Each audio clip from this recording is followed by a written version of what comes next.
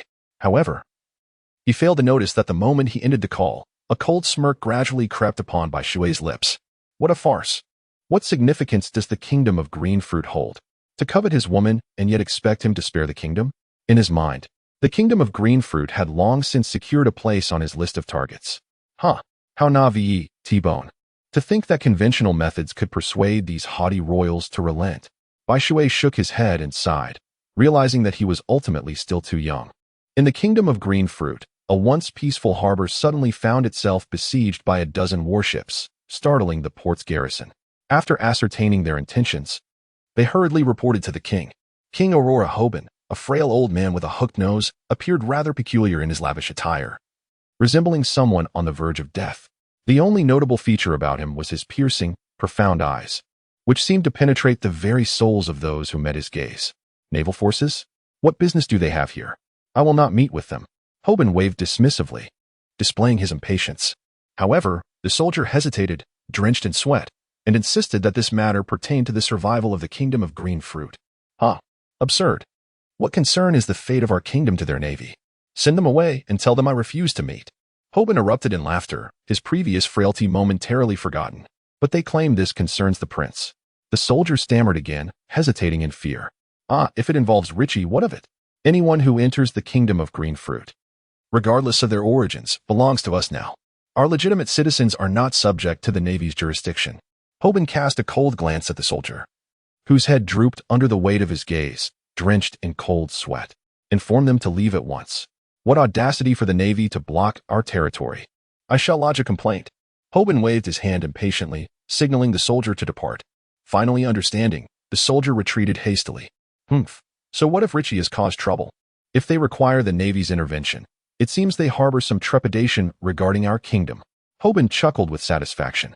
I refuse to surrender Aki. What can the Navy do? They cannot violate the agreements of the world government and simply seize our people. Richie, Hoban's son, born when the king was 45, was the source of immense joy and guilt, as his beloved partner perished giving birth. Thus, Hoban's affection for Richie knew no bounds, making him a prince who ruled in the shadows. Hoban would go to great lengths to fulfill Richie's every desire, save for the throne itself, nurturing a sense of entitlement and arrogance in the young prince. No one dared to oppose him, and whatever he desired must be his. Under such circumstances, Hoban would never relinquish Aki. The only way to obtain her would be through the use of force by the Navy. However, the world government had stipulated that the Navy could not set foot on the territory of any allied nation without permission, except for admirals. Aware that the Navy could not intrude upon their land, Hoban felt emboldened. At the harbor, the soldiers' declaration of refusal to meet astounded the waiting naval officers, igniting their anger. However, they could do nothing but suppress their indignation, for they could not land to confront Hoban. Very well.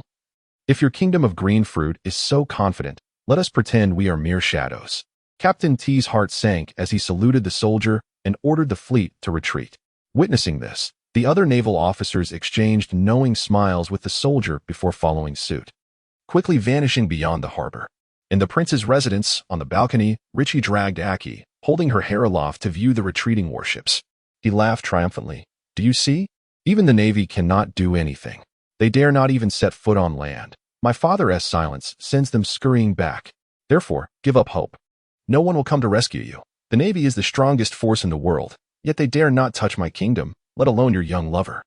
Be content to be my princess. Whatever you desire will be yours, and you shall live in endless luxury. Chapter 88. If you seek death, then so be it.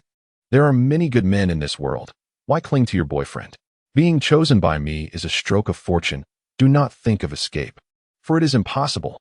And do not even consider taking your own life, for should you do so, I will slay everyone on that island and leave your corpse for beggars to trample upon, ensuring you die without a shred of dignity. Understand? Richie grimaced as he held Aki's delicate face, his expression nearly monstrous. You will die. You all will perish. Bai Shui will come. He will. Aki remained resolute in her belief that Bai Shui would save her, unyielding to Richie's threats. You wretched girl. Richie exploded in fury, striking Aki to the ground, leaving a deep crimson mark upon her once flawless face. The imprint stood out like a scarlet birthmark, marring her beauty irrevocably. Very well. If you are so unwavering in your belief, Let us see if he still loves you when your beauty is marred. Richie sneered, seizing a fruit knife from the table and advancing toward Aki. Don't. No. Ah. Aki screamed in terror, powerless to alter her fate. A splash of crimson blossomed. Staining the balcony. East Sea. Marshal of the Sengoku, I suppose your fleet has not succeeded? Bai Shui directly conversed with Sengoku. After a moment of silence lasting several seconds, Sengoku finally spoke, cautioning, do not take this too far. I still have to report to the world government. Rest assured, I am fully aware of the situation. Upon hearing Sengoku's words, Bai Shui's demeanor transformed instantly. A sanguine smile spread across his face, and a palpable aura of menace emanated from his eyes, sending a chill down the spine. Well then, let me see if your kingdom of Chigwa can withstand wave after wave of pirate assaults. The Whitewater's scarlet tongue licked her lips, imbued with a hint of anticipation. What is Whitewater? A benevolent being? Certainly not. The 5 years spent on the Kuro Islands have transformed Whitewater into a monstrosity. His malevolence and ferocity instill fear even in the ferocious beasts of the entire island. It was only after encountering Aki that Whitewater tempered his inner rage, allowing him to appear warm and sunny. However, this time, the fury within him is fully unleashed. The kingdom of Greenfruit must pay for their transgressions. In the East Sea, the territory of the evil dragon pirates. The evil dragon was reveling in merriment when Whitewater's sudden arrival compelled him to halt. Long ere Whitewater, what brings you here? I do not believe I have wronged you, the evil dragon said, his gaze fixed on Whitewater with a menacing tone. Evil dragon, do me a favor, will you? Bai Shui lifted his head and gazed at the malevolent dragon. Assistance? Do you truly believe someone like you could require help from a mere pirate? Haha, what a jest. Upon hearing this, the dragon felt that Bai Shui was merely toying with him. If he could not defeat Bai Shui, then the dragon would surely be reduced to mere fodder. The adversaries were not particularly formidable, yet their numbers were somewhat overwhelming. I detest complications, hence I sought you out. Bai Shui gazed at the malevolent dragon and spoke slowly, his tone devoid of emotion. What is it? Upon hearing Bai Shui's words, the dragon's interest was piqued, and it inquired further. A transaction that could compel Bai Shui to owe a personal favor must surely be advantageous. Chapter 89. Do not blame me for being unforgiving if you dare to act recklessly. The conquest of the Chigwa kingdom. Bai Shui articulated each word with precision. What comes after the conquest? The malevolent dragon licked his lips, fully aware of Bai Shui's close ties with the navy. Yet this time, Bai Shui sought him out. Did this imply that he could legally seize an opportunity, indulging in the privileges of the 7 warlords? Do as you please. I neither require assistance nor fear the navy's pursuit of you. Bai Shui lifted his lips slightly and declared, very well, it's a deal. The fearsome dragon readily agreed. No matter how impoverished a kingdom may be, its treasury is unlikely to lack gold and silver treasures. An opportunity for legitimate plunder that would not be thwarted by the navy is simply too enticing to resist. After all, it is merely the conquest of a nation, a task not particularly daunting for those of their piratical ilk. However, there is one point I implore you to remember. Your sole objective is the capture of the Chigwa kingdom. Should any among your ranks dare to seize this occasion to commit acts of indiscriminate violence or transgressions, such as the violation of women, do not blame Bai Shui for his lack of mercy. I shall execute them on the spot. As they were parting, Bai Shui suddenly turned his head, issuing a chilling warning. His indifferent gaze sent shivers down the spines of the entire evil dragon pirate crew. It dawned upon them how naive they had been, once believing that even Bai Shui could not touch them at sea. Now, they comprehended that if Bai Shui so desired, they could be obliterated in an instant. Much like the fearsome tiger pirate crew he had previously annihilated. As for the clown pirate crew, Buggy had thought it impossible to ever be entangled with Bai Shui. Yet, without seeking him out, Bai Shui arrived at his doorstep. Buggy regarded Bai Shui with trepidation. This unexpected visit could only portend misfortune. Clown Buggy, I require a favor. Bai Shui's first words left Buggy taken aback. A favor? What sort of assistance could be needed that Bai Shui himself could not accomplish? What is it? Buggy responded, his expression one of disbelief, akin to that of a jester. To conquer the Chigwa kingdom, that is all. Bai Shui spoke with a detached demeanor, inquiring. What can I possibly gain? He was no stranger to the kingdom of Chigwa, yet he was curious about what he might receive in return for assisting Bai Shui. The entire treasury is yours. I shall take not a single coin. With a knowing smile, Whitewater regarded Bucky. Excellent. It's a deal. Bucky, destined to become a warlord of the sea and establish the world's foremost courier enterprise, possessed considerable foresight. Recognizing the assured profitability of such a venture, He consented without hesitation. However, there is one stipulation I wish you to remember. Your sole objective is the capture of the Qingwa kingdom. Should any of your subordinates dare to exploit the situation by engaging in wanton violence against the innocent or committing unlawful acts such as sexual assault, do not fault Whitewater for dispensing with sentimentality and executing them on the spot. Bai Shui recounted the words he had just spoken to the evil dragon to Buggy. Understood. Buggy felt an involuntary shiver run down his spine as he met Bai Shui's piercing gaze. I hope you can properly restrain your subordinates and complete this transaction. With that remark, Bai Shui took flight, departing from the Buggy pirate crew. Soon after, the pirates of the East Sea were abuzz, all disturbed by Bai Shui's meddling. However, Bai Shui targeted only those pirates he deemed capable of conquering the kingdom of Qingwa, disregarding those with mere bounties of 3 to 4 million. Chapter 90, it is him. Despite this, he managed to amass a dense army of pirates, all setting forth towards the kingdom of Qingwa. Hiss. T-Bone, just returned to the island of the sword-slaying hero, felt a twinge of toothache and couldn't help but gasp. He then forced a bitter smile and urgently issued multiple commands, deploying nearly all the naval forces of the branch to various locations for defense. Such a formidable pirate army must not be underestimated. Perhaps they would be restrained on their way there by Bai Shui, but what about their return? Who could guarantee they would not seize the opportunity to plunder? In that case, it would be the common folk who would suffer. Truly, Bai Shui is reckless.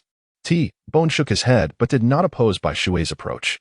Sometimes, it is necessary to let these arrogant royals endure some hardship to understand the significance of the Navy. Constantly bowing and scraping would only render them more unreasonable. What was initially a straightforward matter, returning Aki, could have ensured peace. But now, with Bai Shui's attention, it is, at the very least, a prelude to national destruction. If Aki were to suffer any harm, T-Bone could hardly fathom the consequences. The kingdom of Qingwa, a greater threat than Algon. Pirates are attacking. Pirates are attacking. Suddenly, a loud cry pierced the air, prompting the soldiers to sound the alarm. In an instant, the fervent alarm echoed throughout the port and reached the palace. The residents at the port fell into a frenzy, each brimming with excitement, while the kingdom's army rapidly mobilized, hastening towards the port. The streets were filled with military personnel, and the citizens hid within their homes, peering through cracks in doors and windows to observe the unfolding situation. Hurry, hurry. The shouts of generals resounded as a dense scent of gunpowder filled the air. After over 20 years without a pirate attack, the kingdom of Qingwa faced its first assault. What is happening? Why did the alarm sound so suddenly? In the palace, Hoban sat upon the throne, his voice solemn as he inquired. According to reports from the soldiers, it was due to a pirate attack. A figure dressed as a general stepped forward and clasped his fists in salute. What? Pirates have come. Upon hearing this, half of the ministers' faces changed, their eyes betraying concern as they began to whisper among themselves. What is the number of attackers? Do we have any means to repel them? Hoban pressed further. Your Majesty, I beg your pardon. I am powerless and fear I cannot assure you of that. The pirates have filled the entire port. The general sighed in resignation and then knelt before the king. What? Hoban was taken aback, his eyes widening in disbelief. Who is leading them? General Beers. Why are you uncertain? Hoban rose and approached the man, assisting him to his feet while asking. The other ministers turned their gazes towards them, eyes filled with curiosity. Do you recall a year ago when long ere Bai Shui captured the notorious pirate with a bounty of 100 million? Beers rose and sighed. Is he the unprecedented individual who was awarded the honorary rank of lieutenant by the Navy as a civilian? Hoban pondered for a moment before responding. Yes, that is indeed him. Beers nodded. Are you suggesting that the pirate fleet is led by him? Hoban's eyes widened in shock, gripping Beers' shoulders in disbelief. Chapter 91. You are too naive. Indeed, Beers affirmed with a nod. Hiss. After receiving confirmation from Beers, Hoban gasped, his legs growing weak as he sank to the ground. His face a portrait of astonishment. No wonder so many naval forces have arrived. It all makes sense now. Boom. At that moment, a terrifying cannon fire erupted from the distant port, resonating through the skies, audible even within the palace. Your Majesty, our only course of action to save the kingdom is to appease the wrath of the White Eagle. We must ascertain the condition of the woman captured by the prince. If she is unharmed. Beers began, trailing off, knowing Hoban would grasp his implication. No, we still have the Navy. What is there to fear? We have the Navy. Hoban suddenly seemed to recall something, shouting at Beers. Alas, Your Majesty, if I could rely on the Navy, why would I be so pessimistic? Beers replied with a bitter smile, extinguishing Hoban's last flicker of hope. Bang, bang, bang, bang. For consecutive cannon blasts echoed like thunder, shaking the spirit. Your Majesty. We must take decisive action. We cannot remain passive. Beers urged. Indeed, General Beers is correct. You must make a decision. An elderly minister clasped his fist in agreement. Yes, yes. The other ministers chimed in. Is there truly no way out? Hoban sat on the ground, appearing as though he had aged decades, his face etched with worry. They feared not the Navy, but the pirates. Yet the most terrifying aspect was that when the pirates attacked, the Navy's communications had gone silent. Without the Navy's backing, few nations could withstand a pirate invasion. Pirates, what are they? The most formidable force upon the seas, capable of surviving on the ocean, undoubtedly possessing some skill. They are not adversaries that an ordinary army can confront. Port. The conquest of the kingdom of Qinghua. Upon receiving the order to advance, Bai Shui vanished from his position with ethereal swiftness. Reappearing instantaneously, he materialized behind the assembled forces guarding the harbor. Unleash hell. With a single command from Bai Shui, the long-suffering pirates erupted forth like rabbits released from their cages, their eyes glinting with a vivid emerald light that sent a shiver down one's spine. In the prince's residence, he has arrived, he has arrived. Unlike the visibly distressed Richie, Aki leaned against the balcony railing, her face alight with joy as tears of happiness streamed down her cheeks. Damn it, he truly came. Richie had never anticipated that Bai Shui would show up so unexpectedly. He was unaware of Bai Shui's identity but could discern that his strength was formidable. After all, he commanded the notorious evil dragon pirates, which indicated his prowess could not be trifled with. Who on earth are you? Richie snarled, gripping Aki, bound like a dog, with a ferocious intensity. I am simply Aki. Nothing more. Upon learning of Bai Shui's arrival, Aki's fear diminished. She was confident that he would come for her. Damn it, I know you're Aki. I am asking who he is.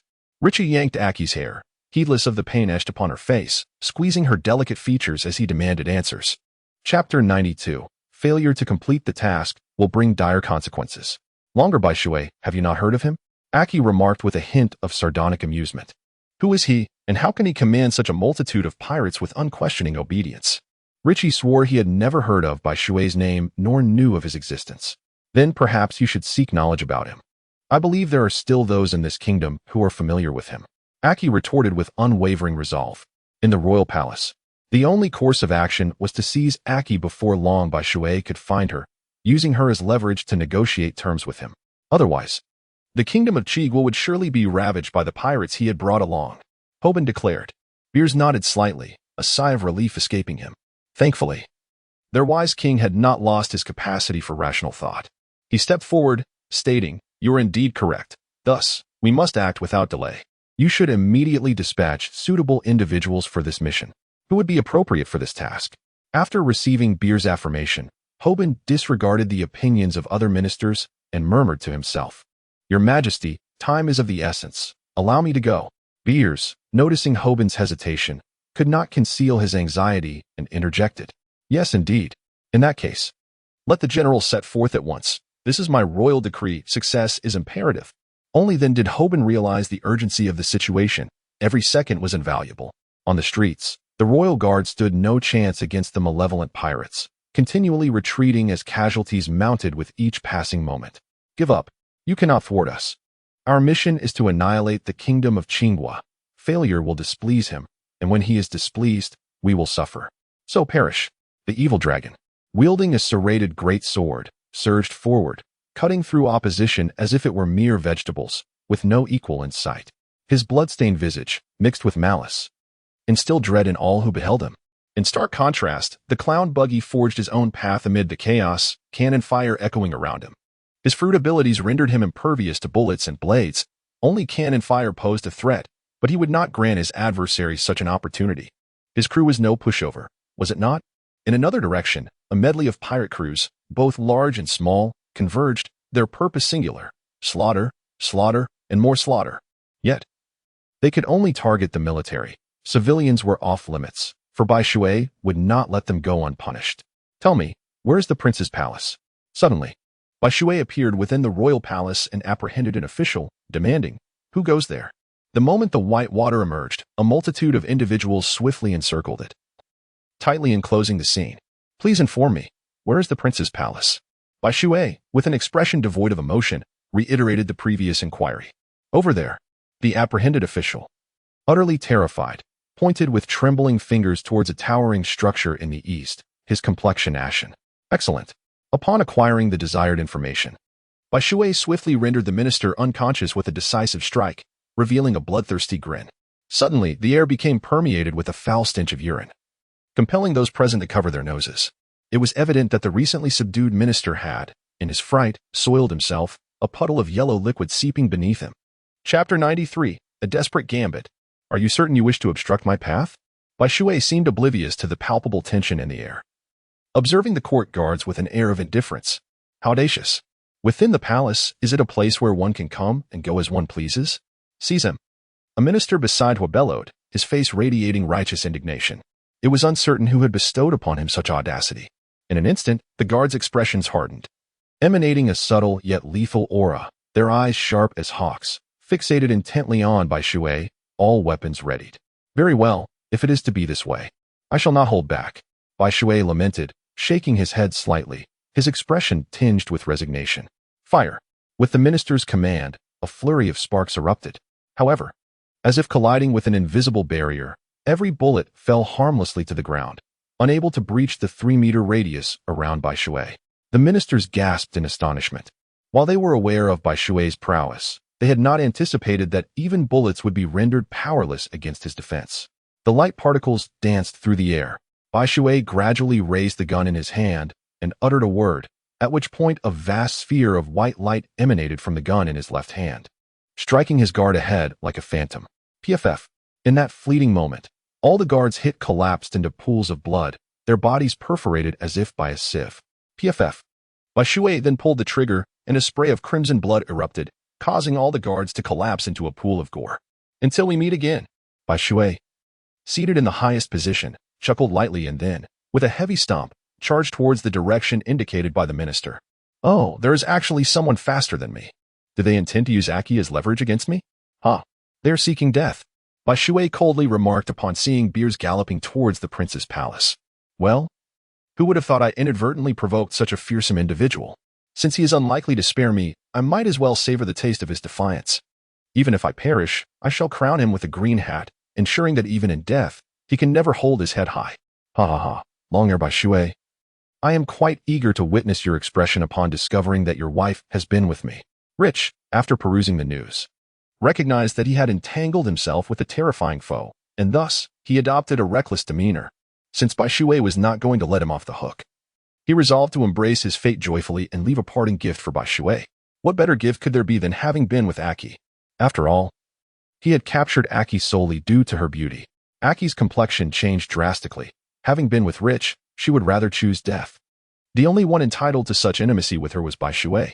Stay away. Don't come any closer. Aki anxiously retreated, but her escape routes were limited. Her neck, hands, and feet were bound by chains, and as she reached the end of her retreat, she found herself cornered. All she could do was watch Rich, who resembled a ravenous wolf, grinning menacingly while tearing at his clothes. By the time he reached Aki, he had shed all but a pair of tight-fitting trousers.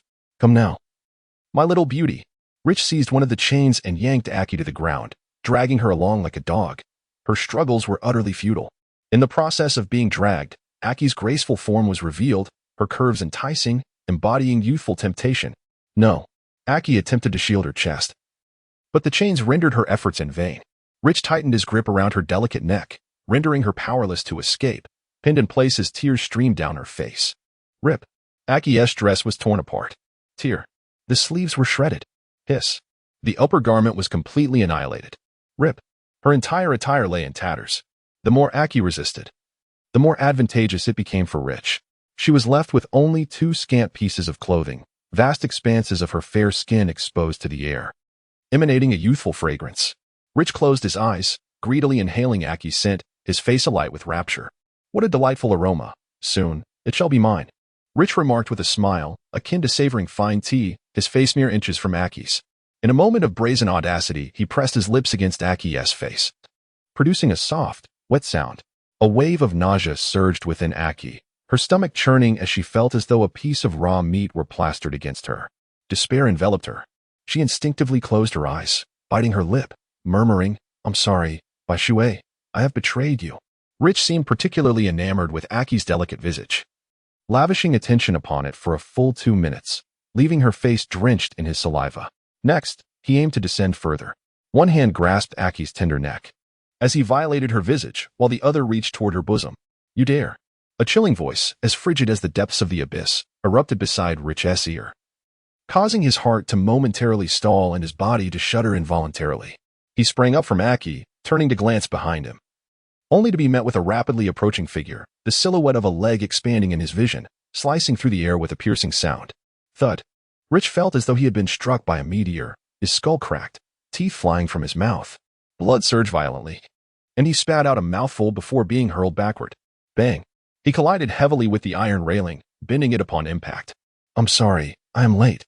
Bai Shui approached Aki, who was nearly bare, with a visage filled with remorse, and severed all the chains binding her. As Aki beheld Bai Shui, an overwhelming torrent of fear, anxiety, and unease transformed into tears, and she collapsed into his embrace, weeping inconsolably. There, it's all right. Nothing is amiss. We shall return home, shall we?" Bai Shui gently caressed Achi's silky hair, wrapping her in the torn silk curtains before lifting her in a princess carry and decisively striding out of the room. How audacious of a woman to dare touch Bai Shui. Behind the cascading water, the twin wings flapped rapidly, allowing him to linger in the air. Gazing at the opulent edifice before him, he raised his left hand, weapon in hand. Misdeeds must be met with consequences. Those you have slain on Kuro Island linger in unrest, and you shall descend to join them. Bang, bang, bang, bang. Under the relentless bombardment of radiant orbs, this grand structure, a symbol of royalty, was reduced to mere rubble. The kingdom of Qinghua shall cease to exist from this day forth. Bai Shui mused to himself before unfurling his wings and gliding towards the ship. Chapter 95. We are home. The light particle cannon. As he passed through the royal court of the Qinghua kingdom, Bai Shui pulled the trigger. Boom. In an instant, the entire court was engulfed in a blaze, reduced to mere ruins. Once the decision was made, it was imperative to eradicate all traces. The residents of Kuro Island were utterly innocent, yet Richie could ruthlessly take their lives. Similarly, so could Bai Shui. The crux lay in whose fist was mightier. Since the Qinghua kingdom dared to oppose him, they must brace themselves for the consequences. Kuro Island was far too small. It would be prudent to relocate the mayor and his associates here, thus allowing him to seize control of the Qinghua kingdom. In due course, as it flourished, it would pose no detriment to him. Such was the nature of kingdoms in the world of pirates. As long as one could ascend to power and possess the strength to join the world government, who cared who occupied the throne? Even pirates could lay claim to it. After all, was it not Wapple, the user of the Munch Munch fruit, who ascended to the throne as a pirate? Hiki, this seems like a splendid idea. Bai Shui's eyes sparkled with lively curiosity. If such a course of action is possible, why not pursue it? After all, should it succeed, it would greatly benefit him. However, whether the mayor could secure that position hinged on his command of a military force. This posed a challenge, yet it was not insurmountable.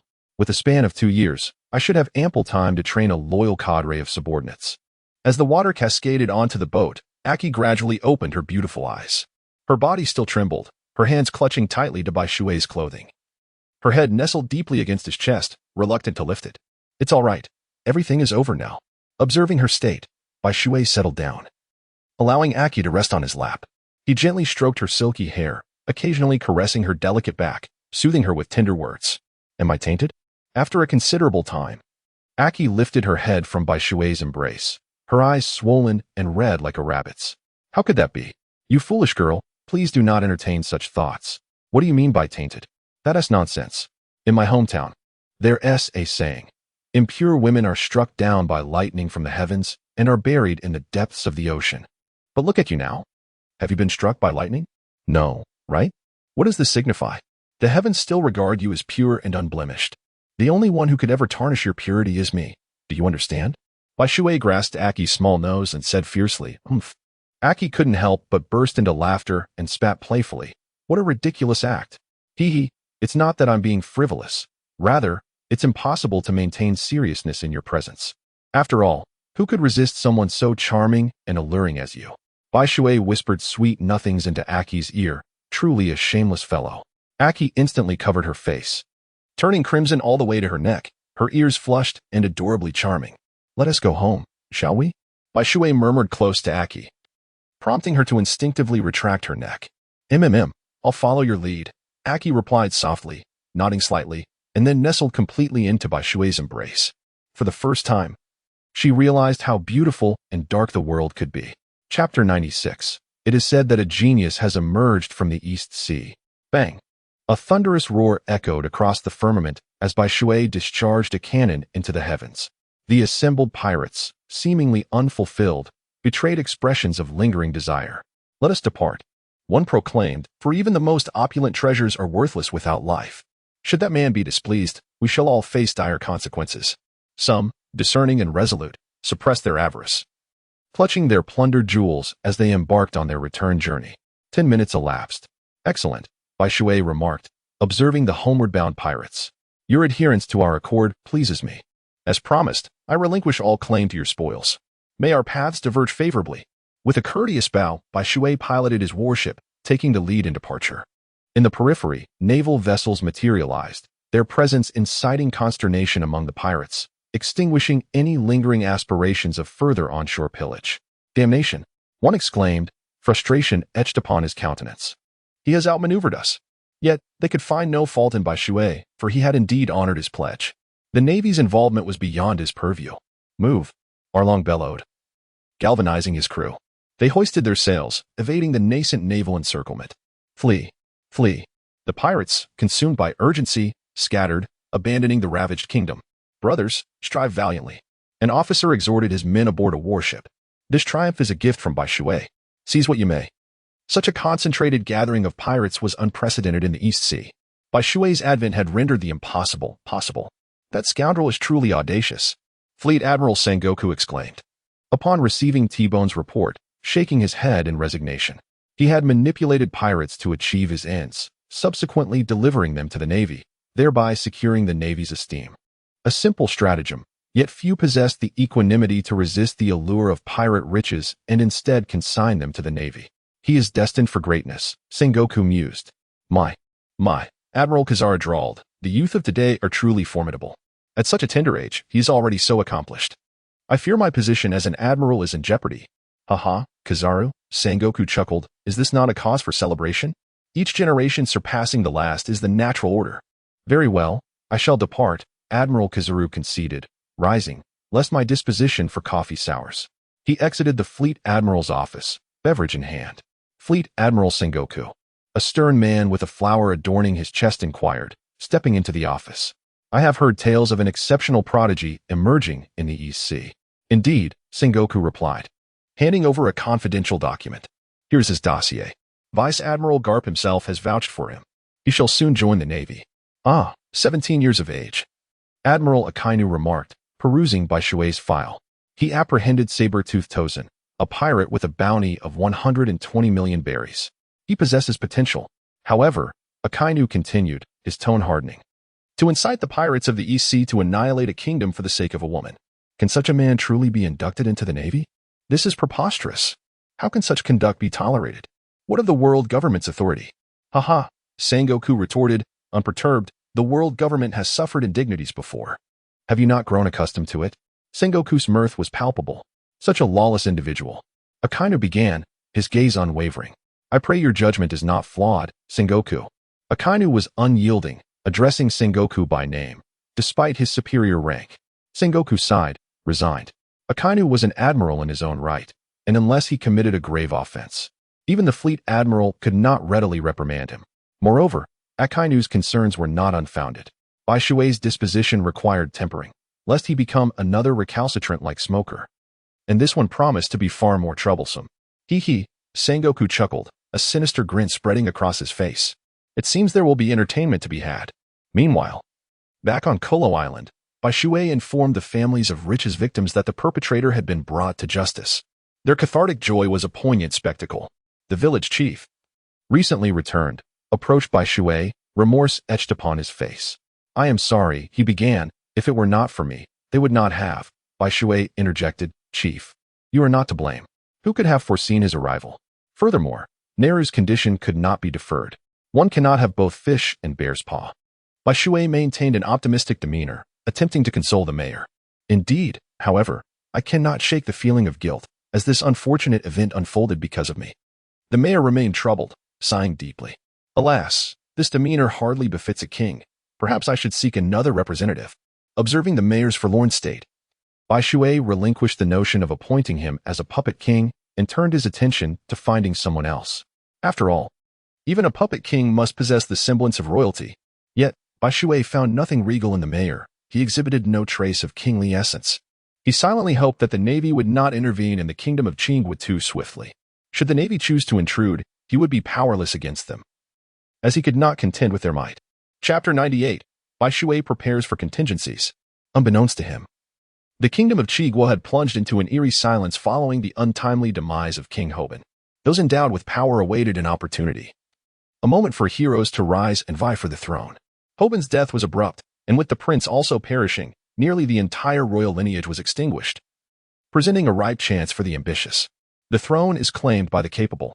Hoban ascended to power by eliminating the previous king. If he could do so, then those with strength could certainly follow suit. However, they were unaware that they were perilously attempting to extract a tooth from a tiger's mouth. In terms of strength, none could rival Bai Shui. The mundane military was utterly incapable of confronting someone like him. This ignorance meant that they did not realize Bai Shui harbored aspirations for the kingdom of Qingwa. Otherwise, even with 100-fold courage, they would not dare contest the throne against him.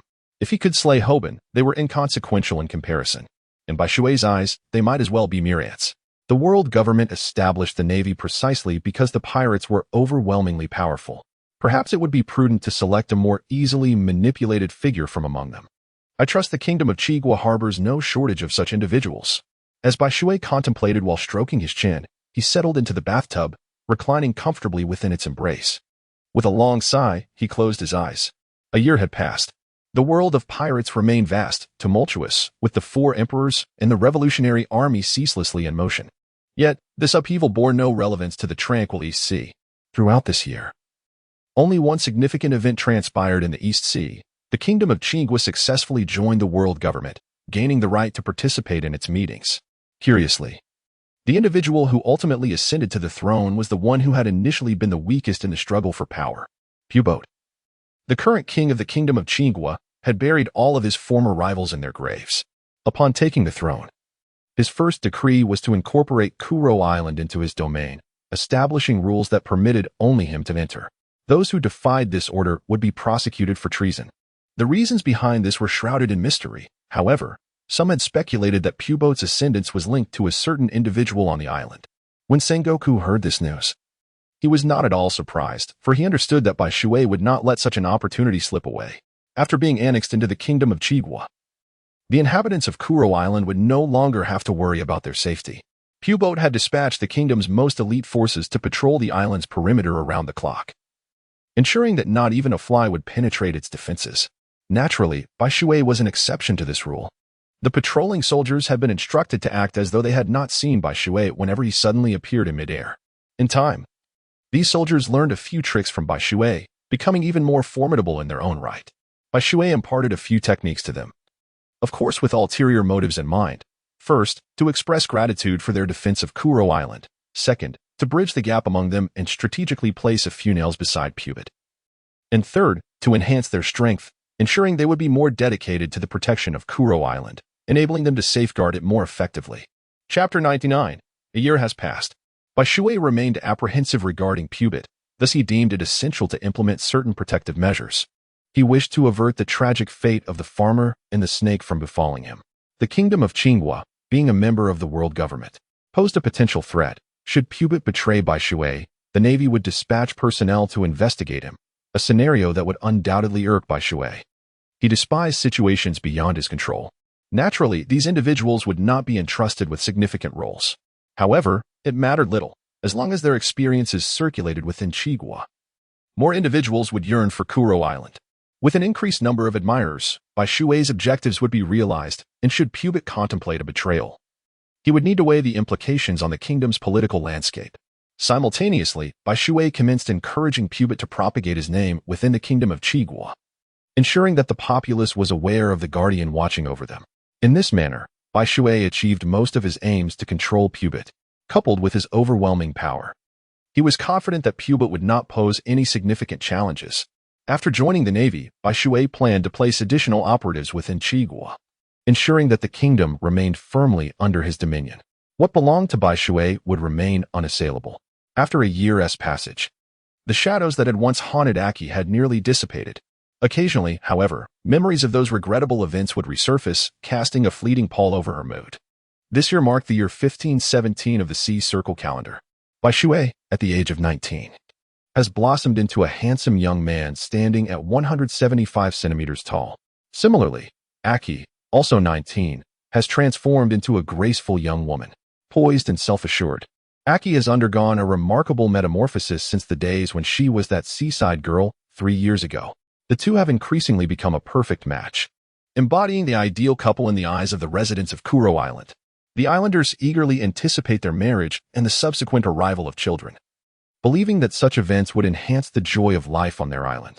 In the world of pirates, it is not uncommon for couples to marry and start families at the age of 19. Unable to resist the enthusiastic encouragement of many, Bai Shui and Aki have finally resolved to wed in March, a day they have long awaited.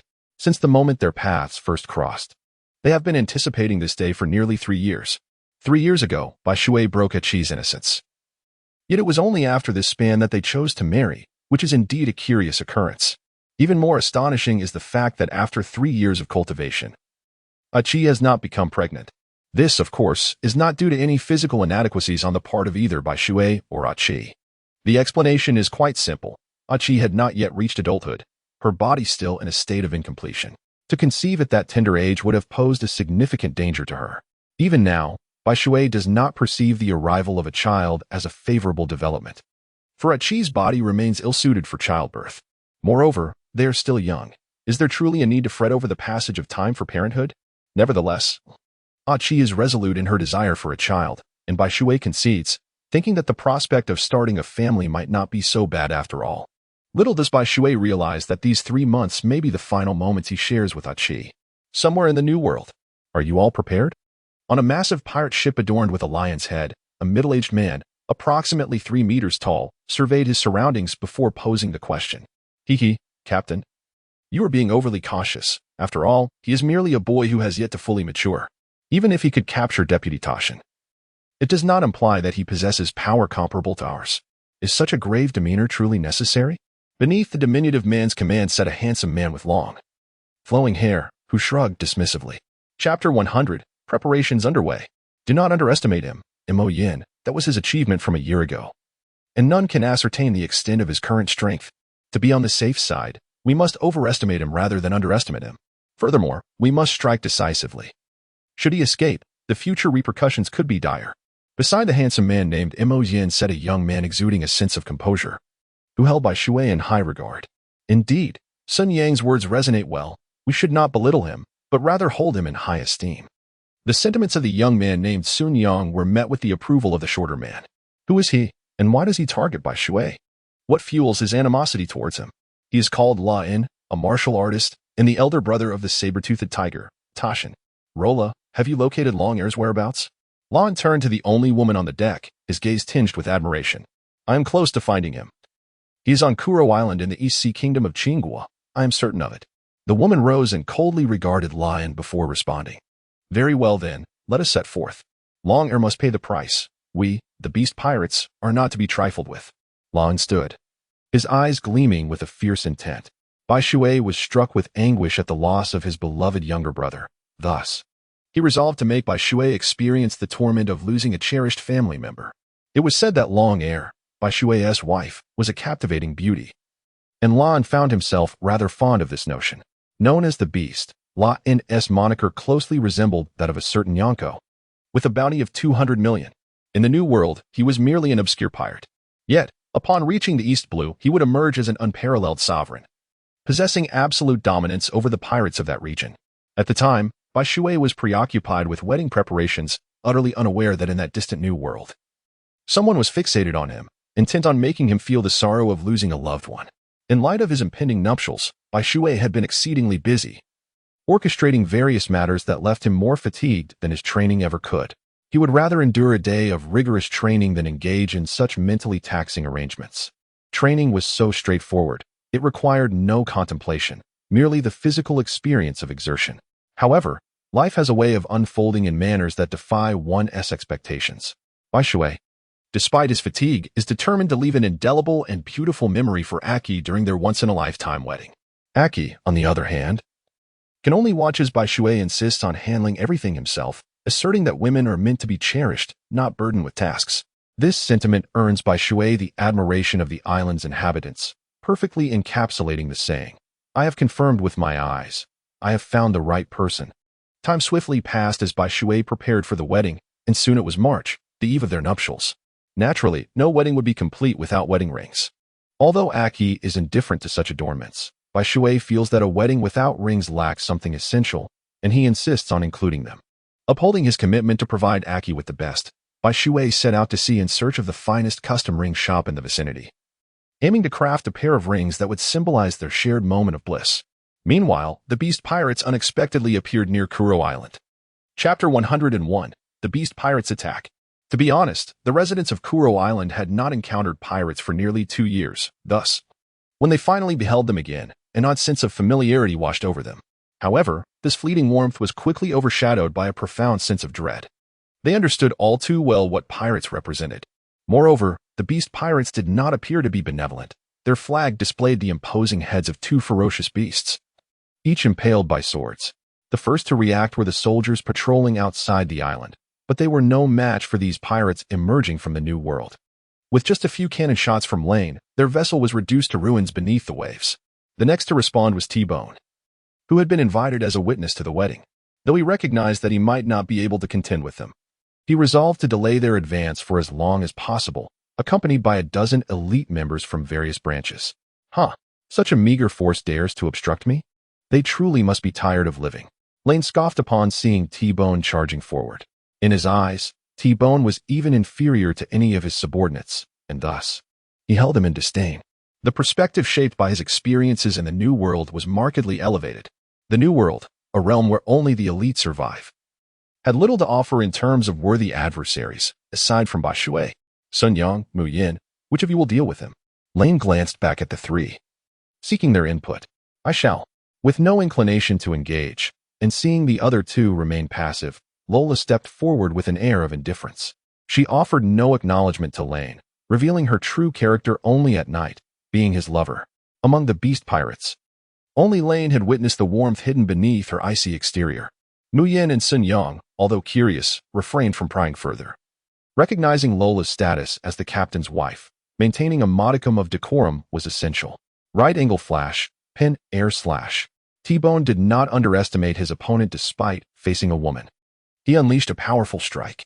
A blade of azure energy ripped through the air with a piercing sound, hurtling toward Lola. Illusion.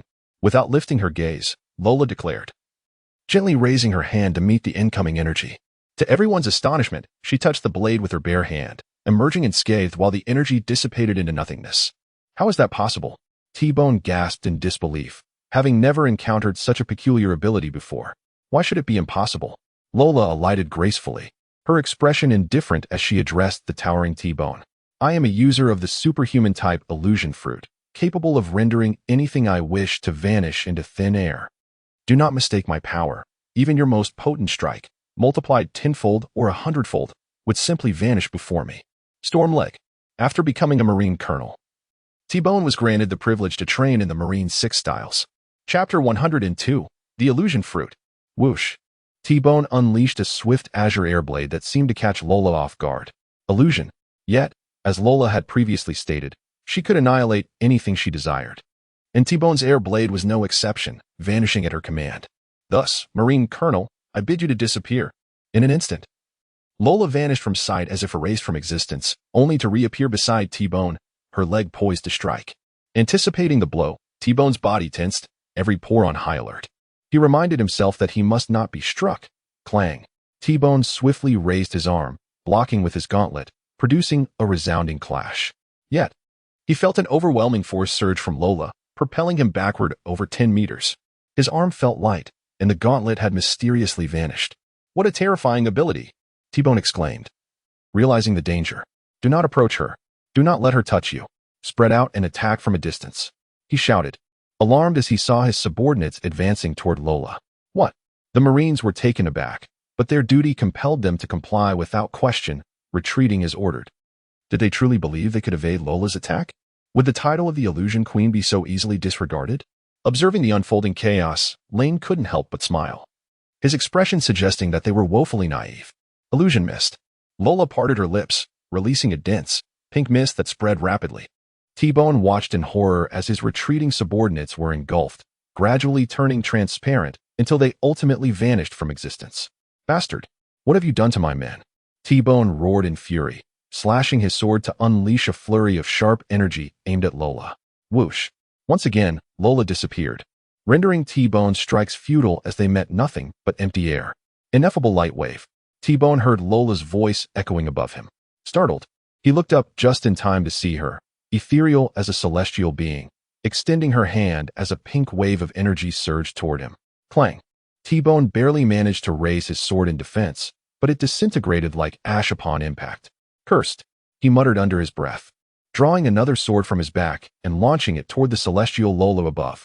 Right-angle flying bird, T-Bone's great bird. A verdant arc of energy hurtled towards Lola, who, as before, extended her hand in defiance.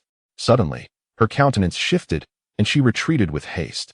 The previously linear energy veered unexpectedly just before reaching her. Had she not withdrawn, the blow would have diverted mid-reach, plummeting her from the heavens. Impressive. Lola materialized near T-Bone, her expression grave, a trickle of blood adorning her right hand. A commendable maneuver. Yet alas, you remain no match. Whoosh. Lola vanished, reappearing before T-Bone, launching a swift kick. Clang. T-Bone was hurled back dozens of meters, the earth quaking, his greatsword dissolving into nothingness. Lola pressed her advantage, delivering another forceful kick. Chapter 103. What is your true objective? Tempest kick. T-Bone resorted to his Tempest kick in defense. Bang. Lola phased from before T-Bone, materializing anew to deliver a crushing blow to his chest. T-Bone felt as though struck by a Tyrannosaurus Rex, his ribs fractured audibly. Caving inward. Vanish, Lola murmured, extending a delicate hand towards T-Bone's chest. Lola, spare his life. I intend to entertain him thoroughly. Ron commanded, halting Lola's impending strike. Shattering blow. Lola, however, ensured T-Bone's incapacitation, landing a decisive kick to his ribs. A pain cry escaped T-Bone's lips, followed by the sickening sound of splintering bone. His right ribs had been completely shattered, rendering him immobile. You are Lola, the Mirage Queen, a notorious pirate with a bounty of 98 million. Why the sudden appearance? And what is your purpose? T-Bone coughed blood, enduring the agony as he questioned them. Need you know? Ron sneered, approaching T-Bone. I hear you were promoted to Commodore for capturing Torson. But do you know who Torson is? My dear brother, since you've deprived me of kin, I shall return the favor, Ron declared, a cruel smile spreading across his face. What? T-Bone's eyes widened in disbelief. Let us pay a visit to rural Whitewater, Ron announced, heading inland, undeterred by Whitewater's absence. I've been waiting for this. Muhan licked his lips, a predatory glint in his eyes. Xuanyang rubbed his hands together, equally eager. Muhan, bounty of 120 million. Xuanyang, bounty of 140 million. Why this sudden pirate incursion? Hopefully, Commodore T-Bone can handle them. If only Whitewater were here, we wouldn't need to flee, the town elder muttered, leading the townsfolk into a makeshift bunker. Oh no, Aki is missing, a young man exclaimed, stricken with remorse. What? The revelation sent shockwaves through the crowd. Aki's importance to Kuro Island was undeniable. How could you be so careless? Do you not understand Aki's significance? How could you leave her behind? We can't face Whitewater if anything befalls her. The town elder berated the young man, his agitation evident. He held himself responsible for Aki's safety in Whitewater's absence, especially after the previous incident. Chapter 104. Savor the agony. Bang.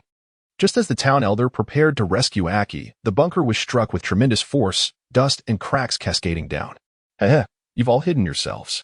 Saves us the trouble of searching. A chilling voice echoed, accompanied by a malevolent gaze that sent shivers down their spines. Who are you? The town elder asked, his voice trembling. Isn't it obvious? We're pirates. Xuanyang cackled, his demeanor unsettling. Enough, Xuanyang. Let's finish them and see what the boss is up to. Whitewater will be enraged when he sees this. Witnessing the demise of his beloved townsfolk will mirror our boss's pain. Xuanyang chuckled, his smile sinister. Let us begin, then. Let them perish in agony. Muhan announced, his body emitting scalding vapor. Muhan, the boiler fruit user, capable of manipulating boiling water. Heh. Don't mind if I do. Xiwenyang licked his lips, his body transforming into viscous, greenish-black liquid.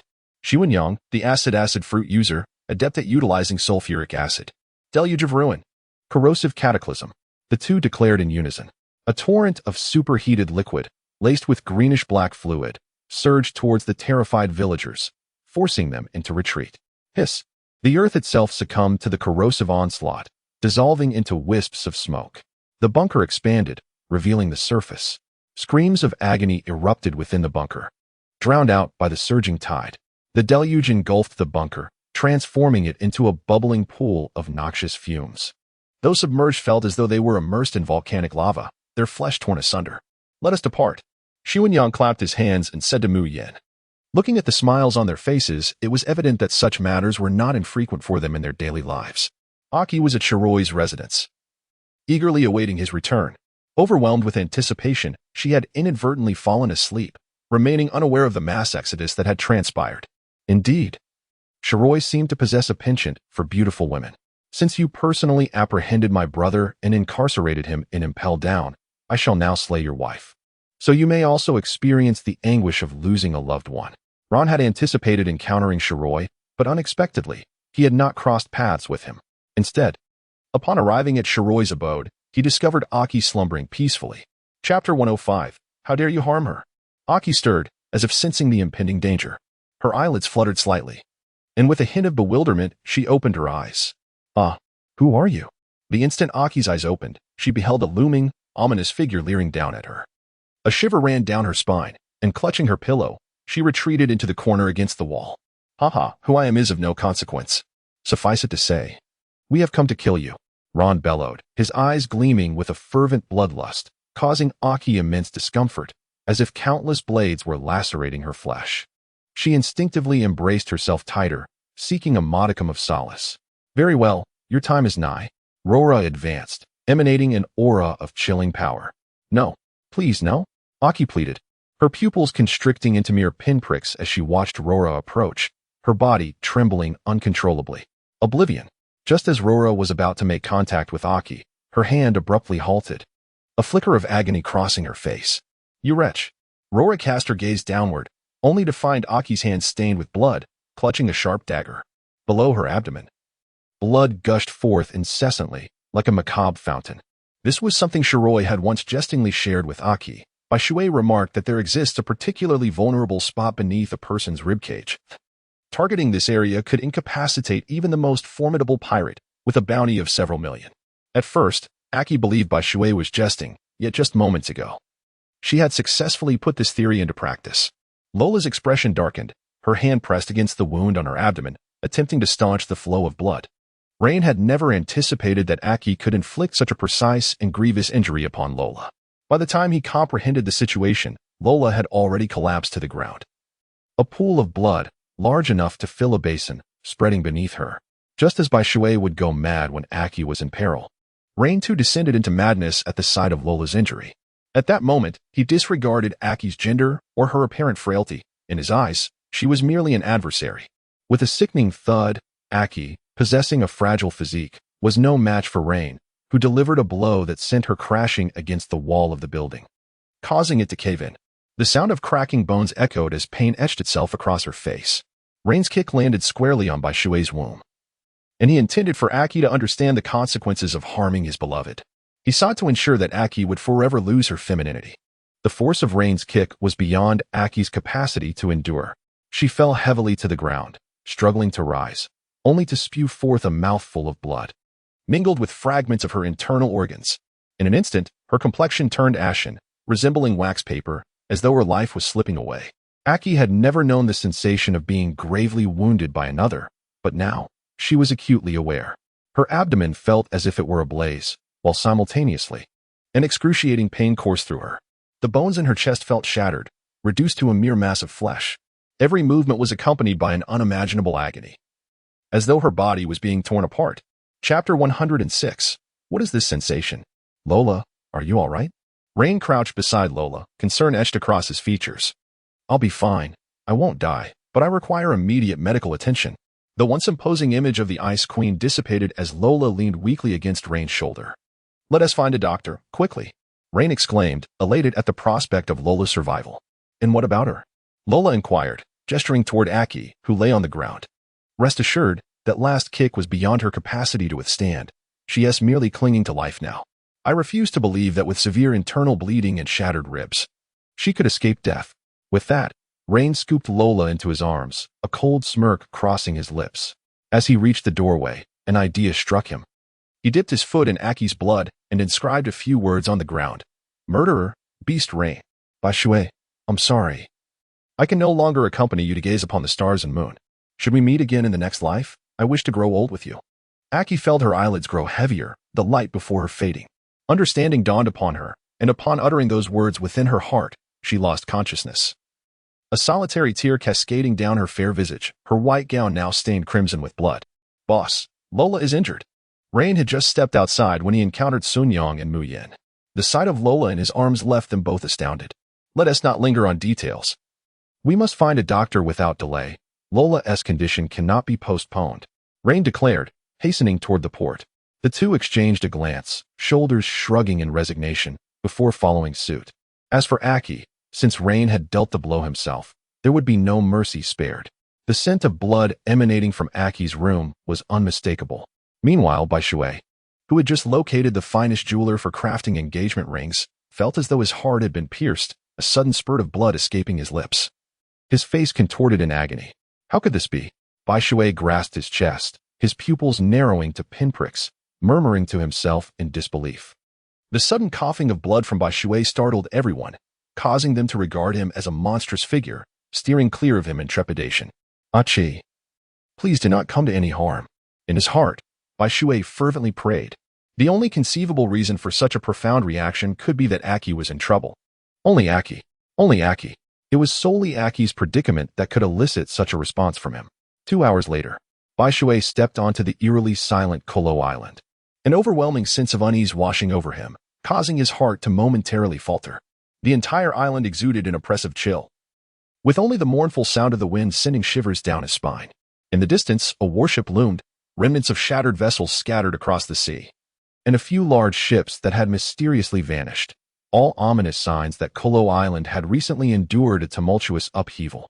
Then, he beheld T-Bone lying on the ground, bloodied and gravely injured, unconscious.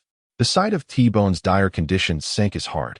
He could scarcely fathom who in the East Sea could inflict such severe wounds upon him. "Aki, please, you must be safe." Baishui hurried home, refraining from touching the T-Bone.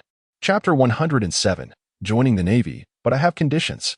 Just before reaching home, a flicker of hope lingered in his heart, yet the moment he arrived, he felt as if struck by a thunderbolt. As if the heavens were playing a cruel joke on him. The scene before his eyes was nothing short of a bolt from the blue, rendering him utterly incredulous. Baishui could not help but rub his eyes, hoping that he had merely misperceived the situation. However, the truth remained immutable, untouched by his personal biases. No, Baishui knelt heavily upon the ground, weeping blood and emitting a heart-wrenching wail, as crimson tears streamed from his eyes. Subsequently, he violently expelled a mouthful of fresh blood, staining the earth a vivid red. Why? The white water howls towards the heavens, weeping like a helpless child, akin to a solitary wolf emerging from the void. Its silhouette marked by desolation. He never imagined that one day his tears would taste so salty, and that the world would eventually be reduced to mere shades of black and white. Cough, cough. Baishui coughed heavily, his complexion incredibly pale. "Aki." Baishui approached Aki and lifted her into his arms. Upon noticing the significant indentation in her chest, his fists clenched tightly, producing a series of sharp sounds. Who could it possibly be?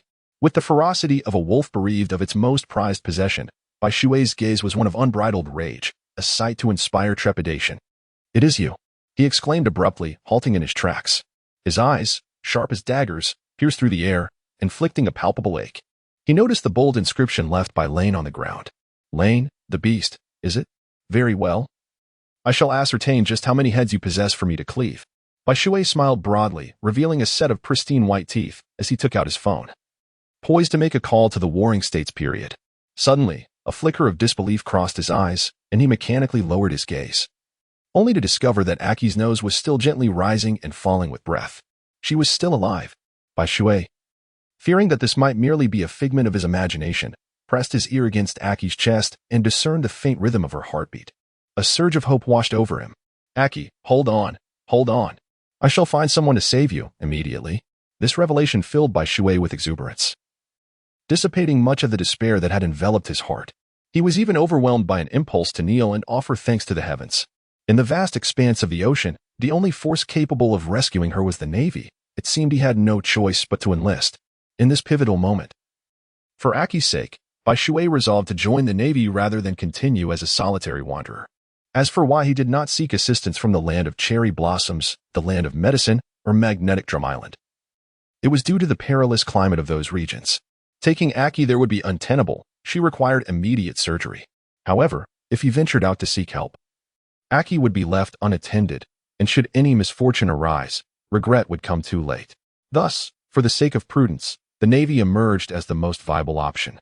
Bai Shui swiftly dialed Admiral Sengoku's number. Hello, is this Admiral Sengoku? I wish to join the Navy, but under one condition. You must assist me in rescuing someone. Before Sengoku could utter a word, Bai Shui spoke with an undeniable conviction. However, the frigid and emotionless tone in his voice caused Sengoku's brows to furrow involuntarily.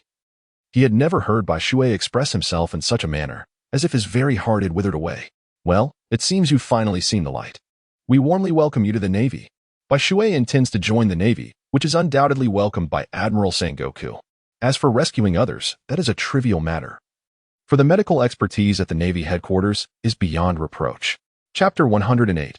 A Life for a Life.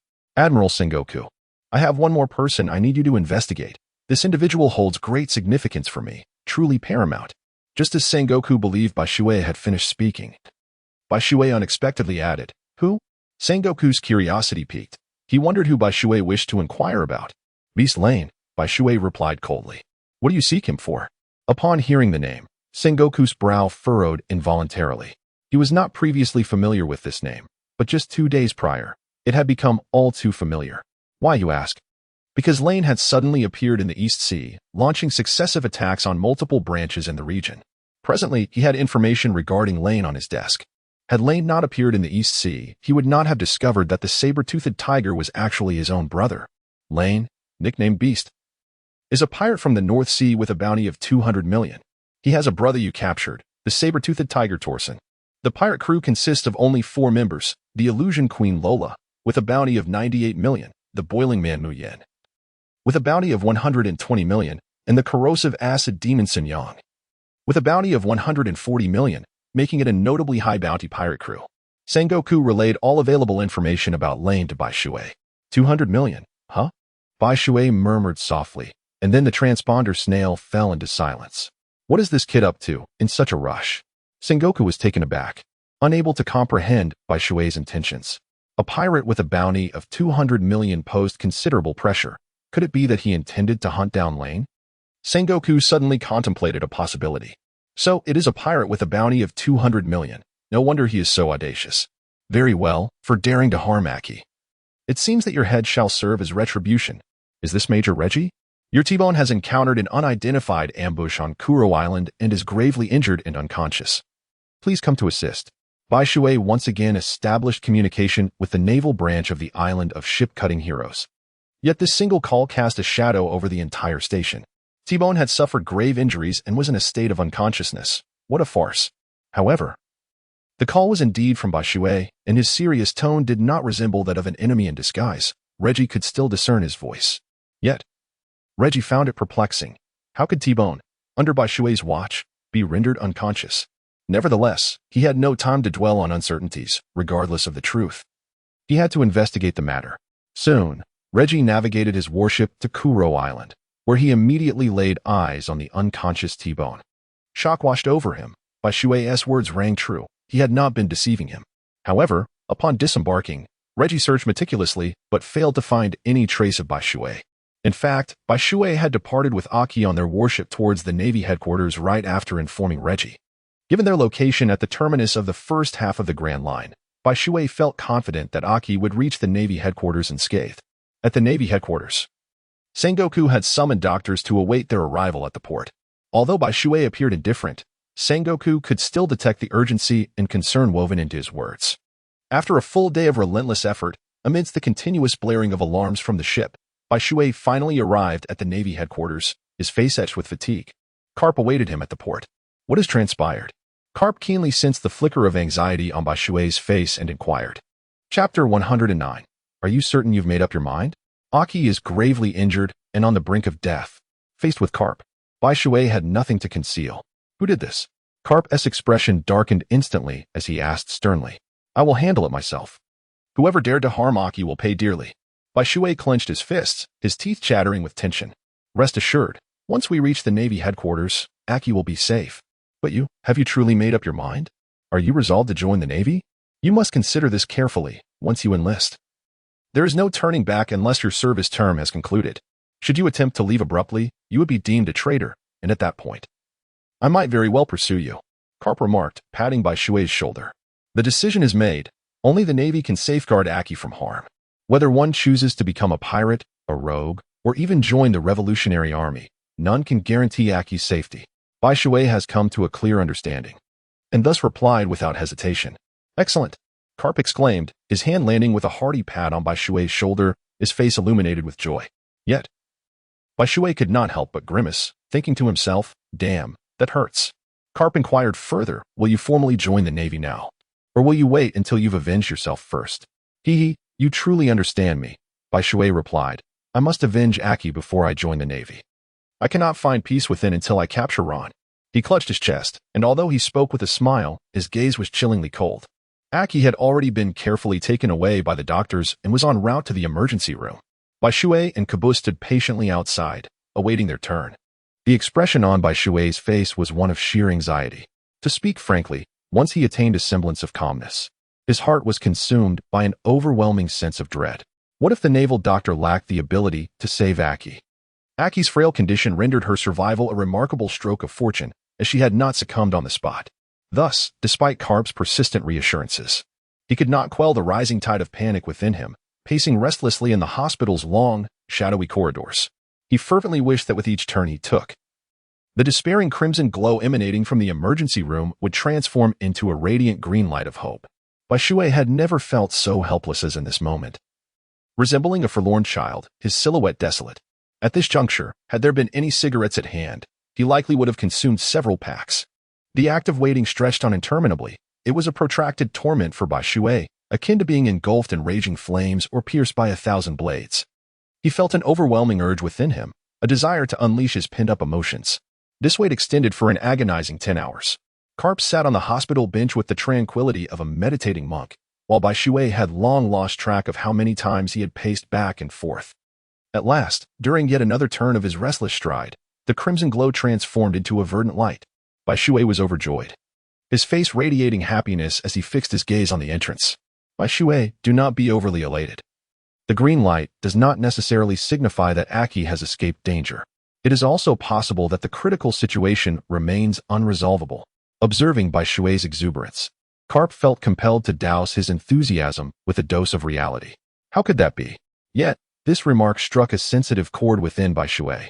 He took a swift step forward, seizing Karp by his collar and lifting him off the ground, his face contorted with fury as he bellowed. Chapter 110. Should this happen again, I shall not spare you. Please, sir, maintain your composure.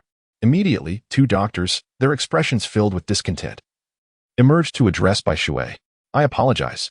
Baishui finally realized the gravity of the situation, releasing his grip on Cap, and turning to the two doctors to express his sincerest apologies. Cap was not mistaken. The green glow did not guarantee that Aki was safe. It could very well indicate a critical condition beyond salvation. How is she? As soon as the attending physician responsible for Aki's treatment emerged, Baishui hurriedly approached to inquire about her well-being. You let a girl endure such horrific injuries. If I weren't utterly powerless, I would truly like to give you a thorough lesson.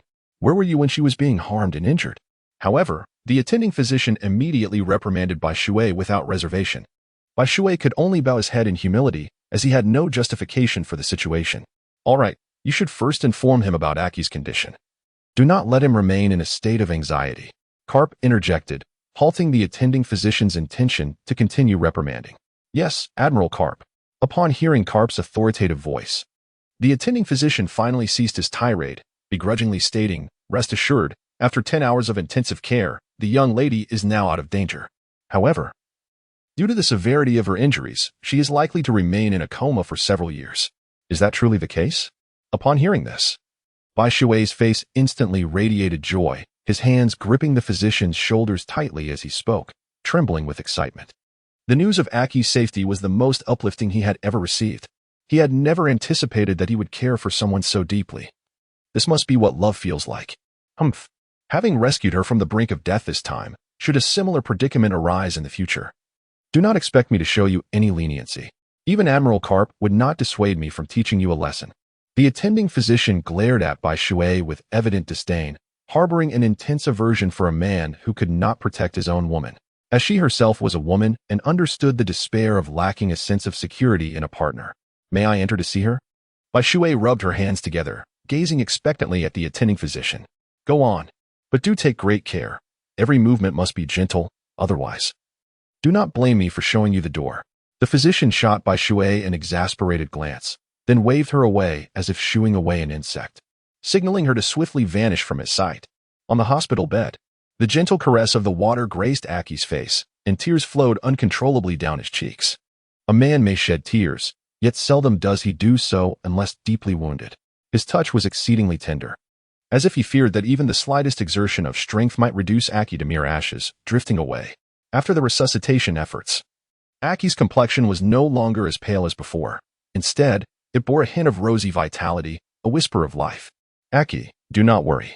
I, Lan, shall not let him go unpunished. Those who dare to harm you will certainly pay the price." At the mention of Lan, the atmosphere around Bai Shui transformed into a fierce intensity, rendering the air almost suffocating, a sensation even the attending physician outside could perceive. "Aki, I must take my leave for now. I shall return to see you again." Bai Shui cast a deep glance at Aki, imprinting her current appearance in his heart before turning to exit the hospital room. A tumultuous fury surged within him, an insatiable urge to unleash his wrath. He was determined to take a life. Chapter 111. "I am going to kill Vice Admiral Karp. I am leaving," he declared, addressing Karp before striding out of the hospital without a backward glance. The attending physician, under the weight of Bai Shui's gaze, shivered involuntarily. What a gaze it was, icy as a blade, profound and menacing. She felt as if she had been targeted by a prehistoric beast. And only after Bai Shui departed did she realize she was drenched in cold sweat from fright. The Grand Line, Reverse Mountain. After receiving medical attention, Lola had escaped peril, and Rain and his companions had reached the foot of Reverse Mountain. Once they scaled its heights, they might finally enter the Grand Line, embarking on a new journey. "At last, I have found you." A shadowy figure suddenly materialized aboard Rain's vessel, exuding an aura both frigid and formidable, surveying them with eyes brimming with lethal intent. It was none other than Bai Shui, clad in tattered rags, his hair disheveled, and bloodshot eyes. He appeared as if he were in his 20s or 30s. "Who are you?" Rain instinctively detected the presence of night and narrowed his eyes in inquiry. Though he held suspicions, uncertainty still lingered in his mind. The aura emanating from Bai Shui exceeded his expectations, far more potent than he had imagined. "Heh, the ferocious beast, Ron, is it not?" Knight remarked with a chilling smile as he regarded Ron. "You were long ere Bai Shui?" Ron still found it hard to believe that Bai Shui could possess such strength. "Heh, now that you have discerned my intentions, let us proceed. Come, let me see how many heads you possess." Upon encountering Ron, the murderous intent radiating from Bai Shui surged forth like boiling water, intensifying and becoming more formidable, causing both Sun Yang and Mu Yin to involuntarily change their expressions. Whoosh! The figure of Bai Shui vanished in an instant, only to reappear before Lane, while Sun Yang and Mu Yin remained utterly oblivious to the sudden occurrence. Bang!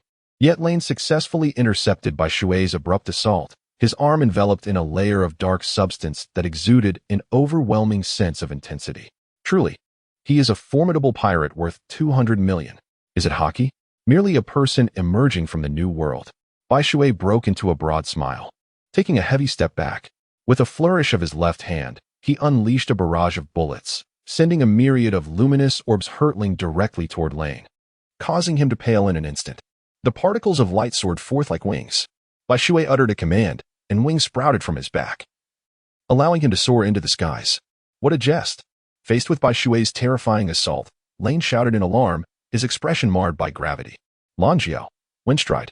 He rapidly flicked his legs, unleashing a series of azure air blades that clashed with the incoming attack, neutralizing it. Photon cannon. However, before he could catch his breath, Bai Shui's icy voice reverberated once more, as a monumental light cannon was unleashed upon him, causing Lane's complexion to pale. This strike must be thwarted, otherwise their ship would surely meet its doom. Boiling meteor cannon. Acid bomb. Naturally, Sun Yang and Mu Yin could not remain idle, joining the fray by launching their own attacks toward Bai Shui in the heavens. Yet, Bai Shui effortlessly evaded their efforts. How could they possibly strike a target in the sky? Upon the sea, Bai Shui possessed an undeniable dominance over his adversaries. Unless someone could also take flight, none could surpass him in the aerial realm. Chapter 112. Let Strength Speak. Spear Technique. Impact Cannon. Lane roared, confronting the oncoming light cannon. Gritting his teeth, he thrust out his right index finger, unleashing a terrifying wave of invisible energy that met the light cannon head-on. Boom! The entire sea was illuminated, and the roar of thunder echoed mightily, causing the ship beneath Lane and his companions to submerge significantly as the waves surged tumultuously. Photon torrent. The white water cascaded downwards, utterly unaffected, as a myriad of luminous orbs erupted from his left-hand weapon, once again assailing the vessel. You scoundrel, die! Yet, at that very moment, a furious roar surged from an unexpected direction, the lower left. He barely had time to react before witnessing a fist magnifying in his vision, subsequently striking his face and sending him hurtling away. Thud. The assailant was none other than Lane, who had ascended using the moonstep technique. The vessel below was enveloped in a layer of dark green liquid, immovable against the onslaught of Whitewater's attack. In the instant of impact, Whitewater felt his mind blank, as if his neck were on the verge of being severed. The immense force struck him with the sensation of being collided with by a great mountain. Cough. Indeed, he was worthy of being a 200 million berry pirate. His prowess was undeniable. With a sharp pain from biting his tongue, he jolted himself into clarity. His wings unfurled behind him, allowing him to hover in midair. He wiped the blood from the corner of his mouth, yet the fervor for battle in his eyes remained undiminished. Once more, Bai Zhu let out a roar, spreading his wings and swiftly darting towards Lan. Lan's expression grew slightly grave. His recent success in injuring Bai Shui had relied on an element of surprise. Now, having experienced Lan's strike, Bai Shui would undoubtedly be on high alert. Aerial combat offered no advantages for him. Boom. To Lan's astonishment, Bai Shui chose not to utilize his abilities, instead engaging Lan in physical combat. Dominating force. Lan grinned, for if Bai Shui sought his own downfall, he would bear no blame. Lan had never feared anyone in the realm of physical prowess. Boom. A thunderous sound erupted, yet the outcome was beyond Lan's expectations. He was sent flying while Bai Shui remained steadfast in the air. Lan could only recall that at the moment he unleashed his strength, a brilliant white light erupted beside Bai Shui. Particle cannon. Bai Shui raised his right hand, aiming a gun that unleashed a searing beam of light, hurtling towards him with incredible speed. With a shudder, Lan felt a terrifying sense of impending doom, every hair on his body standing on end. Yet, suspended in midair, altering his trajectory proved exceedingly challenging. Moonstep. Lan gritted his teeth and exclaimed, executing a powerful leap that miraculously propelled him beyond the range of the light beam, which instead struck the ship beneath him. Not good, Lan cried out, realizing too late that Bai Shui's true target was the vessel below. Light particle barrage? Before he could catch his breath, an overwhelming sense of danger surged through him as Bai Shui realigned his aim, sending a torrent of luminous orbs hurtling towards him. Iron block. Without a moment's hesitation, Lan invoked his protective ability. Boom. Despite the valiant efforts of Sun Yang and Mu Yin, the dual layers of defense were insufficient to withstand the assault of the light beam, which pierced through the ship and caused an immediate explosion. Sun Yang and Mu Yin had no choice but to lift Lola, landing amidst the debris of the ship, relying on fragments of wood to keep themselves from plunging into the sea. Chapter 113. The Battle Against Bai Shui. Lan felt as if he were being relentlessly pounded by a heated iron ball. The luminous orbs possessed not only immense power, but also terrifying heat. Were it not for the fact that it was Bai Shui, he might have mistaken it for the arrival of the yellow ape. Using the iron block ability, he had so far remained unscathed, albeit not without discomfort. He turned to the two, standing on the surface of the sea. Understood, they replied. As they traversed the shattered decks floating on the water, racing towards a small island beside Upside Down Mountain. They quickly realized that engaging Bai Shui at sea was an unwise endeavor. Longer Bai Shui, if you dare, come chase me. Lan's gaze sharpened, only to be thrust into the ocean moments later, creating a massive splash. Moonstep. As he plunged into the water, Lan swiftly maneuvered like a fish, darting towards the island and then rapidly ascending to reach its shores. Light particle cannon. Bai Shui discovered the trace of Lan. Realizing that only the luminous particle cannon could inflict harm, he noted that the luminous stream was insufficient to damage Lan. It was the particle cannon that would be effective. Indeed, he was a formidable pirate of immense repute. Challenging, yet he remained undeterred, refusing to believe that Lan was merely a reincarnated turtle. Observing that they had all come ashore, Bai Shui felt no tumult within. Fighting on the sea favored him, but engaging on land imposed no constraints. Did they think he was merely reliant on his abilities? Were those years spent battling the beasts on Kuro Island in vain? Bai Shui possesses not only formidable abilities but also commendable physical skills. With a swift motion, he executed the air surefoot, Mega, confronted by the incoming light cannon. Lane did not dare to hesitate.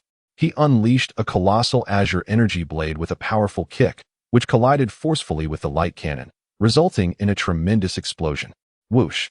The white water converged its wings, plummeting towards the island like a cannonball. You think you can land? Not a chance. Upon witnessing this, Xuanyang and Mu Yin exchanged glances and, with a wave of their hands, two writhing orbs materialized behind them.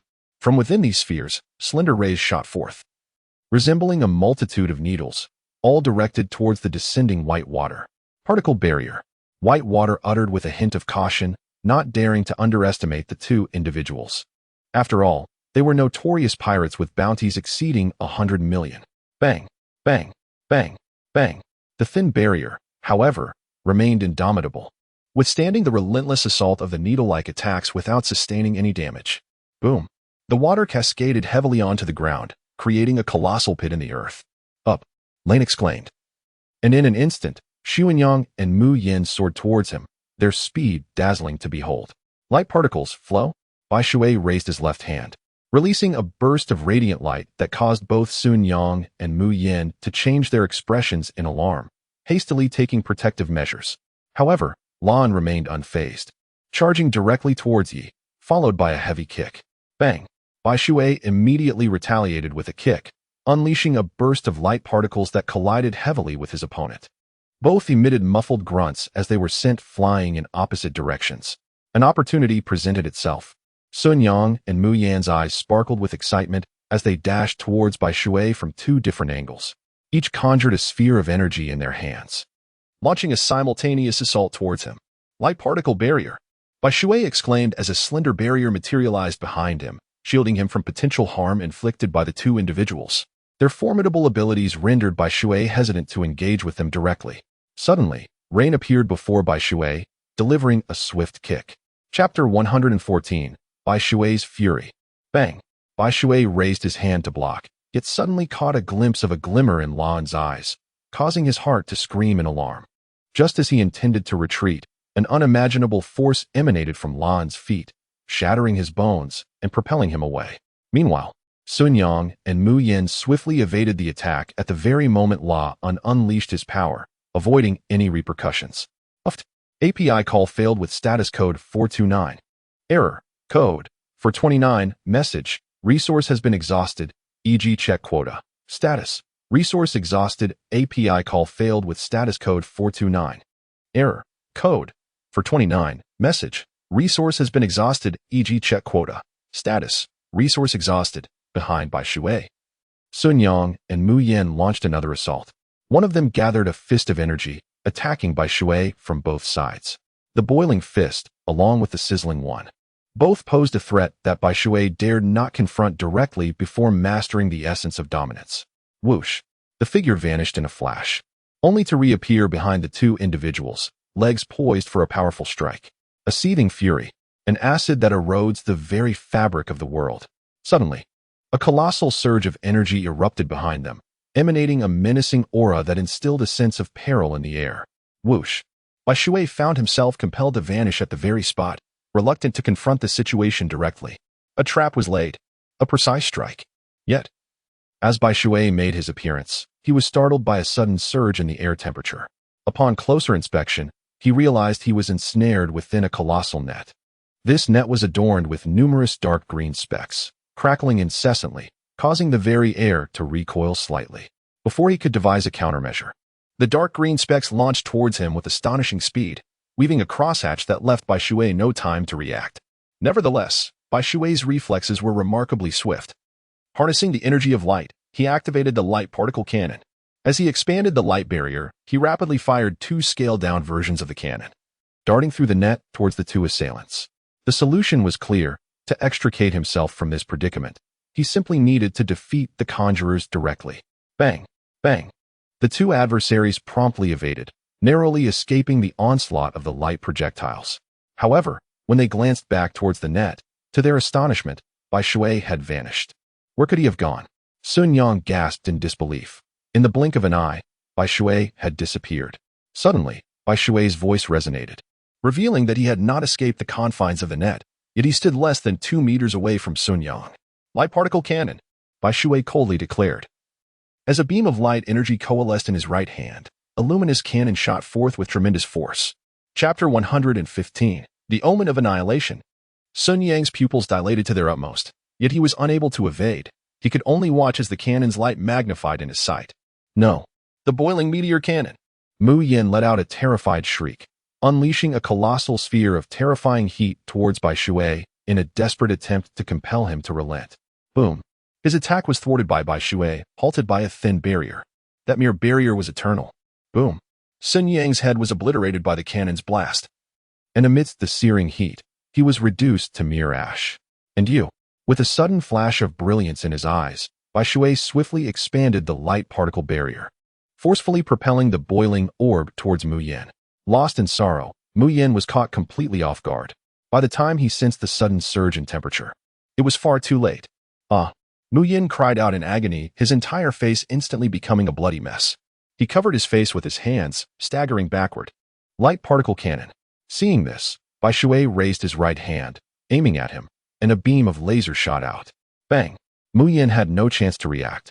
And like Lane, he was blasted away by the light cannon, exploding in the forest, his fate uncertain. However, being hit head-on by the light particle cannon, he would be severely injured even if he didn't die. Lane, come out. I know you're not dead. After blasting Mu Yen away, Bai Shui suddenly turned around, his right-hand gun pointing in a certain direction. Cough, cough. As expected of long air, Bai Shui, your perception is indeed sharp. As he spoke, Lane emerged from the forest ruins not far away, covering his chest, looking battered and disheveled. I really shouldn't have provoked you. Alas, there's no turning back once the arrow is released. I can only go all the way. Looking at Sun Yang's headless corpse lying on the ground, a trace of grief flashed in Lane's eyes, his tone filled with regret and lament. Having come this far, do you think there's any point in saying these things? Bai Shui chuckled lightly, his chest rising and falling rapidly. The frequent use of his abilities weighed heavily upon him, especially after being wounded by Lane on 2 occasions. Only by eliminating you can I eradicate future threats, Lane proclaimed, standing tall and gazing earnestly at Bai Shui. Then let us begin. Bai Shui, unwilling to engage in unnecessary banter, propelled himself forward with a decisive step towards Lane. The impact was thunderous as their fists collided. With a resounding thud, Lane drove his knee towards Bai Shui, who, refusing to falter, raised his leg in defense, resulting in a deep, resonant clash. With a fierce exertion, both warriors retreated momentarily before launching themselves at each other once more.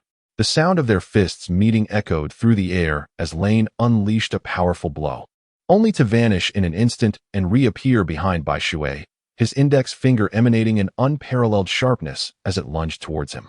The water expanded the particle energy barrier, and then, with a forceful grip, 5 tentacles shot forth, compelling Lane to retreat. Particle energy cannon. Storm foot, extra large. Both individuals unleashed their attacks simultaneously, resulting in a powerful collision that erupted with a tremendous wave of energy radiating outward in all directions. Whoosh! The water surged and vanished from its original position, only to reappear above Lane's head, launching a powerful axe kick that would undoubtedly inflict great harm if it connected. Chapter 116, Annihilation. Paper drawing. Lane disdainfully uttered a remark, and his figure drifted like a piece of paper, elusive and mysterious, evading Whitewater's attack with remarkable agility. Finger gun. bullet. Lan extended his hand and flicked it towards white water, unleashing a rapidly flying illusion that in the blink of an eye soared towards white water. Zing. API call failed with status code 429. Error. Code. 429. Message. Resource has been exhausted, e.g. check quota. Status. Resource exhausted. Bai Shui swiftly darted out, and in the blink of an eye, he unfurled the luminous particle barrier. In the very next moment, the barrier was violently struck by a powerful kick, trembling incessantly. After delivering the blow, Lane showed no hesitation and immediately retreated, shortly thereafter. 5 luminous particle tendrils surged toward him. It can be said that Lane evaded with remarkable timeliness. As the luminous tendrils approached, Lane raised his leg and unleashed a cerulean blade of energy, shattering all the incoming tendrils. The luminous particles cascaded magnificently. Bai Shui raised his left hand, and a fierce burst of light erupted forth. Then, with a flutter of wings, he followed in the wake of the luminous sphere, rushing toward Lane. The Gale of Lanji. Lane, caught off guard by Bai Shui's pursuit, unleashed a series of slashing energy blades that collided with the radiant orb. Upon seeing Bai Shui, he could not help but be taken aback. The particle cannon. It was this fleeting moment of astonishment that granted Bai Shui a precious opportunity. A sharp beam of light shot forth, striking terror into the heart. Instinctively sensing danger, Lane vanished from sight in an instant. The flow of light particles. However, Bai Shui was determined not to let this advantage slip away. With his left hand aimed at Lane's left front, he released a torrent of glowing spheres. Lane re-emerged just as the luminous orbs converged upon him. Lane had no time to summon his iron barrier, and his flesh could not withstand the onslaught of the radiant spheres, causing him to stagger backward, spewing blood. Farewell. Bai Shui raised his right hand, weapon in hand, squinting as he spoke. In the next moment, a beam of light, considerably more slender than usual, surged forth and, to Lan's horror, pierced through his chest. Ack! Lan let out a cry of anguish, his voice echoing through the heavens, as the excruciating sensation of having his heart shattered coursed through him. The light particle cannon. Bai Shui struck once more, with a normal measure of force, yet his aim was not directed at Lane, but rather at the individual behind him. Behind him stood the injured soldier, Laura, who was tantalizingly close to being struck by Bai Shui, despite being a woman and a casualty. Bai Shui sensed an overwhelming threat emanating from her. Fearful of her proximity, he unleashed a beam of light in her direction. No, Lane bellowed, his voice filled with anguish. The subsequent scene left a profound impression on Bai Shui, one he would never forget. As if she had resigned to her fate, Laura opened her arms wide to embrace the impending beam, surrendering all resistance. Within the light, she gradually transformed into a charred corpse, remaining silent throughout. I will kill you. Despite coughing up blood, Lane, after witnessing this heart-wrenching moment, found himself defying the odds. Instead of collapsing, his eyes burned with rage, resembling a frenzied bull. As he charged towards Bai Shui, bang! Bai Shui, of course, dared not be negligent and withstood the blow. However, Lan was acutely aware that he could not survive, and thus his techniques were all reckless and desperate. Chapter 117, A Deathly Struggle. After Bai Shui blocked the strike, Lane retaliated with a powerful kick, simultaneously leaning forward and thrusting his right elbow with unrestrained ferocity. Despite Bai Shui's swift reflexes and adequate response, Lane suddenly unleashed a terrifying force, a kingly might, which sent him crashing backward, his bones cracking audibly as he expelled a torrent of blood. Ugh! However, Lane, having exerted himself excessively, coughed up a mouthful of blood, his vitality swiftly waning. Lola, I will accompany you. Lane sat down, cradling the charred, unrecognizable remains in his arms, his gaze tender as he spoke. Lola, in the next life, I wish to be with you again. With those final words, Lane's breath ceased. Cough, cough. In the distance, Bai Shui struggled to rise, gasping violently, his chest concaved and his complexion ghastly pale. He never anticipated that the final blow would possess such overwhelming strength. Bai Shui rose to his feet, striving to calm the tempestuous blood coursing through his veins, desperately attempting to stifle the urge to expel blood. The severity of his injuries had begun to distort his vision, rendering it blurry. Jia, long ere Bai Shui, meet your demise. At that moment, a cackling laughter echoed through the air, and Bai Shui was taken aback. His vision sharpening instantaneously, a cold sweat trickling down his back. There stood Mu Yin, her face a grotesque mask of flesh and blood, brandishing a colossal sphere of boiling water, charging towards him. Should he be struck, survival would be improbable, if not impossible. However, after the earlier devastating blow, He found himself incapable of wielding his powers any longer. His predicament was undeniably perilous. Haha, let us see how you will escape. Mu Yin seemed to relish the knowledge that Bai Shui was rendered immobile, her triumphant laughter resonating as she declared, light particle tentacles. Bai Shui gritted his teeth and forcibly wielded his abilities, unleashing 2 tentacles, each as thick as a finger, which shot forth to ensnare the tree behind him. As the water sphere was about to strike, he dragged himself backward like a dog on a leash, narrowly evading the blow. Zzz. Although Bai Shui swiftly dodged backwards, he was still grazed slightly. Instantly, it felt as though hot oil had splattered upon him, sizzling audibly, and a palm-sized wound was corroded into his abdomen. Bai Shui gritted his teeth, suppressing any sound that might escape him, yet the veins on his forehead stood out starkly, a testament to the agony he endured. The pain wrought by the corrosion surprisingly sharpened his senses, momentarily dulling the ache in his chest. What difference did it make to evade? I shall see how being on the brink of exhaustion contends with me. Mu Yin, having merely endured a direct blow from Bai Shui, bore significant injuries but fared far better in comparison. Unless, of course, Bai Shui could unleash yet another strike. Corrosive rain orb. Mu Yin gestured, summoning a water sphere into his palm, from which a relentless barrage of attacks erupted from every conceivable angle, rendering evasion impossible. Haha, long ere Bai Shui. Prepare to meet your demise. Mu Yin envisioned Bai Shui being reduced to a mere pile of bones by his corrosive assault, and he laughed triumphantly. But Bai Shui defied all expectations. He, who should have been incapable of executing the intense body technique known as shave, vanished from sight once more. Shave matters not. Escape is futile. Mu Yin proclaimed with unwavering confidence, asserting dominion over the entire space, knowing that the moment Bai Shui reappeared, his demise would be sealed. Is that so? At that moment, an undeniable, chilling voice emanated from behind Mu Yin, rendering his body immobile in an instant. Chapter 118.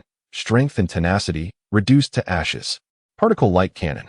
Squeezing out the last scintilla of light from his entire being, Bai Shui coalesced them into a feeble light cannon and pulled the trigger.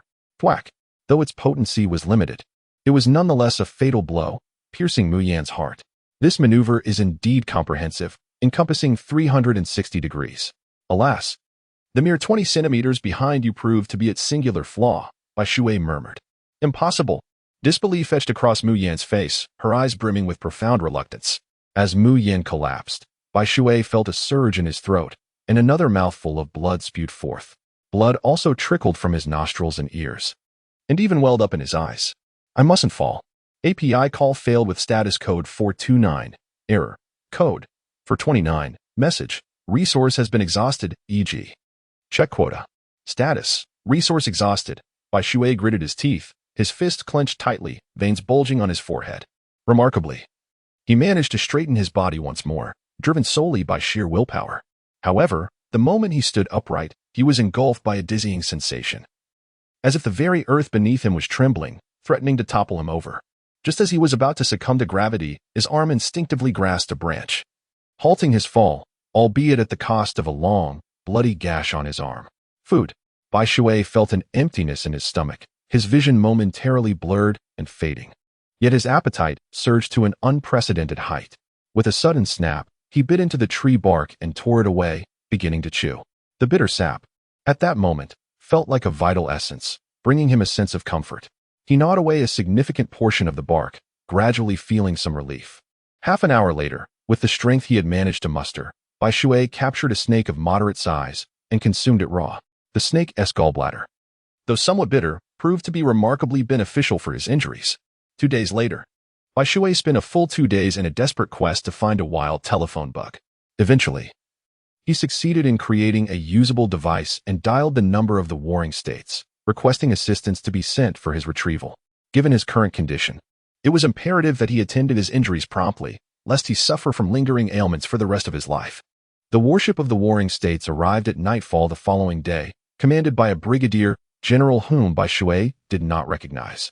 However, upon reviewing Bai Shui's remarkable achievements, the officer was taken aback with astonishment. Nearly half of the island lay in ruins. Lane was an adversary Bai Shui could never hope to confront. The bounty of 200 million had been established 2 years prior. He was uncertain of the current worth of Lane's strength. But the mere fact that Bai Shui single-handedly vanquished the entire beastly pirate crew earned him deep respect from the general. Truly, talent blossoms in youth. And Bai Shui exemplified this notion splendidly. Upon his return to the naval headquarters, Bai Shui was promptly sent back to the hospital for treatment. The news of his solitary triumph over the beast pirate crew began to circulate gradually within the naval ranks. Speculation abounded regarding the rank Bai Shui might attain, especially in light of his recent victory, which rekindled discussions of his past accolades and the honors he had previously received. Even without this latest achievement, as a newly inducted member of the Navy, he would have been eligible for the rank of second lieutenant. Chapter 119. The Navy exhales in relief. With this latest feat of vanquishing the entire beast pirate crew, it would not be excessive for him to be elevated to the rank of major. As long as Sengoku refrained from making an announcement, the sailors continued to speculate, concocting numerous versions of events, each differing from the last. Nonetheless, the most widely accepted and reasonable expectation remained his promotion to major. Within the naval headquarters, the rank of major, when deployed externally, merely entailed the role of a commander of a base in the four seas, a position of modest significance. Despite his formidable strength, Bai Shui, having just joined the Navy, still needed to grasp certain essential knowledge. Therefore, it would be prudent for him to hone his skills in the position of captain for a few years before advancing further. After all, with his capabilities, a promotion to the rank of officer was inevitable. Nevertheless, speculation remained mere conjecture, as no definitive statements had been issued by Sengoku. However, following this incident, Bai Shui rapidly ascended to celebrity status within the Navy headquarters. His name became known to all, from the three admirals to various junior officers and non-commissioned officers. The notion of fame had never crossed Bai Shui's mind, yet now that he had achieved it, he remained unperturbed. After spending nearly 2 weeks recuperating in the hospital, Bai Shui's injuries had finally healed sufficiently, and he was subsequently invited to attend the awards ceremony. This ceremony, held annually, primarily serves to honor the Marines who have been promoted from various ranks, as well as the exceptional graduates from naval academies. Bai Shui, however, was an exception in this context. His presence added a layer of intrigue to the ceremony. Unlike the other Marines, Bai Shui held the rank of first lieutenant rather than captain, as Sengoku deemed it inappropriate to award him a higher rank immediately. It was decided that he should undergo 2 years of development before any further elevation. This decision relieved many, for had he been promoted to captain right upon joining, aspiring recruits might follow suit, believing they could simply vanquish a band of pirates and instantly become naval officers. Such a trend would ultimately lead to the Navy headquarters becoming a haven for lawless individuals, rendering the Navy ineffective. In contrast, the rank of first lieutenant, while not particularly high or endowed with significant authority, was still a notable achievement for a newcomer. It represented a substantial leap over the ranks of private, third-class private, second-class private, first-class private, corporal, sergeant, staff sergeant, warrant officer, second lieutenant, and lieutenant. Many within the Navy might never ascend to the rank of first lieutenant throughout their careers. Upon arriving at the venue for the award ceremony, Bai Shui instantly became the focal point of attention, akin to a monkey in a zoo. Observed and commented upon by the crowd, Bai Shui is remarkably young, merely 20 years of age. While he may not stand out as exceptional within the naval headquarters, he can certainly be regarded as a prodigy. Moreover, he is the sole individual whose abilities do not align with his rank, were his prowess to dictate his position. He would rightfully hold the rank of rear admiral. Even among rear admirals, he could be considered a formidable force, save for a few already renowned special rear admirals, in which case Bai Shui would still pale in comparison. Sengoku has personally assessed range strength and deemed a bounty of 300 million to be entirely justified. Chapter 120. The Youngest Lieutenant. A bounty of 300 million is beyond what an ordinary rear admiral could contend with. Only the more distinguished among them could pose a challenge, such as the likes of Gecko Moria, Don Quixote da Flamingo, and Akainu. Meanwhile, during Bai Shui's participation in the award ceremony, far away in the East Sea, in a place known as Windmill Village, the son of the pirate king, Joel D. Roger, a man referred to as the son of evil, Port Asti, Ace, has set sail. The award ceremony is being held at the Navy's Grand Plaza, directly facing the sea in Marineford. Over 1,000 individuals are in attendance. Aside from Bai Shui, who is being honored as a lieutenant, there are others receiving commendations as officers and generals. Were it not for Bai Shui's presence, the newly appointed lieutenants would likely attract little attention, as the spotlight primarily falls on the generals, who constitute the combat echelon of the naval headquarters. Among the generals, Bai Shui recognizes several familiar faces: Virgo, known as the Ghost Bamboo, who will eventually fall to the death surge in Trafalgar D. Waterlaw, and Drake, a genius rear admiral destined to defect from the Navy. The remaining attendees leave little impression on him. He recalls only a few. The high-ranking Navy officials present at the ceremony include Sengoku, Garp, the Yellow Monkey from the Three Admirals, and the Rear Admiral representatives, Gecko Moria, and the Weasel. The ceremony proceeds in an orderly fashion, adhering to the prearranged program. When it is Bai Shui's turn, 30 minutes have elapsed. He is the last of the lieutenants to be honored, and notably, the youngest among all awarded lieutenants. As Bai Shui steps onto the stage, all eyes in the plaza are drawn to him. The sensation of being scrutinized by over 1,000 pairs of eyes is rather unsettling. Even Bai Shui cannot help but feel a chill run down his spine. Upon receiving his uniform, he deviates from the customary practice of neatly donning it as the others do, instead draping it over his shoulders like the Three Admirals. At that moment, a powerful gust of wind sweeps in from the sea, tousling Bai Shui's hair and sleeves, epitomizing youthful vigor and charm. A chorus of gasps rises from the crowd, predominantly from female onlookers. As a lieutenant, he technically lacks the authority to mix and match his attire. But given his exceptional talents, Sengoku turns a blind eye. Otherwise, such liberties would only be granted upon attaining the rank of officer. The character's justice emblazoned on his back evoke little sentiment in him. The notion of protecting the people seems a mere jest. What, after all, is the Navy? Merely a lapdog of the world government. The concept of safeguarding the populace is but an ancillary benefit for the world government. When the Navy's interests are threatened, one must wonder whether these sailors will still prioritize the protection of the people. Akainu exemplifies this perfectly. In his ruthless pursuit to silence Nico Robin's mother and the scholars of O'Hara, an entire island was obliterated, disregarding the countless innocent lives lost. Did Akainu hesitate? Not in the slightest. It is only upon donning this uniform that Bai Shui comprehends why it does not succumb to the wind. The garment is equipped with mechanisms at the shoulders and neck designed to adhere to the body. In the Grand Plaza, alongside the sailors, various journalists from the media are present. Chapter 121. Fame brings fear, just as size brings fear to pigs. The strikingly handsome visage of Bai Shui was inevitably captured on camera, leading the public to concoct a plethora of monikers. Titles such as the most dashing captain of the Navy headquarters, the most privileged captain in history, the most powerful captain ever, and the fastest rising captain are sure to captivate audiences. The sudden emergence of this captain would undoubtedly pique the public's curiosity. How could a mere captain eclipse the presence of other officers and commanders? This question would surely ignite intrigue among many. Thus, with such curiosity brewing, it is only natural that Bai Shui's remarkable deeds would be featured prominently, likely resulting in a sales phenomenon. However, following Bai Shui's striking appearance, the public's interest in the upcoming award ceremony for other officers and commanders noticeably waned. What was intended to be a grand showcase for the commanders devolved into a hurried affair, with many prepared commanders delivering brief speeches before swiftly exiting the stage after receiving their uniforms. This left several commanders with a lingering sense of animosity towards Bai Shui, their gazes laden with resentment. It is only natural to feel jealousy. Where there are people, there exists rivalry. Yet, the use of underhanded tactics was not in their repertoire. After all, they were all members of the Navy, adorned in the mantle of justice. However, refraining from petty schemes does not guarantee camaraderie. Humans are inherently social creatures. Exclusion from a group can lead to a profound sense of sorrow, reflecting Bai Shui's immaturity as a man.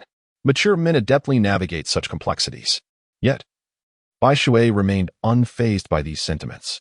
If these individuals chose not to embrace him, so be it. There would inevitably be others who would. He held firm in his belief that as his strength grew and his rank ascended, there would come a time when others would seek to include him. Thus, the awards ceremony concluded, leaving an indelible impression of the newly minted Captain Bai Shui. Alongside his promotion, news of his solo conquest of the Beast Pirate Group spread like wildfire, leaving the world in awe. Bai Shui, at merely 20 years of age, has already managed to vanquish a notorious pirate with a bounty of 300 million. Given time, he could very well emerge as a candidate for the rank of admiral.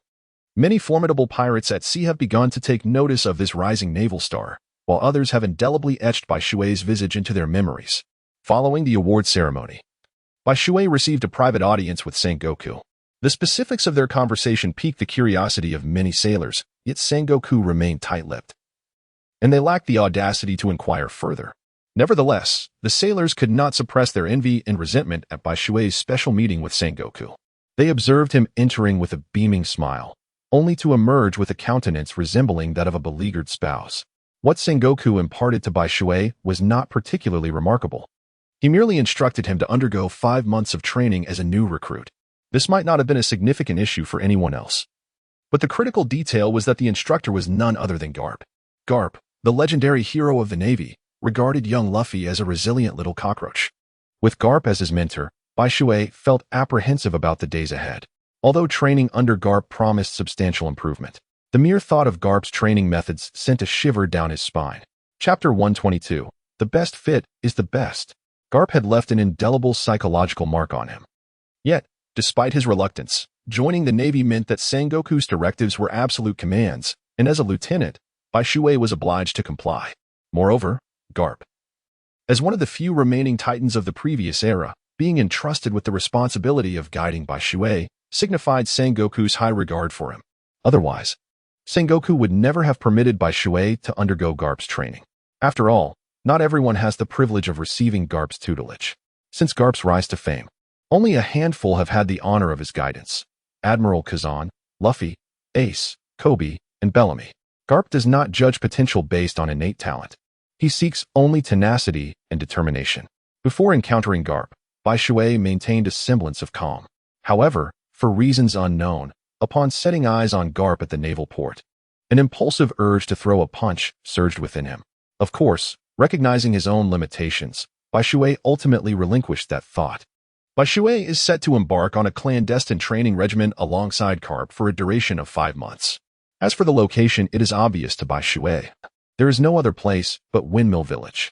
After all, he can accompany his grandson Luffy, while simultaneously training Bai Shui, and also facilitate a friendship between Bai Shui and Luffy.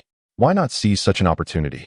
The achievements of Whitewater in the future will undoubtedly be remarkable, a truth well understood by Garp. With his presence, Luffy is certain to receive his guidance, which will greatly benefit Luffy's forthcoming journey. Naturally, when it was announced that Whitewater would be personally instructed by Garp for 5 months, the entire Navy headquarters erupted with excitement. Even Admiral Akiji displayed signs of discontent. In the vast expanse of the Navy headquarters, who would not yearn for the mentorship of Sengoku and Garp? Yet, both Garp and Sengoku have never expressed intentions to nurture anyone in particular. Now, a newly promoted seaman, previously a lone wanderer, has accomplished what they could not achieve in their entire lifetimes. How could they not feel vexed? How could they not be stirred? Certainly, while frustration may linger, no one would allow it to cloud their judgment. Some, however, still harbor a tinge of envy, occasionally muttering complaints. On the warship, I remarked, "Garp, old man, what do you plan to teach me during these 5 months? I hope that while you're instructing me, you won't suddenly decide to go visit your grandchildren and leave me to fend for myself." Bai Shui reclined leisurely with his hands cradling his head, exuding an air of nonchalance. Garp's face involuntarily flushed with embarrassment. Bai Shui had indeed hit the nail on the head. Huh, how could that be? You are overthinking things. There is no way I would do such a thing. His words contradicted his heart, a true reflection of his demeanor. Well, I have long suspected that you would not have any arrangements in place. Therefore, I have devised my own plan. Please take a look at this proposal. And if there are no objections, will you train me according to it? With that, Bai Shui produced a folded piece of paper from his chest and handed it to Garp. The document outlined the study of the Navy's 6 styles: iron blocks, physical techniques, and hockey. Garp opened the paper, expecting a densely packed schedule, only to be greeted by a few elegantly penned characters. Bai Shui, why have you chosen to learn only the Gale Step, Finger Gun, and Moonwalk? Are they not formidable? Garp pondered, perplexed by Bai Shui's selective approach. While the Moonwalk, Finger Gun, and Gale Step might prove advantageous to others, for him, they seemed superfluous, akin to a chicken rib, offering little value and merely prolonging his learning process. If they served no purpose, why bother with them? Bai Shui opened his eyes and replied with an air of tranquility. Chapter 123. Mastering hockey is not an easy feat. His decision to study paper drawing and iron body was the result of profound contemplation. Were it not for the enhancement of his control over his bodily muscles through paper drawing, he might not have pursued it at all. The utility of paper drawing is twofold. It aids in evading attacks and enhances bodily control. However, in terms of dodging attacks, the observation hockey far exceeds his capabilities. The purpose of learning iron body is rather straightforward: to bolster defense. Why is it of no use to you? Carp still seemed somewhat perplexed. In his eyes, the Navy's 6 styles encapsulated the essence of martial arts, with each technique being exceptionally valuable, something that the average person would yearn to master entirely. Yet Bai Shui, despite having the opportunity to learn them all, chose not to. Nevertheless, to provide you with a foundation for my upcoming training, I shall demonstrate my method of attack. After witnessing it, you will comprehend my reluctance to learn the gale foot and the finger pistol. Bai Shui rose from the ground and addressed Carp. Then, with a flick of his wrists, 2 guns materialized in his hands. Light particles flow. A soft murmur escaped from Bai Shui, followed by a sharp whoosh as a torrent of radiant waves surged forth, subsequently shattering the distant, diminutive isle. The light particle cannon. Bai Shui lowered his left hand while raising his right, then he pulled the trigger. A resounding bang echoed, and a piercing beam of white light shot forth, striking the very spot he had aimed at. With a deafening explosion, a colossal wave surged upward, reaching over 20 meters high. The entire surface of the sea trembled, resonating with a thunderous roar that reverberated across the vast sky. The aftermath of the gigantic waves sent ripples across the ocean, causing even the naval ships to sway violently. Wings of light particles. Bai Shui sheathed his dual pistols, and, with a low murmur, a pair of magnificent white wings unfurled from his back amidst Carp's astonished gaze. He ascended into the sky, gracefully hovering above the naval vessel. What do you think? Do you believe I still need to master the gale step, the pointing finger, or the moonwalk? Whitewater descended once more, casting a bemused glance at the astonished Carp, who chuckled and remarked, "No wonder you made that choice. It all makes sense now." At last, Carp's expression shifted to one of realization, comprehending why Whitewater refrained from mastering the other 3 styles. "Very well. Let us proceed as you suggest. However, you must brace yourself, for 5 months will be dedicated to these endeavors. Other matters may be manageable. But mastering hockey is a formidable challenge." Carp suddenly donned a peculiar grin, sending an inexplicable chill down Whitewater's spine, as an ominous premonition loomed over him, though he could not pinpoint its source. The East Blue. This was the homeland of Whitewater, a place laden with sorrow. Had Aki not been injured, it might have been a repository of cherished memories. Yet, following Aki's injury and subsequent coma, this land became a wound etched in his heart. Upon sighting Carp's vessel, the pirates scattered in every direction, wishing they could sprout additional legs to flee from his presence. In the lore of the Pirate King world, a saying prevailed: the East Blue is the weakest sea. Previously, Whitewater had felt no discord with this notion, but now he could only lament that the East Blue's status as the weakest sea was indeed justified. Here, the pirates had no opportunity to rise, for Carp occasionally appeared to apprehend any pirates that might threaten the balance of the East Blue. If it were otherwise, it would defy all reason. Chapter 124, Windmill Village. Windmill Village. A place of wonder, destined to echo throughout the world, home to the likes of Monkey D., Luffy, Portgas D. Ace, as well as the Yonko Shanks, the Navy's Monkey D., Carp, the revolutionary leader Monkey D., Dragon, and Sabo, all of whom either hailed from or visited this remarkable locale. Furthermore, it stood as the sole town in the East Blue free from the threat of pirates, unless, of course, a pirate was foolish enough to seek their own demise. Anyone daring to harm the villagers would face the wrath of Carp or Dragon, who would not hesitate to punish any assailant. Naturally, henceforth, Whitewater would join their ranks. When Carp arrived, Windmill Village erupted in excitement. Though he visited several times each year, every return was met with the same radiant enthusiasm. After all, he was a hero of the Navy. Yet, amidst the jubilation, one figure bore a frown. Who could she be but the mountain bandit Dayton? She had raised Luffy, Ace, and Sabo, and though there was no blood relation, the trio regarded her as a maternal figure. Her furrowed brow stemmed from her assumption that Whitewater was yet another child to be fostered under her care. The villagers of Windmill Village warmly welcomed Whitewater's arrival. Although many did not recognize him, the mere fact that he accompanied Carp implied he had earned the latter's approval. If Carp deemed him worthy, then he was undoubtedly a child of Windmill Village. "Thank you, everyone. Thank you, Grandpa Village Chief." Bai Shui expressed his gratitude with humility and politeness, endearing himself further to the crowd. Who does not appreciate a courteous child? Dayton, where are you?"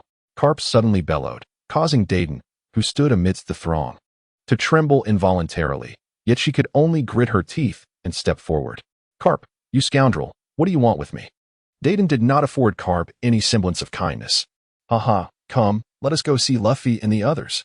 To Dayton's surprise, Carp did not mention Bai Shui residing under her care. Instead, he proposed to visit Luffy and his companions, which allowed her to exhale in relief. Truth be told, while she felt relieved, a flicker of doubt arose. Did Carp believe she was incapable of raising Bai Shui? Nevertheless, she dared not inquire further. After Carp departed, the crowd dispersed, some even displaying expressions of anticipation, for they knew that such moments often culminated in scenes of Carp chasing after Luffy and Sabo in a fit of exasperation. As the saying goes, love runs deep, and so does admonition, and Carp embodied this sentiment. Indeed, when Dayton led Carp and Bai Shui into the house, she found Luffy and Sabo in a disheveled state, fast asleep, which sent Carp into a fit of rage, landing 2 punches on them. "Ah, who hit me?"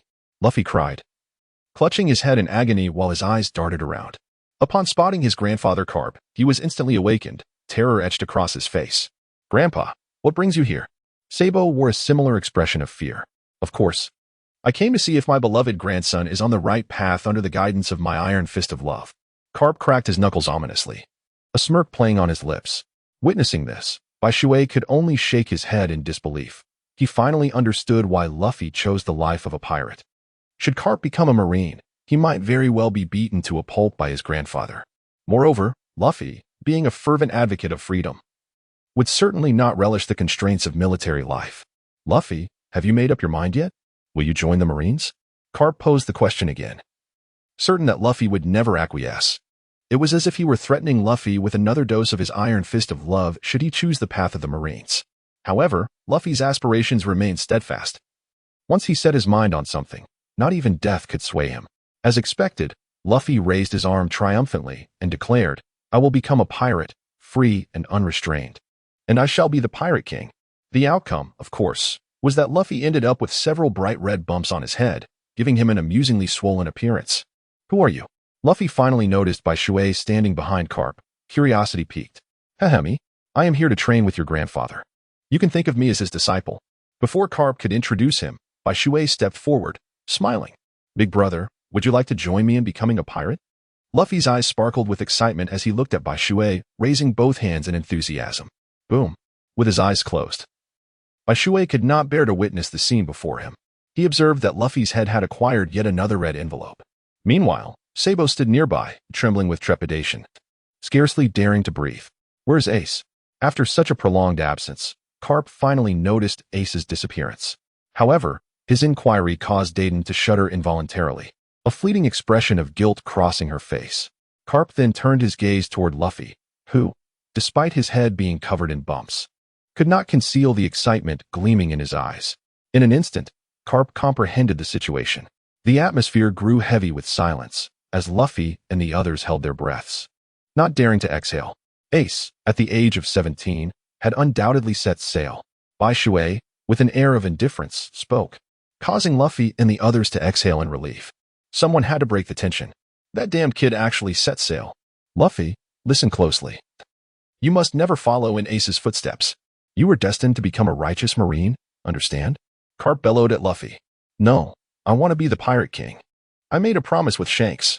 Luffy retorted defiantly, raising his hands and shouting, "Great, another round of beatings. Heh, Luffy. This time I will stay in Windmill Village for 5 months, and I will teach you well." After delivering a thrashing to Luffy, Carp suddenly flashed a devilish grin, sending shivers down everyone's spine. "Mr. Carp, what about Bai Shui's living arrangements?" Dayton was unconcerned with other matters, focusing solely on Bai Shui's accommodations. If Bai Shui were to join Luffy and the others, she needed to prepare in advance. Of course, if Bai Shui chose not to join, she could finally relax. "I will build my own house nearby, so there is no need for you to worry, Dayton."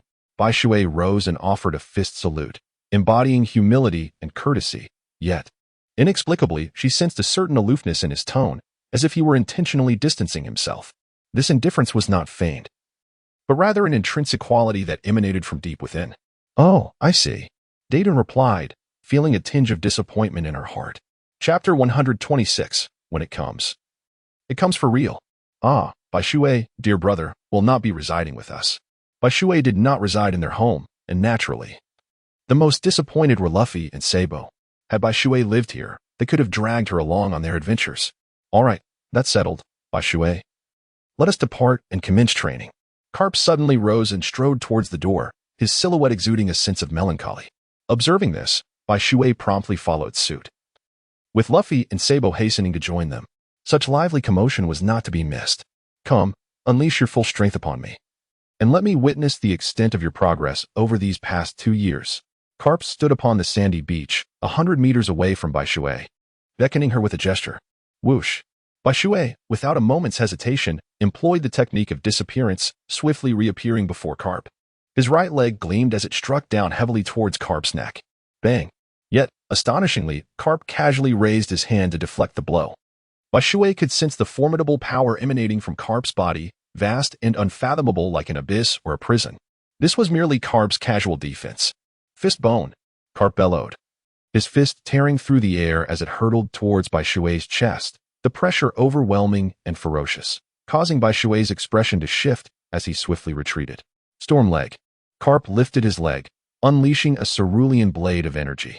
Although it bore a similar size to the energy blades Bai Shui had previously launched, its speed, strength, and offensive capability were on an entirely different level. Bai Shui, where are you looking? Suddenly, Carp's voice echoed from behind Bai Shui. Startled, Bai Shui turned to discover that Carp had indeed appeared behind him. Fist bone. A chilling sensation washed over Bai Shui, every hair on his body standing on end as if plunged into an icy abyss. A sharp crack echoed as bones shattered. The moment of impact felt akin to being struck by a speeding locomotive, the concentrated force causing him to instantly cough up a mouthful of blood. He was then hurled against the mountainside, the pain in his back rendering him unable to stand. Tempest kick. Garp, showing no mercy, unleashed another arc of compressed air, aimed directly at Bai Shui, who was still embedded in the cliff face, treating him as if he were no more than a lifeless object. Photon barrier. With no time to evade, Bai Shui gritted his teeth and erected a protective shield. Bang! The power of the Tempest kick exceeded Bai Shui's expectations. It felt as though he had collided with a mountain rather than a mere air blade. Unable to resist the immense force, he groaned, blood trickling from the corner of his mouth. Clang! Clang! Clang! The Tempest kick and the photon barrier clashed, producing a dazzling shower of sparks and a piercing sound. Crack! Suddenly, the shield began to fracture, causing Bai Shui to pale. Then, as if unable to withstand the pressure any longer, the barrier shattered into fragments. Bai Shui's pupils dilated, and he instinctively raised his hands to protect his head. Immediately, he felt an overwhelming force slam into him, driving him even deeper into the mountainside. He couldn't withstand the power emanating from the air blade, his arm bones creaking ominously, on the verge of breaking. Ha! Bai Shui gritted his teeth and exclaimed, as a sudden radiance emanated from behind him. A multitude of tendrils pressed against his back, propelling him forward with a force that seemed to challenge the very grip of Carp's cutting aura. Chapter 127, The 6 Forms of the Navy. Whoosh! Carp reappeared, catching Bai Shui utterly off guard. With a merciless kick, he sent Bai Shui flying, causing him to spurt blood once more. He skidded across the ground, carving a path into the forest, leaving behind a trail littered with shattered stones. Cough, cough! The water rose from the ground, clutching its chest and gasping for breath. In the brief encounter, it became painfully evident to him the vast disparity in strength that existed between himself and Carp. How formidable! While the untrained may merely spectate, the knowledgeable discern the intricacies. Luffy and his companion could only watch in awe, unable to grasp the subtleties of their clash. Yet, he was profoundly shaken by the ferocity of their battle. What truly constitutes a strong individual? This is it. Their previous skirmishes were merely child's play. Old man, you show no mercy whatsoever. It is utterly excruciating. The white water emerged from the ruins, clutching its chest and grimacing in pain. Hell, without this, how could your true strength be compelled? Carp, pinching his nose, remarked with disdain. All right, you are impressive. In a state of silence, Bai Shui found himself at a loss for words, while Carp displayed an audacious demeanor, rendering any rational discourse nearly impossible. Now, shall we commence with the teachings of the Navy's 6 styles? Bai Shui inquired, his face alight with anticipation, impatience evident in his demeanor. Goodness! Do you possess such a lack of patience? Carp remarked with a resigned wave of his hand, his expression conveying a sense of helplessness. To begin with, there is the iron block technique, which operates on the principle of accelerating blood flow to hasten muscle movement, thereby forming a formidable defense. This rigorous training fortifies the body, endowing it with the resilience of iron, rendering it impervious to bullets. However, the sole drawback of employing the iron block is the inability to move while in use. Of course, once sufficient training is undertaken, this limitation becomes negligible. Karp elaborated extensively on the topic.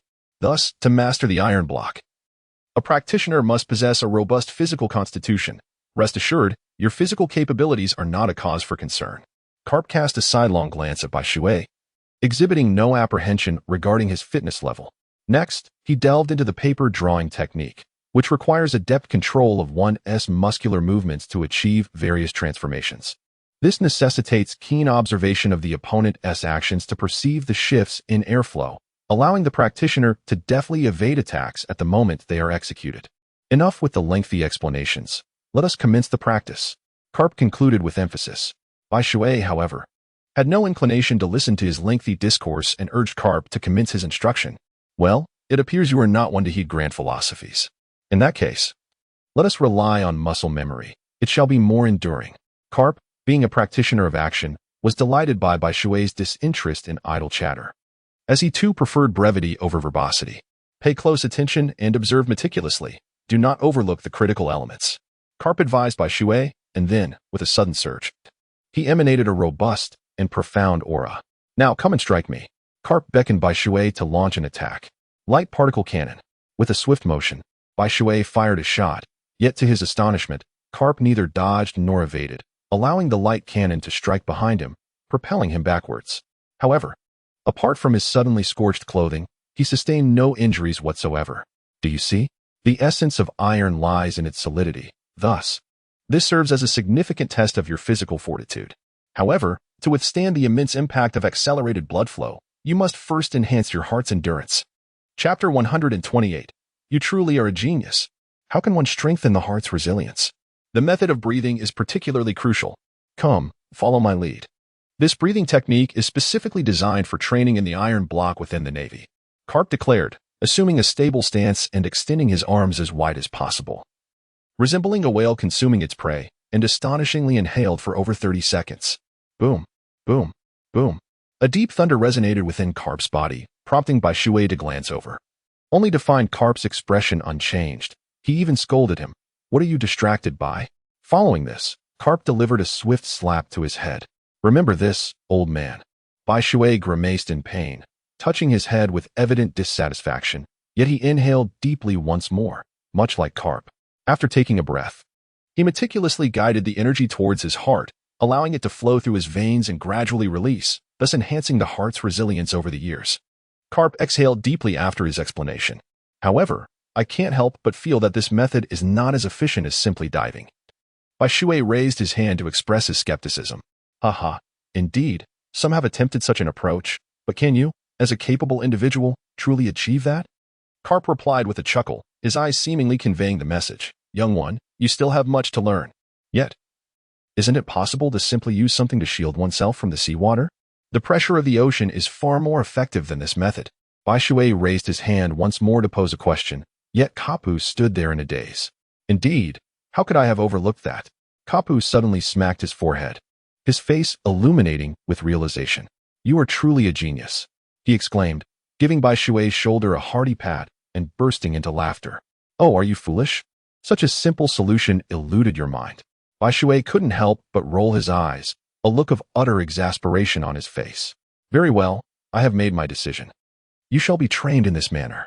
I firmly believe that your efficiency will undoubtedly improve, and within a month, I am confident that you will fully master the two techniques of the Navy Six. With Karp's right hand resting upon his left, Bai Shui established this training method. Yet, why does it feel somewhat amiss? Bai Shui was suddenly engulfed by a profound sense of crisis, sending a chill down his spine. Shortly thereafter, he witnessed Karp producing an odd, oval-shaped piece of leather from an unknown source, tossing it to Bai Shui and instructing him to wear it.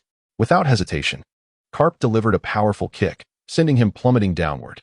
To his astonishment, a heavy object dangled beneath the leather, rapidly pulling Bai Shui's body into the depths. If he wished to ascend, he merely needed to tug on the leather. Karp's perception was remarkably astute. As he sank to the ocean floor, Bai Shui felt an overwhelming pressure converging upon him, causing the leather to cling tightly to his form. Simultaneously, the relentless pressure of the sea pressed against him, rendering each breath a struggle. Underwater, in the absence of oxygen, the heart would exert itself with greater force to propel blood more swiftly. striving to maintain the vitality of the human body. Beneath the waves, it was not only the intensity of the heart's rhythm and the velocity of blood flow that were challenged, but also the strength of the body and its coordination, both undergoing rigorous training. Bai Shui felt as though his chest was ablaze, an overwhelming constriction enveloping him, compressing his thoracic cavity relentlessly. The pressure mounted increasingly, causing the veins on his forehead to stand out prominently, and his complexion grew increasingly pallid. At last, just as Bai Shui seemed on the brink of succumbing, the downward spiral finally ceased. Chapter 129, A Hellish Indulgence. How infuriating. Why must it be this unbearable? Bai Shui gritted his teeth. His entire being had fused with the leather. This was not mere cultivation. It was akin to a form of execution. Thump, thump, thump. His heart raced with increasing fervor, the velocity of blood coursing through his veins creating an intense heat. Even amidst the depths of this vast ocean, he felt as though he were ablaze, drenched in perspiration. He could no longer endure. Though only 10 seconds had elapsed, Bai Shui felt as if he had withstood an entire century. In haste, he tugged at the rope, urging them to hoist him upward swiftly. Whoosh! In an instant, Bai Shui sensed himself ascending at breakneck speed, yet his vision blurred due to the rapid ascent. This was merely a result of the sudden drop in pressure, with minimal impact on his body. A brief respite would suffice. How do you feel? Are you all right? Karp swiftly extracted Bai Shui from the leather, and in that short span, Bai Shui was already drenched in sweat, saturating the leather. Refreshing. Bai Shui managed a weak smile. Having escaped from the brink of death, could one not feel exhilarated? Rest for 10 minutes, then we shall proceed. Cap commanded, settling onto the ground. Preparing for the next endeavor. 15 days passed. Onward. Bai Shui was once again cast into the sea by Karp, finding himself in the same position as 15 days prior. 1, 2, 3, 49, 50. After 50 seconds, Bai Shui's entire face turned a deep crimson, his teeth chattering incessantly. 53, 54. At last, that unbearable sensation returned, and Bai Shui hastily tugged on the rope, urging Karp to pull him up. Whoosh! Bai Shui once again lay sprawled on the ground like a lifeless dog, gasping for breath. After 15 days, with nearly 50 sessions each day, totaling 750 rigorous exercises, Bai Shui's heart had finally achieved the minimum threshold necessary to sustain the weight of iron. After a brief 10-minute respite, it was time for another attempt. Kapu brought over a wooden barrel filled with fresh water. All right, may my efforts over these past 15 days bear fruit. The feeble figure of Bai Shui weakly turned the water valve, and then suddenly commenced the flow of water. Half an hour later, a block of iron. As Bai Shui initiated the technique, adhering to the movements imparted by Karp, he experienced an unparalleled sensation of invincibility, his entire physique coalescing into a state of formidable density and cohesion. Whoosh! A tremendous force suddenly surged from behind Bai Shui, propelling him away, yet he felt little pain. That strike failed to even breach his skin. Remarkable! To attain such a level in merely 15 days, Bai Shui, you indeed possess a prodigious talent for mastering martial arts. As Bai Shui emerged from the distant woods, Karp could not help but express his admiration. You have nearly grasped the essence of this technique. What remains is practice. Now, we shall commence the study of paper drawing, which should prove somewhat simpler. However, paper drawing is divided into two distinct exercises. One focuses on the ability to capture airflow, while the other emphasizes the skill of dodging through muscle manipulation. Therefore, I trust you have prepared a unique set of tools. With that, Karp led Bai Shui to a particular location. Upon arrival at what Karp referred to as the training ground, Bai Shui found himself utterly bewildered. Rather than a training area, it resembled a slaughterhouse. The entire space consisted of a long corridor, 10 meters in length, densely populated with an array of swords, knives, and staffs. Although they were all blunt, being struck by them would surely be unpleasant. Chapter 130, Multifunctional Training. If the impact area were subjected to continuous blows, even Bai Shui would likely sustain considerable injury. Just when Bai Shui thought this was already sufficiently extreme, Karp profoundly illustrated the concept of escalating absurdity. He astonishingly covered Bai Shui's eyes with a completely opaque black cloth, compelling him to sense the impending danger using his other senses. Very well, despite Bai Shui's objections, there was no recourse. The decision rested firmly in Karp's hands, and dissent was futile. Whatever he decreed must be adhered to. Bai Shui was compelled to enter with his eyes blindfolded. Bang! Bang! Bang! The ensuing onslaught was merciless, Deprived of vision, Bai Shui found himself utterly disoriented. Unable to distinguish direction, the barrage of attacks overwhelmed him, and within a mere 10 seconds, not a single part of his body remained unscathed. Karp had initially intended to allow Bai Shui to acclimate to the sensation of blindness, but due to time constraints, he abandoned this plan, thrusting Yi Ling into the fray without preparation. Nevertheless, the power of muscle memory is formidable. For the human body is a complex amalgamation of the instinct to seek advantage and avoid harm. In this merciless onslaught of blades, the ability to capture the flow of air surged rapidly. Not only that, but his auditory perception was also continuously enhancing. What Bai Shui remains unaware of is that such practice indirectly hones his mastery of observation haki within him. Furthermore, it can enhance his proficiency with iron blocks and the application of armament haki. Bai Shui, of course, would not resign himself to perpetual defeat. Thus, he was determined to enhance his defensive capabilities and reaction speed. In this manner, Bai Shui gradually progressed. However, each time the villagers of Windmill Village beheld the gruesome scars adorning Ye's body, they could not help but feel a pang of sympathy for Bai Shui, urging him not to exert himself so recklessly. Yet, Bai Shui would merely smile and brush off their concerns, recognizing that certain endeavors necessitate relentless effort. Nonetheless, he cherished the villagers' care deeply in his heart. For the first time, he experienced a sense of belonging, a sentiment he had never encountered on Kuro Island. The villagers of Windmill Village, confident, radiant, warm-hearted, and genuine, evoked an irresistible affection within him, qualities absent among the people of Kuro Island. Time passed, and 3 months slipped away amidst Bai Shui's relentless toil. As Karp had anticipated, Bai Shui awakened to the methods of wielding haki, albeit excluding the rare conqueror's haki that not everyone possesses. Whether it be observation haki or armament haki, Bai Shui demonstrated a proficiency that even surpassed some Marines who had trained for 2 or 3 years. This, undoubtedly, was attributable to the array of blades. Even now, whenever Bai Shui stood beneath that menacing formation, his body would involuntarily tremble. Once more, Bai Shui once again stepped into the array of blades. Although his eyes were narrowed, his face betrayed little concern, gradually revealing a semblance of confidence. Whoosh! Bai Shui unexpectedly plunged into the array of blades with a shaving razor. Bang! The water seemed to possess a premonition, effortlessly evading a strike. With a swift motion, he bent low into a bridge pose, narrowly escaping a sword that grazed his side. In an instant, his legs propelled him upwards, eluding 2 intersecting clubs. He then forcefully landed upon one of the clubs, akin to a nimble ape, deftly dodging the descending blades. Like a monkey scaling a wall, he utilized the footholds provided by the surrounding blades to descend once more, slipping through the narrow gap of a sword. Just as he passed through, another sword shot toward him with lethal intent. Yet Whitewater found no leverage to aid his escape. Chapter 131. You truly are a genius. With a sudden movement, Whitewater disregarded the arrow, allowing the blade to pierce him, producing a resonant clash of metal upon metal, yet he remained unscathed. Then, with a slight furrow of his brow, he seized the sword and flung it aside, perfectly ensnaring an incoming spear. Harnessing this momentum, Whitewater soared once more into the air. With both hands raised high above his head, he descended like a dart, plunging through the gaps between 3 blades, with the exit a mere 10 meters away. However, one must remember, the mechanisms designed by Karp himself could not possibly be so easily circumvented. As Bai Shui swiftly darted through the gaps between 3 razor-sharp blades, he was suddenly struck from behind by a thick iron rod, causing him to momentarily halt.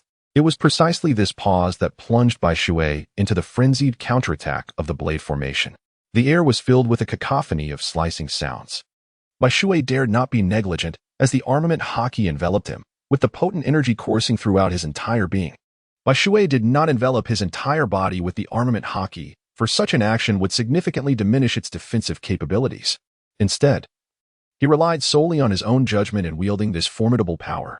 As for the iron block, it simply could not keep pace with such a rapid and intense combat style. Indeed, it was ill-suited for this kind of swift engagement. What an impressive young man. In merely 4 months, he has mastered the use of both armament and observation haki with remarkable finesse, truly a prodigy. However, such mastery is undoubtedly a result of relentless effort. He is willing to push himself to the limits for the sake of strength, though perhaps only he possesses the fortitude to do so. Observing from the sidelines, Karp could not help but nod in satisfaction at Bai Shui's performance. The growth of Bai Shui has been meticulously witnessed by his own eyes. Thus, he possesses a profound understanding of his achievements. It can be stated that Bai Shui's current accomplishments have entirely surpassed his own expectations. What an astonishing young man he is. Karp couldn't help but shake his head in admiration. In that moment, he was reminded of his grandson, Luffy, which elicited a bittersweet smile. If only Luffy could exert himself with the same diligence as Bai Shui, perhaps his achievements would eclipse those of Bai Shui. After all, one knows their own kin best. Luffy's innate talent is undeniable. The monkey family has never been lacking in potential. However, Luffy's disposition renders him incapable of such earnest cultivation, unless he were to experience some form of profound setback. Here in Bai Shui, after the rhythm was disrupted, Bai Shui preferred to endure the onslaught of blades rather than act recklessly. At last, he managed to regain the rhythm. Once he found his flow, Bai Shui seized the opportunity to break through and dashed out of the array of blades. This brief yet formidable array required Bai Shui to apply everything he had learned in practice. The paper drawing technique not only enabled him to sense the airflow and evade attacks, but also allowed him to dissipate the force directed at him, proving to be immensely beneficial and sparing him from numerous injuries. Haha, splendid. I truly did not misjudge you. You've indeed impressed me. In just 4 short months, you have acquired so much knowledge. For an ordinary person, mastering this would take no less than a year. Kapu approached with a broad smile, his aged face beaming like a blossoming chrysanthemum. With a hearty pat on Bai Shui's shoulder, he radiated satisfaction. All right, for the next month. It is time for you to teach me the art of combat. Bai Shui, however, did not feel particularly elated as he gazed at Karp. Karp, renowned as a master of martial arts in the world of One Piece, would serve as his sparring partner for a month, and Bai Shui believed his strength would undoubtedly soar. Chapter 132. Karp as the sparring partner. All right, kid, since you've chosen to seek punishment, don't blame me if I hit too hard. Prepare yourself mentally. Karp remarked with a rather wicked grin upon hearing Bai Shui's words. Enough talk. Let us begin swiftly. The techniques I've mastered cannot be fully exhibited amidst a barrage of blades. Bai Shui replied, displaying an unmistakable impatience. Why was he so anxious? Because, for the sake of training, he had gone 5 months without seeing Aki, although she had yet to awaken. The primary physician's tone suggested that her revival was imminent. Bai Shui's mind was consumed with thoughts of Aki, yearning to return to her side at once. However, Karp would not permit him to leave until he had endured these 5 months of rigorous training. In light of this, he resolved to absorb as much martial arts experience as possible during this month. Let us begin, Karp proclaimed, having chosen an island near Windmill Village. He cast aside his justice cloak and assumed a combat stance before Bai Shui. Swoosh! Bai Shui vanished without a trace, only to reappear behind Karp in an instant, unleashing a devastating energy cannon with his right hand. Fist of the Bone Cannon. As this fierce and scorching energy attack surged forth, Karp bellowed, and Bai Shui felt the air itself shift in response to his movements, becoming significantly heavier and oppressive. Boom!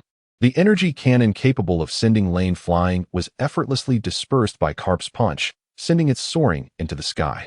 The entire island quaked, fissures radiating outward from Karp's position. Energy kick.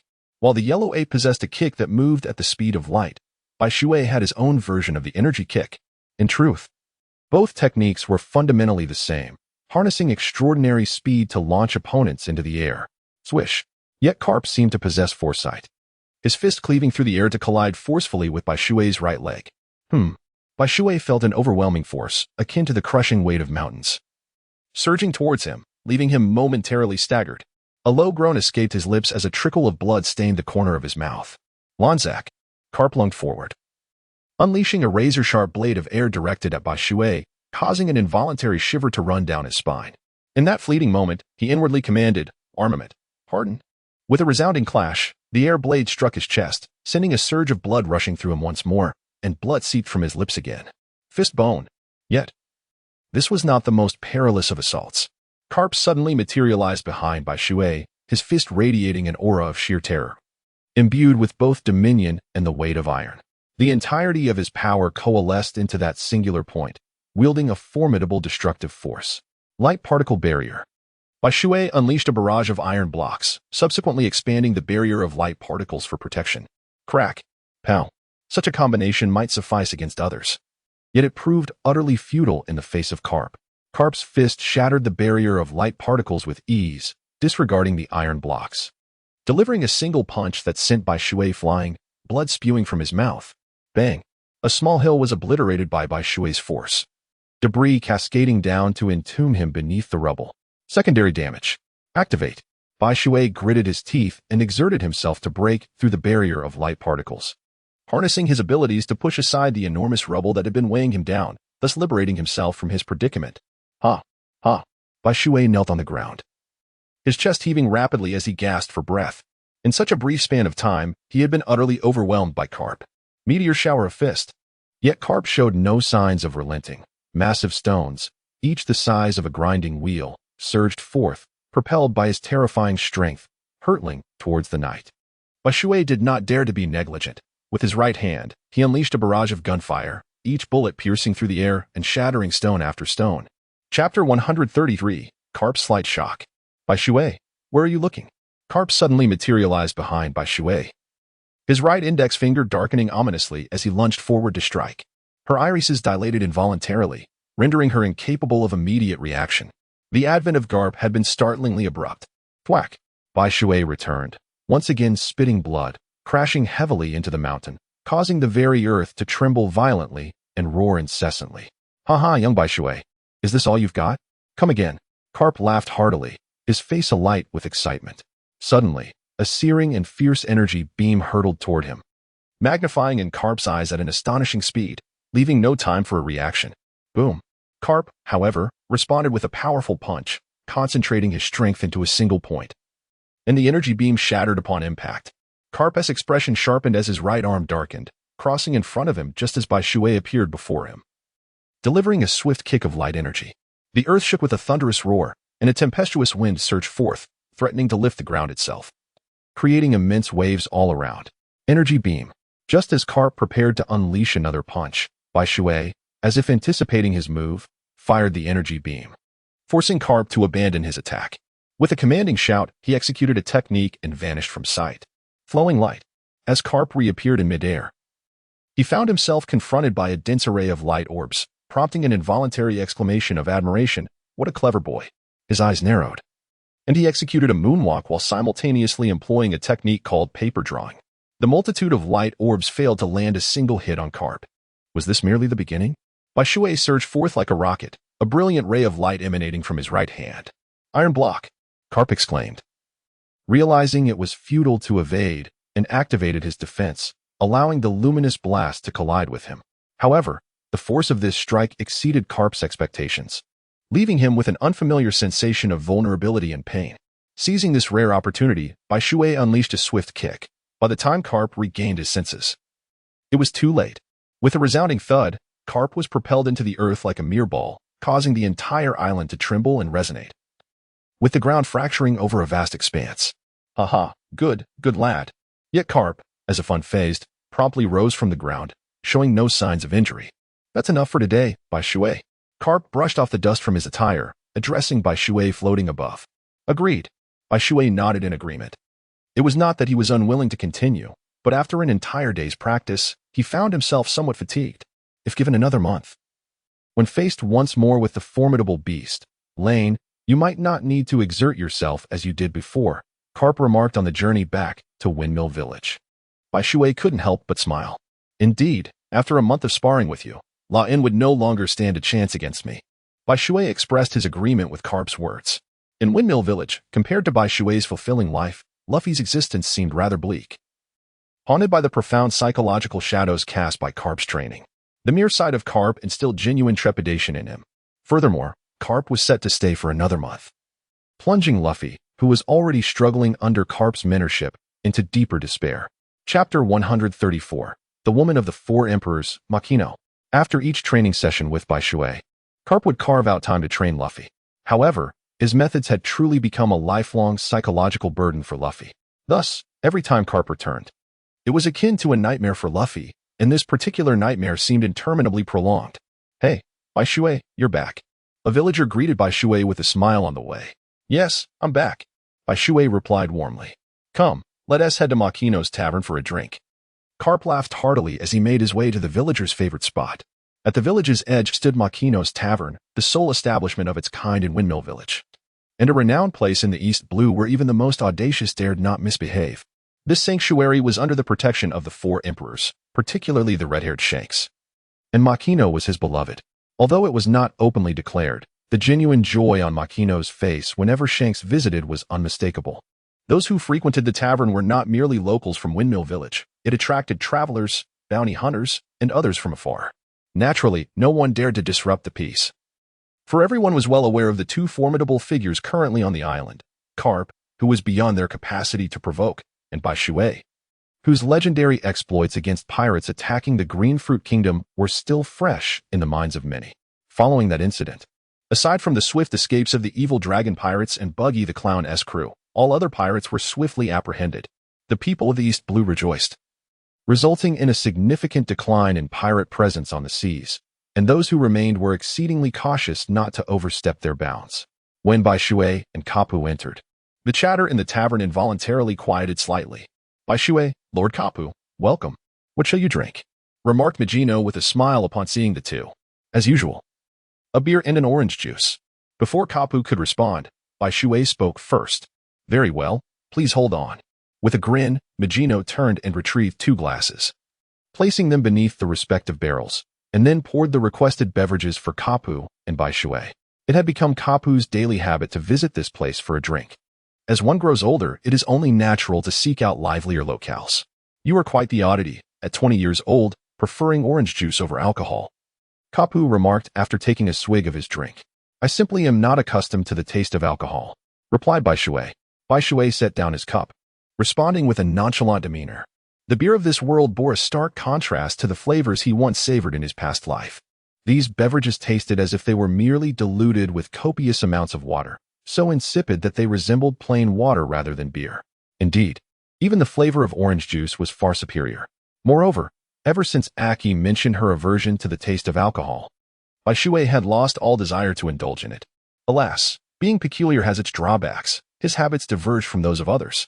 Kapu shook his head in resignation and took another hearty swig of his drink. Have you heard? A new star has emerged in the East Sea, calling itself the Spade Pirates. What? Which pirate crew is that? Indeed, I've never heard of it before. Rumor has it that the captain of this crew is a 17-year-old youth, seemingly named Portgas D. Ace. Chapter 135. Hee ha ha. Young Luffy. What? So young. Yes, and he is also a devil fruit user, said to possess remarkable strength, unmatched by anyone in the East Sea. How impressive, isn't it? I heard his first bounty was set at a staggering 99 million. If I could claim his head, I would never have to worry for the rest of my life. Do not be foolish. With your skills, you would barely be able to deliver meals to others. At that moment, a conversation from a nearby table piqued the interest of Kapu and his companion as they discussed this rising pirate. They mentioned that he intended to challenge the formidable Whitebeard, audaciously proclaiming his intent to claim Whitebeard's head. He's going to take down Whitebeard? Don't jest. Though their voices were hushed in the expanse of the tavern, it was far from discreet, and thus, most patrons could hear them clearly. Upon hearing Ace's name, the townsfolk of Windmill Village displayed no surprise, maintaining calm expressions, with some even glancing toward Kapu and Bai Shui, curious about their perspectives on the matter. Ace, he must be the older brother that Luffy speaks of. Bai Shui set down his wine glass and spoke with unwavering conviction. Carp replied with a bittersweet smile, nodding in agreement. Would you like me to assist you in bringing him back? Bai Shui gazed intently at Carp, his expression imbued with utmost seriousness. Well, if he wishes to set sail, then let him embark on his journey. One must pursue their dreams, after all. Carp waved his hand, signaling Bai Shui to refrain from exerting himself in vain. Very well. Since you have expressed it this way, I shall let it be. Bai Shui shrugged nonchalantly and drained the last sip of orange juice. I shall take my leave now. Makino. After settling the bill, Bai Shui rose and exited. On the beach of Windmill Village, Bai Shui sat upon the beach, basking in the sea breeze, a pastime he cherished deeply. During his time on Kuro Island, he would spend 1 or 2 hours daily with Aki, finding solace only in the vastness of the ocean, allowing his mind to drift without a care, content merely to gaze at the waters. Windmill Village was not particularly distant from Kuro Island. Should he choose to venture there, it would take him merely 2 or 3 hours. Yet, the thought of returning held little appeal, for without Aki, Kuro Island felt devoid of meaning. Furthermore, it was a place that harbored the spirits of many departed souls, and Bai Shui felt unworthy to confront them. His presence had seemingly invited calamity upon the island. Had it not been for him, perhaps Kuro Island would not have known death at all. "Hey, brother Bai Shui." Suddenly, an exuberant voice called from behind, and Bai Shui turned to see Luffy approaching with an infectious enthusiasm. "Luffy, what brings you such joy?" Bai Shui could not help but smile at the sight of him. "Haha, I just feel so happy to be here with you, brother Bai Shui." Luffy laughed heartily as he settled beside him. "Bai Shui, are you truly intent on becoming a pirate?" Bai Shui inquired suddenly. "Of course, it is my dream. I've made a promise to Shanks to hand him this hat myself, and then I will become the Pirate King," Luffy declared with unwavering determination, his eyes sparkling with a deep yearning for the sea and freedom. "Are you not concerned about encountering your grandfather or me in the future?" Chapter 136. Appetite and strength are proportional. "Haha, I'm not afraid. I know Brother Whitewater would never capture me." Luffy beamed a carefree smile at Whitewater, exuding an air of unwavering trust. All right, you have indeed bested me. You are truly confident." Bai Shui felt a tinge of helplessness. Luffy always behaved this way. Though he appeared reckless, his ability to discern people was unparalleled. Indeed, if he were to encounter Luffy in the future, he would never attempt to capture him. At most, he would merely feign an effort. "Bai Shui, how is Ace faring now?" "You must be aware," Luffy suddenly inquired, his eyes gleaming with anticipation. Perhaps this was the very reason he sought out Bai Shui. "Ace has become a notorious pirate," Bai Shui replied, "with a bounty of 99 million. There is no rival for him in the entire East Blue." Bai Shui pondered for a moment before relaying the news he had heard at the tavern to Luffy. "Wow, Ace is truly remarkable. No, I must train harder." "Thank you, brother Bai Shui, but I must take my leave now." With that, Luffy appeared and departed just as swiftly. Bai Shui could only shake his head in resignation, pondering what sort of predicament this was. Never mind, it was getting late. Time to return and rest. Bai Shui sighed and rose to return home. His residence was not far from the Dayton household, hence it was common for the two little spirits to visit him for a bite to eat. However, what intrigued Luffy and Sabo was that Bai Shui forbade anyone from sitting at the easternmost seat of his dining table, which faced west. Moreover, he possessed 4 sets of chopsticks and bowls, yet with Luffy, Sabo, and himself, there were only 3 of them. This left them pondering the identity of the 4th person. Whenever they inquired about it, Bai Shui merely smiled and evaded the question, leaving it unspoken. The purpose of that seat was undoubtedly clear. It was reserved for Aki. "Thank you for your hospitality, brother Bai Shui," Luffy and Sabo chorused, patting their round bellies in gratitude before departing from his home. Their habitual visits for free meals had become a staple in their lives. Naturally, their appetites were considerable, eclipsing even Bai Shui's. In the realm of pirates, a hearty appetite does not necessarily signify strength, but it is a well-known fact that the truly formidable possess an insatiable hunger. Energy is conserved, and to wield such immense power, one must inevitably consume a commensurate amount of energy. Following Bai Shui's arrival, the responsibility of training Luffy and Sabo naturally fell into his capable hands. Although it was termed teaching, it was primarily akin to sparring, given Bai Shui's prowess. Besting Sabo and Luffy was a trivial task for him. Furthermore, having mastered Haki, Bai Shui could send Luffy reeling, clutching his head and wailing in disarray. Yet, Luffy was notoriously forgetful. As long as someone offered him meat, he would swiftly dismiss any memories of past grievances. Sabo, on the other hand, was astute and did not possess Luffy's navet. Thus, instructing Sabo required a different approach than that employed with Luffy, education tailored to the individual. A month swiftly passed. Each day, Carp would relentlessly challenge Bai Shui, who in turn would spar with Luffy and Sabo. This cycle of escalating challenges adhered perfectly to the natural law of survival of the fittest. On this particular day, Bai Shui was preparing to set sail with Carp. The 5-month period had come to an end, and as stipulated, they were to return. Carp's departure was something that Luffy wholeheartedly supported. He eagerly wished for Carp to leave at once, allowing him to continue pursuing his dreams of becoming a pirate without any reservations. Chapter 137. A Ray of White Light. Bai Shui appears more formidable than a month ago, exuding a robust aura that leaves one in awe. The typically composed Bai Shui suddenly transforms into a figure of exuberance after receiving a phone call, his joy evident in every expression. He even leaps with delight aboard the warship, reminiscent of a child. Luffy and Sabo are taken aback. Is this truly the same Bai Shui they know? who remains unflappable in the face of any circumstance. What phone call could have brought such joy to Bai Shui? There was nothing else, of course, but the news concerning Aki. It was only messages related to Aki that could elicit such ecstatic delight from him. The call came from the chief physician at the naval headquarters, who delivered an extraordinary piece of news. Aki had finally awakened. How could Bai Shui contain his happiness? Kapu. I have matters to attend to, so I shall take my leave. Whitewater could no longer contain his impatience and, addressing Karp with a brief word, soared into the sky, unfurling a magnificent pair of wings behind him. In an instant, he vanished into the air above Windmill Village, as swiftly as a flash of light. How incredible! Exclaimed Luffy, his eyes sparkling with awe, appearing as if he had encountered a celestial being, his speech stumbling in excitement. Oh, the youth, Karp observed, shaking his head in resignation. Yet, upon witnessing his grandson Luffy's expression of profound longing for the sea, he was seized by a sudden surge of frustration. With a swift motion, he confronted Luffy, delivering a sound thrashing, which brought him a sense of satisfaction as he departed aboard the warship, leaving Luffy in tears, his head adorned with bruises. On that day, many denizens of the East Sea witnessed a remarkable phenomenon, a white light traversing the entirety of the East Sea at an astonishing speed. It then crossed the Red Line, heading towards the Grand Line. That day, pirates on the Grand Line beheld a striking sight, a man with wings on his back, racing towards a distant destination. The velocity was so great that it tore through the air, producing a thunderous roar and leaving a long trail in the sky. Among them was Ace, who had just entered the Grand Line. Captain, is there truly such a terrifying being at sea? Is this the Grand Line? How frightening, one of Ace's crew members remarked, swallowing hard as he watched the white water streaking across the sky. Someday, I shall reach his level, Ace declared, clenching his fist and shouting towards Whitewater. Bai Shui, unaware that he had inadvertently flown over Ace's territory, was consumed by thoughts of Aki. The naval headquarters. Is Bai Shui returning? Upon regaining consciousness, Aki realized she was in a naval hospital and learned that Bai Shui had already become a naval lieutenant. She felt a genuine sense of joy for Bai Shui in her heart.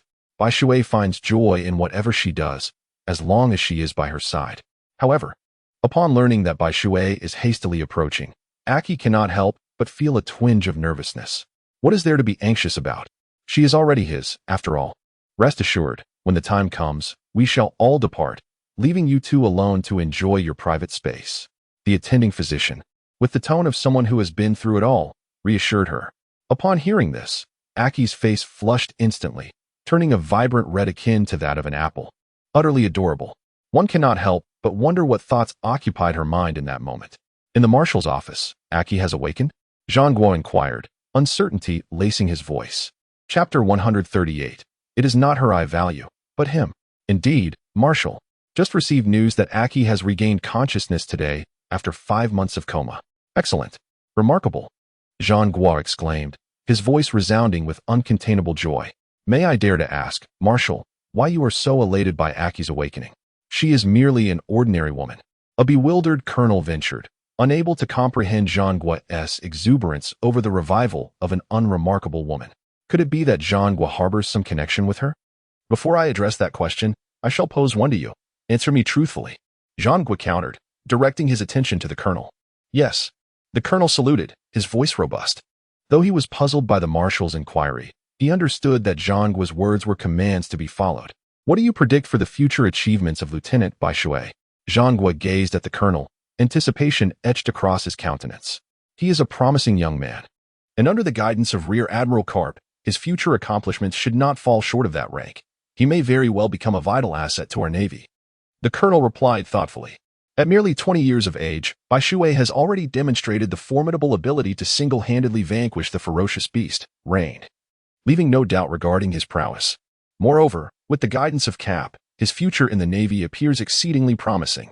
Indeed, it is precisely because he may evolve into a pivotal force within our Navy that I am particularly concerned about Aki. Should anything befall her, it would spell trouble. Sengoku mused while stroking his beard. Yet, his subordinate remained perplexed, unable to discern the connection between Aki's awakening, or her well-being, and Lieutenant Bai Shui. The colonel, however, still failed to grasp Sengoku's meaning, unable to comprehend the underlying intricacies. Why are you so obtuse? I have elucidated it quite clearly. How can you still not understand? Aki is the fiancée of that young man, Bai Shui. Sengoku exclaimed with exasperation, his frustration palpable. Oh, now I see. The colonel finally grasped the reason for Sengoku's intense concern for this seemingly ordinary woman. So she is indeed Bai Shui's fiancée. Very well, if there is nothing further. You may take your leave. Oh, and do deliver this notice to the naval patrol personnel, instructing them not to impede Bai Shui. Sengoku suddenly recalled something, handing the freshly signed document to the colonel for transmission to the harbor patrol. Understood. The colonel saluted respectfully before departing. As the sun began to set, Bai Shui finally arrived at the naval headquarters. The moment he set foot on the premises, he was spotted, and in accordance with Sengoku's orders, was granted immediate passage. Although Bai Shui was taken aback, he nonetheless presented his identification for registration. After expressing his gratitude, he hurried towards the naval hospital.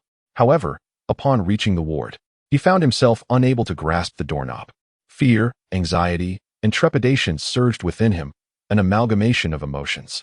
Perhaps this is what is meant by the phrase the closer to home, the more timid one becomes. Bai Shui gritted his teeth, turned the doorknob, and then pushed the door open. At that very moment, a chi in the hospital bed also turned his head, their eyes meeting in a profound gaze. A surge of emotions, surprise, excitement, longing erupted simultaneously, tears streaming down their faces, falling to the ground like raindrops. Chapter 139, a reunion more joyful than a new marriage. Awakening. Bai Shui harbored a multitude of words within his heart, yet when they finally reached his throat, they coalesced into but 2 syllables. He settled beside Aki's hospital bed, grasping her delicate hand tightly, his own trembling uncontrollably. He reached out to wipe away the tears cascading down Aki's face, but instead, they multiplied. Her sorrow flowing forth like a flood breaching its dam, spiraling into an uncontrollable deluge. It's all right. There is nothing to worry about. Do not weep, dear. Despite his own voice quivering with trepidation, Bai Shui attempted to console Aki, urging her to suppress her tears. Aki, in turn, emitted a soft chuckle amidst her sorrow, though her tears continued to flow copiously like an unrestrained river. Extending her arms towards Bai Shui, Aki gestured for an embrace. Bai Shui smiled gently as he helped a chi to her feet, then supported her back, allowing her to lean against his shoulder. I thought I might never see you again. I was so frightened, terrified of leaving you. A chi grasped Bai Shui's hand tightly, her body trembling uncontrollably. Tears cascading down her cheeks like a relentless stream, soaking the sheets beneath her. Do not be afraid. It is all right now. Everything is fine. Bai Shui comforted her, patting her back soothingly. Yes, I understand. A chi sobbed, her voice choked with emotion. Look, this is the necklace I crafted for you, engraved with our names. Do you like it? Bai Shui suddenly produced a small box from his person, within which lay an exquisitely crafted, shimmering necklace, adorned with delicate bone tail embellishments. Its length reached only to Aki's chest. At the forefront dangled a stunning azure gem, flanked by 2 clasps designed to secure the stone, with Bai Shui's name inscribed on the left clasp and Aki's on the right. I love it, Aki exclaimed, nodding in delight. She had never anticipated such a grand surprise from Bai Shui. Aki, will you marry me? Bai Shui then retrieved a small box from his bosom, within which lay a resplendent and radiant ring. Bai Shui gently caressed a chi's hair and said, A chi's cheeks flushed to deep crimson as she responded in a barely audible voice. From this moment forth, you shall be mine, a chi. I vow that such occurrences will never transpire again. Bai Shui asserted with unwavering determination. His promise pertained to never allowing a chi to face peril alone. Enveloped in the sweetness of Bai Shui's words, a chi found herself responding like an automaton, lost in the bliss of the moment. Bai Shui gently placed the ring onto Aki's middle finger, for their wedding had yet to occur, rendering it inappropriate to adorn her ring finger. Subsequently, Bai Shui recounted the events he had endured during Aki's unconsciousness. Upon hearing of Bai Shui's near-fatal encounter while avenging her, Aki instinctively clutched his garment tightly, her hand resting upon his chest, where she could feel the strength of his heartbeat, granting her solace. As Bai Shui spoke of his swift ascent to the rank of lieutenant, pride illuminated Aki's visage. This was her man, truly exceptional in every regard. When the tales of the windmill village unfolded, Aki's emotions oscillated, sometimes anxious, at other moments joyous, and at times heartbroken, her feelings shifting like the wind.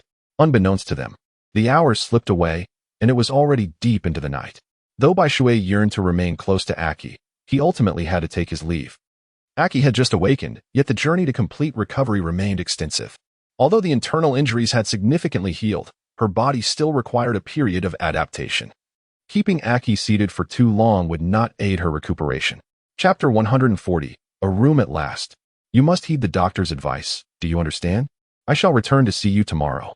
After gently coaxing Aki to lie down, Bai Shui exited the hospital room, having spent a total of 6 hours there. As he stepped out of the hospital, the night had deepened, and the naval headquarters was ablaze with lights, yet it exuded an eerie tranquility, broken only by the occasional sound of patrolling guards. Nevertheless, Bai Shui felt compelled to report to Sengoku, as per their prior arrangement, in the marshal's office. Even at this late hour, the lights remained aglow. The position of the marshal was no easy task. Please come in. After knocking on the door, Bai Shui received permission from the General of the Warring States before entering. General of the Warring States, you are still awake at such a late hour. You truly are working hard.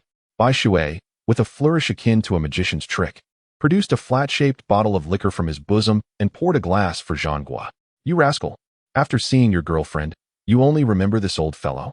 Zhanghua cast an appreciative glance at Bai Shui, lifted the glass, and took a sip, a fleeting expression of delight crossing his face. Haha, my apologies, I truly forgot. Bai Shui could only scratch his head in embarrassment at this remark. Zhanghua spoke the truth.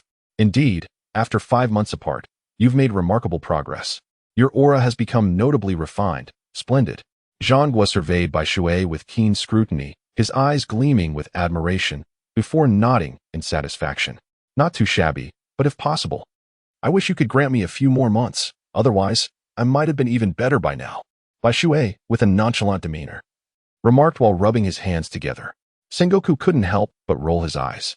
Well, you little rascal, after spending 5 months with Garp, you ought to count your blessings. Only you and the entire Marine headquarters possess such fortune. If others were to discover that you received Garp's mentorship for 5 months, I wonder how many would seek to challenge you. Many would give anything for the opportunity to be guided by Garp. Sengoku expressed his dissatisfaction with Bai Shui's insatiable nature, unable to refrain from making a sarcastic comment.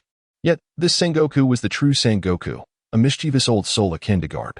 All right then, if there are no further matters, I shall take my leave. It is late, and I must get some rest. Bai Shui tendered his resignation to Zhanghua. Go. Zhanghua waved his hand dismissively, as if shooing away a fly. When Bai Shui returned to his residence, it was already 11 o'clock at night. Exhausted, he collapsed onto his bed and fell into a deep slumber. As a junior officer, Bai Shui was afforded a relatively decent living space, a 2-bedroom apartment with a living room, kitchen, and bathroom, suffused with natural light and well-ventilated, exuding an overall sense of elegance. The following day, despite his rank, Bai Shui still had to attend morning duties. This was not only his obligation, but also that of the senior officers. Only the 3 high-ranking generals were exempted. Upon arriving at the Naval Assembly, still rubbing the sleep from his eyes, Bai Shui found the venue teeming with personnel, yet it was remarkably quiet. Everyone sat upright and maintained a respectful silence, as expected of soldiers adhering to the decorum of military conduct. As a lieutenant, Bai Shui is renowned as the most distinguished officer within the naval headquarters. His position is, of course, situated towards the front, adjacent to the officer's zone, yet he remains within the confines of the junior officer area, while also standing apart from it. Judging by seating arrangements, the individual seated next to Bai Shui is likely the most formidable among the officers, as this officer is familiar to Bai Shui's mouse. Chapter 141. The 7 Warlords' Invitation Mission. The topics of discussion in the assembly naturally revolve around trivial matters or the assignment of significant missions. However, this particular gathering presented information that astonished all present. The first item on the agenda was the new pirate, Port Asti, Ace, with a bounty of 99 million. Such a staggering sum for a first bounty truly warrants their attention. The second matter concerned the Whitebeard pirates, which are in a state of continuous expansion. If the first revelation was already shocking enough, the second one captured even greater interest. Whitebeard, the sovereign of the seas, is indeed a figure of immense significance due to his expanding influence. The third matter at hand pertains to the final plan for the implementation of the 7 Warlords system. Those who have arrived here are generally familiar with this system, although the majority of the naval forces harbor a sense of reluctance. The world government has decisively mandated its establishment. Thus, a balance composed of the Navy headquarters, the 7 Warlords, and the 4 Emperors is to be formed. The 7 candidates for the Warlords have been finalized and announced, with their respective deeds disseminated to the audience. The first page features 3 individuals, the world's greatest swordsman, Dracula Mihawk, with an undisclosed bounty, Don Quixote da Flamingo, the King of Dressrosa, with a bounty of 340 million berries, a user of the string fruit, and Bartholomew Kuma, the tyrant, with a bounty of 296 million berries, a user of the pawpaw fruit. Turning the page, the subsequent names include Jinbi, the Knight of the Sea, with a bounty of 250 million berries, Boa Hancock, the Empress of Amazon Lily, with a bounty of 88 million berries, a user of the sweet fruit, Crocodile, the Sand Crocodile, with a bounty of 81 million berries, a user of the sand fruit, and Gecko Moria, with a bounty of 320 million berries, a user of the shadow fruit. Upon becoming a warlord, they are granted the privilege to plunder without fear of naval retaliation. However, they do not operate as a cohesive unit. Each pursues their own agenda for joining the 7 warlords. Furthermore, their fade of indifference belies the truth. Should the Navy seize an opportunity, they could easily find themselves imprisoned and impelled down. Thus, the members of the 7 warlords essentially engage in mutual exploitation with the world government. The speaker cleared his throat and continued, given that the members of the 7 warlords are exceedingly dangerous individuals, we must ensure that only elite Navy personnel are sent to deliver messages. Now, I call forth the named officers to come to the stage and draw lots to determine their respective assignments. Pausing for effect, he began to announce the names amidst the expectant gazes of the assembly: Vice Admiral Weasel, Vice Admiral Ghost Spider, Vice Admiral Fire Mountain, Vice Admiral Stolo Berry, Vice Admiral Doberman, Vice Admiral Steeldris, and Captain Long Wei Bai Shui. Initially, the crowd anticipated that only elite vice admirals would be chosen to extend invitations to the warlords, and the first 6 names confirmed their suspicions. However, the mention of Bai Shui took them by surprise, inciting a wave of astonishment as many questioned his selection. Although he had vanquished a notorious pirate, this hardly substantiated his capability to confront such formidable foes. Yet, after surveying the room, the attendees found solace in the fact that no one else in the Navy headquarters was as suitable as Bai Shui. Beyond those 6 elite vice admirals, the strength of the remaining individuals paled in comparison. While they might manage to capture a pirate with a bounty of 200 million, the chosen warlords each possessed a strength that exceeded 300 million berries. It is worth noting that even though Boa Hancock, Crocodile, Kuma, and Jinbi's bounties do not surpass 300 million, this is merely due to the fact that their last bounties were issued at least 5 years prior. The extent of their power after 5 years remains uncertain, but it is clear that Sengoku would not have misjudged their capabilities. His endorsement for their inclusion in the 7 warlords is a testament to their strength. Now, let us proceed with the drawing. The speaker, also a vice admiral, presented a large box before the 7 individuals, inviting each to draw a lot. One by one, they selected their slips of paper, unveiling their corresponding targets for this mission. Whether due to premeditated arrangements or sheer coincidence, Bai Shui drew the name of Gecko Moria, who, while not the weakest among the warlords, certainly ranked among the less formidable. The weakest is readily apparent. Moria's strengths are pronounced, yet they become his vulnerabilities when rendered ineffective, exposing his weaknesses. Now that you are all aware of your respective assignments, here are your mission orders. Please safeguard these documents diligently. Your task is straightforward. Simply deliver these orders to the designated parties. Whether they accept is not our concern. The Vice Admiral placed 7 mission orders before the group, allowing them to select their respective documents. A minute later, the orders were securely tucked into their possession. You are all to depart by noon today. Do not miss your appointed time. The Vice Admiral reiterated, and upon receiving nods of acknowledgement from the 7, he signaled for them to take their leave. The return of Bai Shui has bestowed a unique sense of pride upon the officials of Weiguan District, as Bai Shui truly represents their honor. Naturally, there are those who harbor envy, eager to discern the true extent of Bai Shui's capabilities. Being entrusted with the task of delivering appointment letters to the 7 warlords signifies a notable endorsement from the upper echelons of the Navy. After a duration of half an hour, the gathering concluded. Bai Shui headed towards the Naval Hospital to visit Aki, while also informing her of his impending departure for a few days. However, just as Bai Shui stepped out the door, he was intercepted by several young colonels. Bai Shui's brows furrowed instantly. He was in a hurry to see Aki, and the presence of these individuals blocking his path left him feeling quite irked. Were they here to provoke him, or what? Bai Shui pondered the intentions of the individuals before him.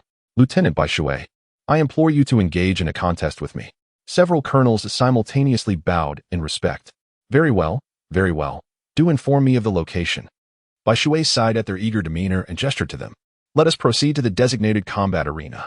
Upon hearing Bai Shui acquiesce to their request, the group erupted in joy, hastily leading him to the Naval Headquarters' specialized fighting grounds. Chapter 143, Successfully Capturing the Attention of Kizaru. Alright then. Who shall be the first to step forward?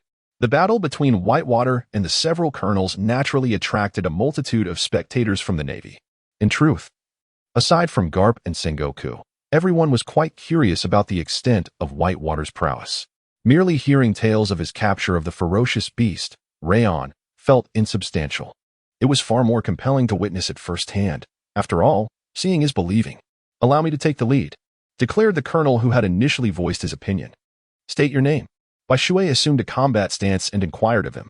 Colonel Kane of the Navy Headquarters, a master of physical combat. The man introduced himself. Surprisingly not a wielder of a devil fruit ability. Come, unleash your most formidable attack upon me. Bai Shui beckoned to Kane, signaling him to commence.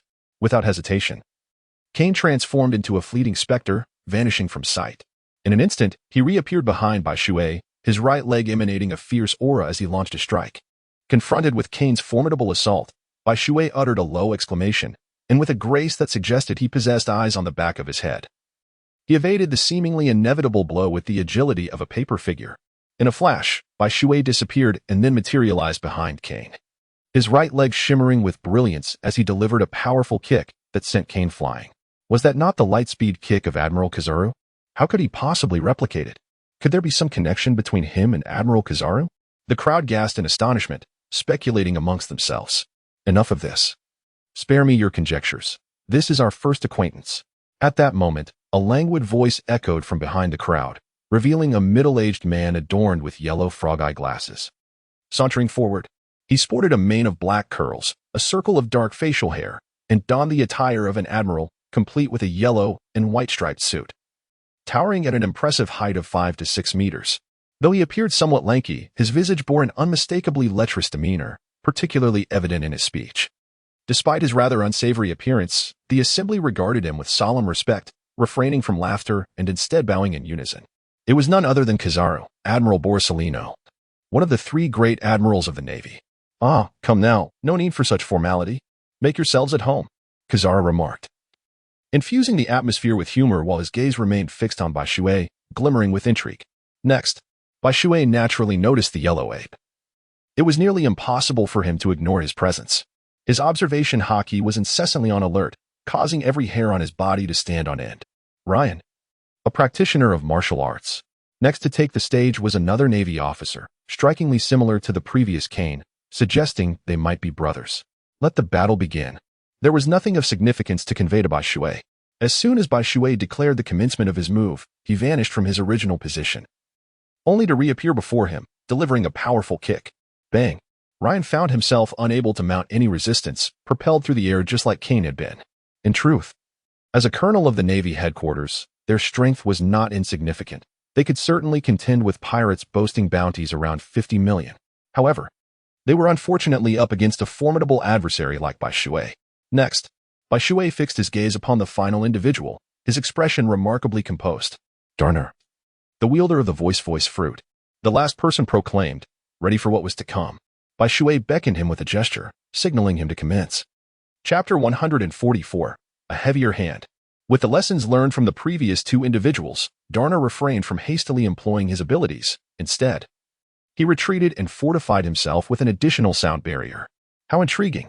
Observing this, Bai Shui couldn't help but chuckle, and then, with a sudden flourish, his right hand propelled a pistol, unleashing a brilliant beam.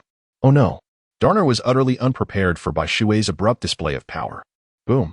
The entire battlefield erupted with a thunderous roar, a flash of light darting through the air, accompanied by a gust that rustled the garments of onlookers. As the dust settled, all that remained on the battlefield was a colossal crater, and Bai Shui had vanished without a trace. Astonishingly, the yellow ape had also disappeared. Somewhere nearby. I said, Admiral Yellow Ape, why are you following me? I don't believe I have wronged you in any way. Bai Shui came to a halt, turning to address the empty air behind him with a tone of exasperation. Is this how the youth of today behave, so impolitely? Sigh. I had hoped for the opportunity to engage you in a duel. Slowly, Huang Yuan materialized, scratching his head in resignation. With that, he turned to leave. Well, if that's the case, then it is better to comply than to insist. What an honor it would be to battle with a general. The figure of Baishui shimmered with light before vanishing from sight, only to reappear behind Kizaru, his right leg aglow as it launched a luminous kick toward him. Although he was acutely aware of the vast disparity in strength between himself and the admiral, the mere opportunity to engage with such a formidable foe was a significant achievement in itself. Bang! Kizaru nonchalantly raised his hand to deflect Baishui's full-force assault effortlessly.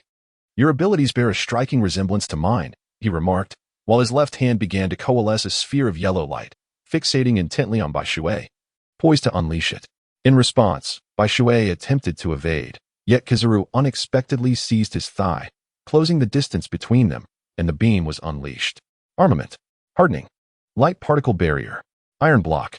Baishui employed all 3 layers of defense, determined to withstand this formidable strike. However, he had underestimated Kizaru. The beam completely disregarded Baishui's light particle barrier and struck him with tremendous force, causing Kizaru to release his grip at that moment, sending Baishui hurtling away. He crashed directly into the cliff of the Navy headquarters, which trembled slightly under the impact. Baishui, have you ever experienced the sensation of being struck at the speed of light? Kizaru pursued relentlessly, raising his right foot to deliver a crushing stomp upon Baishui. Crack! Hearing the sound of his sternum shattering, Baishui involuntarily coughed up a mouthful of blood, prompting a cry of anguish. Energy beam cannon. Baishui gritted his teeth and fired 3 shots at Kizaru, forming a triangular pattern that effectively blocked all of Kizaru's escape routes. What an unlikable little rascal he is. Realizing he could not evade the attack, Kizaru had no choice but to confront it head-on. With a swift motion, he drew a lightsaber, and in an instant, a brilliant flash illuminated the surroundings. Baishui's 3 energy blasts were effortlessly deflected into the sky, resulting in a series of explosions that reverberated across the heavens. The entire sky trembled, and the thunderous sounds echoed far and wide. The personnel at the Navy headquarters were startled, with some hastening towards the scene to ascertain what had transpired. I remarked, Admiral Kizaru, your actions seem rather excessive. I am on a quest to locate the formidable pirate Moria, and your current assault could severely hinder my mission. The clear water surged forth from the mountain's precipice, observing the yellow ape with an expression of helplessness. Chapter 145, Setting Sail, Await my return. Alas, I may have struck a tad too forcefully. Farewell, young water. Upon hearing this, the yellow ape appeared nonchalant. Yet upon noticing someone approaching from a distance, he transformed into a flash of light and vanished without a trace. What sort of affair is this? He finishes the fight and simply flees. Seeing this, Water could not help but shake his head in resignation, also transforming into a luminous flash, disappearing from sight. Though he had contemplated the disparity in strength between himself and the Admiral, he had not anticipated the gulf to be so vast. At present, while his prowess may have lagged slightly behind that of elite colonels like Ghost Spider, the difference was negligible. Given a year or 2, he would undoubtedly catch up to them. However, even if granted an additional 4 or 5 years, it was doubtful he could bridge the gap to the yellow ape. The chasm of strength between an admiral and an elite colonel is exceedingly profound. The might of an elite colonel is sufficient to contend with pirates boasting bounties of around 4 to 500 million. Beyond that threshold, it necessitates the intervention of an admiral. When a contingent of Navy personnel arrived at the site of their confrontation, they found the scene devoid of life. Yet, to their astonishment, they discovered signs indicative of a battle involving the yellow ape, though none dared to inquire about him. Amidst the speculation, Sengoku spoke up, publicly declaring that it was indeed the Admiral Yellow Ape engaged in combat with Water. A wave of astonishment rippled through the ranks of the Navy. To think that Water could stand against an admiral, how fortunate he was. It should be noted that he had just effortlessly vanquished 3 formidable colonels. Long ere Water. I shall catch up to you. Countless young sailors of Water's generation vowed silently to exert themselves doubly hard to match his prowess. Baishui has once again garnered fame within the ranks of the Navy. Simultaneously, as one of the emissaries responsible for sending invitations for the 7 warlords of the sea from naval headquarters, he has attracted considerable attention upon the vast ocean. The 7 warlords system represents the Navy's policy of appeasement during the age of exploration. Although the designation outlines 7 specific individuals, it does not mandate that these must be the same 7 to fulfill the role. As long as an appointment letter is in one's possession, that person becomes a warlord. Consequently, a multitude of ambitious pirates began to identify their targets and meticulously monitor their every move. In the Navy hospital, before visiting Aki, Baishui tended to his injuries. Kizaru's attack had been severe, resulting in several fractured ribs. If left untreated, it could easily lead to adverse reactions. In Aki's hospital room, she inquired with concern.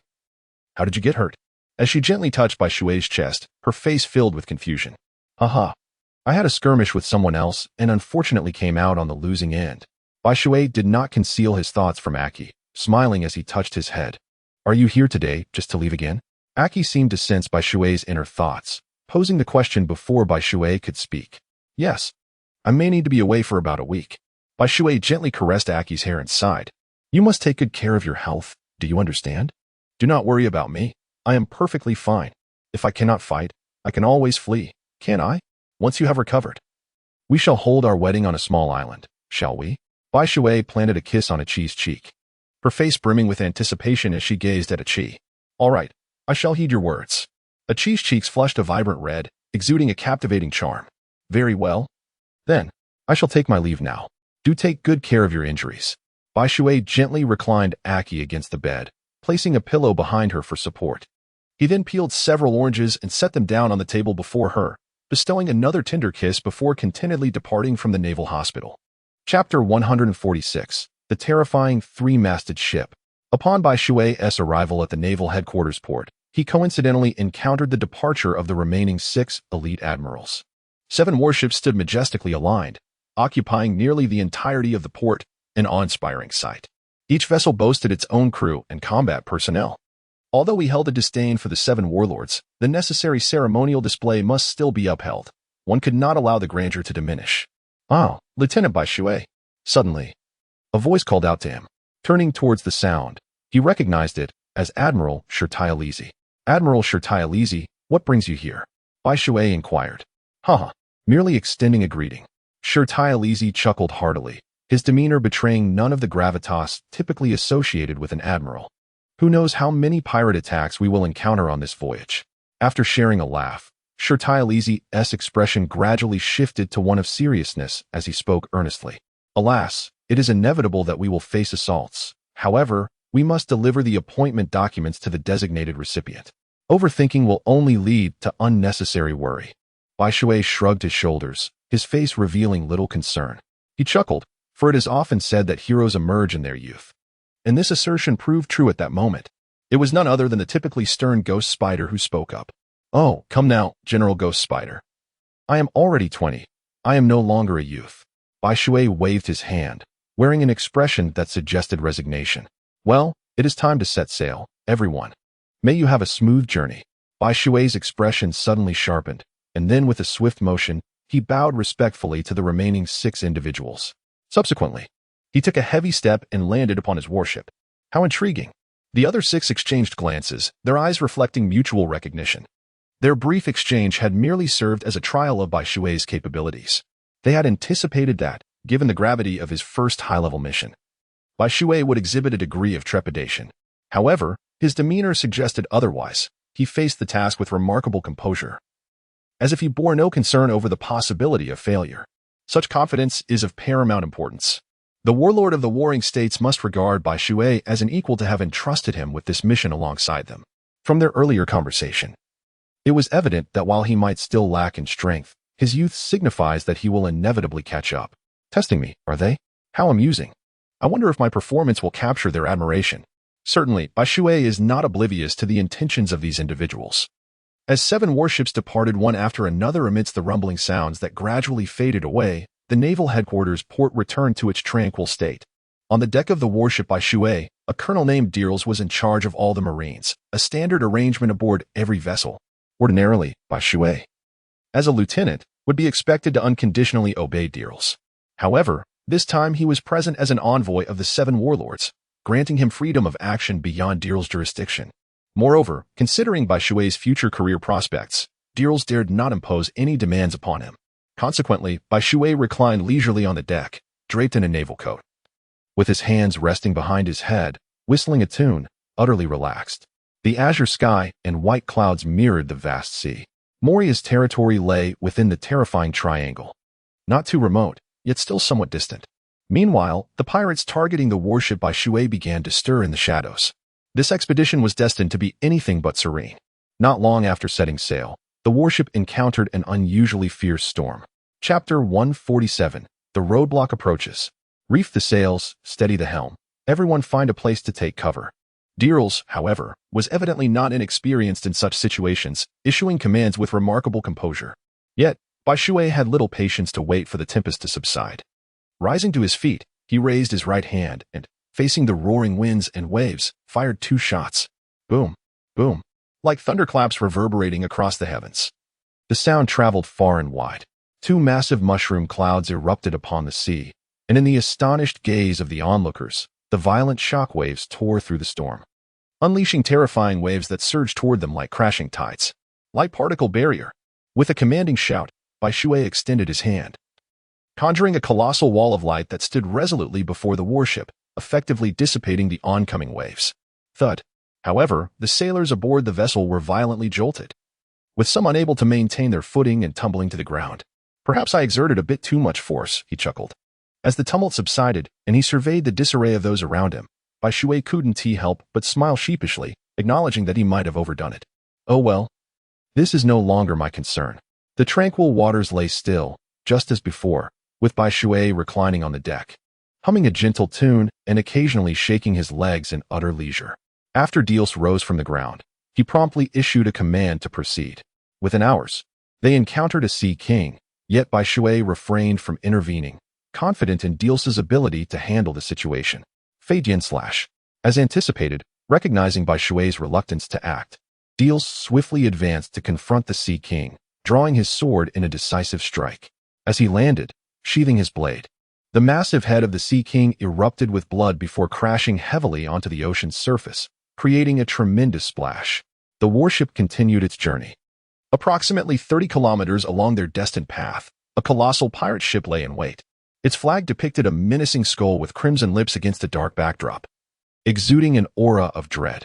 This was the red-lipped pirate crew, led by Marina, with a bounty of 250 million. She was a paramecia user of the liplet fruit, and her crew was among the more formidable in the first half of the Grand Line. Upon hearing of the Shichibukai system, ambition ignited within her. She believed her strength rivaled that of Moria, with the only difference being her lesser bounty. If Moria could ascend to the rank of Shichibukai, why could she not? Thus, she positioned herself to intercept. Unbeknownst to her, another pirate ship lay anchored just 10 kilometers away. Its flag bore a large golden claw alongside a skull. This was the Golden Crab pirate crew, led by Golden Crab Moga, with a bounty of 260 million, an animal-type user of the crab fruit. He harbored similar aspirations, questioning why he, like Moria, a failure of the New World, could not qualify as a Shichibukai. In terms of strength and influence, he found no significant disparity with Moria. If Moria could do it, so could he. Therefore, he too made his approach. 3 hours later, Bai Shui and his companions entered Marina's hunting ground. During this serene span, they relished an unusually calm experience. Absent were storms, assaults from Sea Kings, or any unforeseen incidents. Chapter 148. Another enchanting tigress approaches. The stillness was almost eerie. Bai Shui instinctively sensed that something was amiss, and so did Diels. It seems that a formidable battle is imminent. Bai Shui approached Diels, standing shoulder to shoulder with him. Indeed, the atmosphere here fills me with an unsettling dread, as if we are being stalked by some ferocious beast. Diels nodded, his expression having turned gravely serious ever since they entered Melina's hunting grounds. In light of this, let us remain vigilant and observe the unfolding events. Ensure that they are prepared for battle. The warships must remain at the ready, engines primed for an immediate advance. Bai Shui suggested that Diels was indeed the commander of the warship. We shall proceed as Lieutenant Bai Shui has just instructed, Diels remarked to his loyal aide beside him. Ah, our adversary is a woman. How intriguing. The waters of White Water shimmered with a vibrant aura as it swiftly detected Melina and her formidable fleet. A woman? Diels furrowed his brow in surprise upon hearing this. Huh. Navy folks, surrender your appointment papers, or dare not blame me for my ruthlessness. It was at that moment, following White Water's discovery of Melina, that her audacious voice echoed through the air. Subsequently, a ship exuding an air of feminine grace gradually came to a halt before White Water and his companions, effectively obstructing their path. Behind them, several pirate vessels emerged, surrounding them from both flanks. Crimson-lipped Melina, with a bounty of 250 million, the renowned pirate queen of the Grand Line. Diels accurately recounted Melina's credentials, his gaze sharpening with intensity, his expression growing exceedingly grave. This was a pirate with a bounty of 200 million. She was far beyond his capacity to confront. You must be long ere white water. Melina disregarded Dios entirely, her eyes locking onto white water with unwavering focus.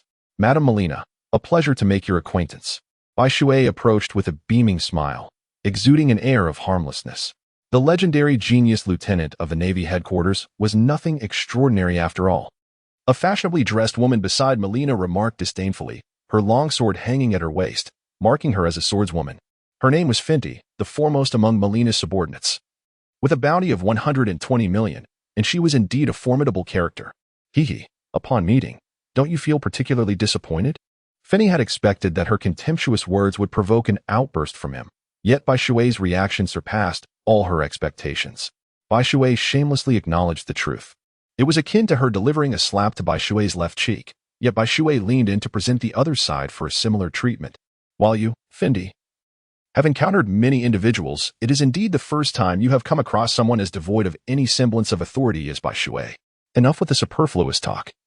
Provide me with an answer, young Bai Shui. Will you submit the appointment letter and obediently return to report?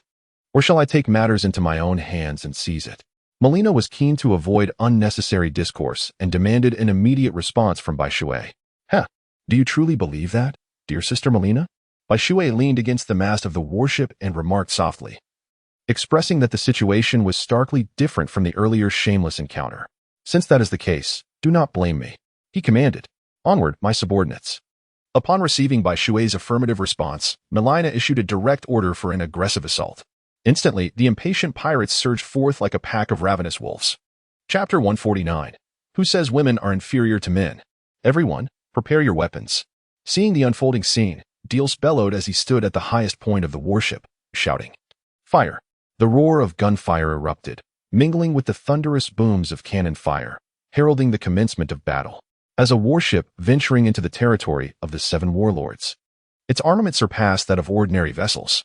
Consequently, many pirates plummeted into the sea under the barrage, the waters turning crimson, due to their close proximity. Some cannon fire even shattered the railing of Melina's ship, the Red Lips. Stone Rain. Observing this turn of events, Fenty could not remain idle. In an instant, he unleashed a flurry of cold light, swiftly sheathing his blade. All the cannonballs aimed at him became duds, shattering into pieces and falling into the sea. Longer Bai Shui. Meet your demise, Melina declared, soaring above Bai Shui's warship. With a soft utterance, countless pink hearts suddenly materialized in the air, drifting toward Bai Shui and his crew. Is this your ability? How marvelous! Bai Shui marveled at the spectacle. Lightstream. Yet Bai Shui could not afford to remain passive. He fired a shot at Melina, enveloping her in a dense cluster of light. However, to Bai Shui's astonishment, the light he had unleashed changed direction upon encountering the red hearts, turning back toward him. Its wielder. Does this mean any object that comes into contact with it returns to its user? Impressive. The white water expanded the light shield, defending against the assault of its luminous sphere.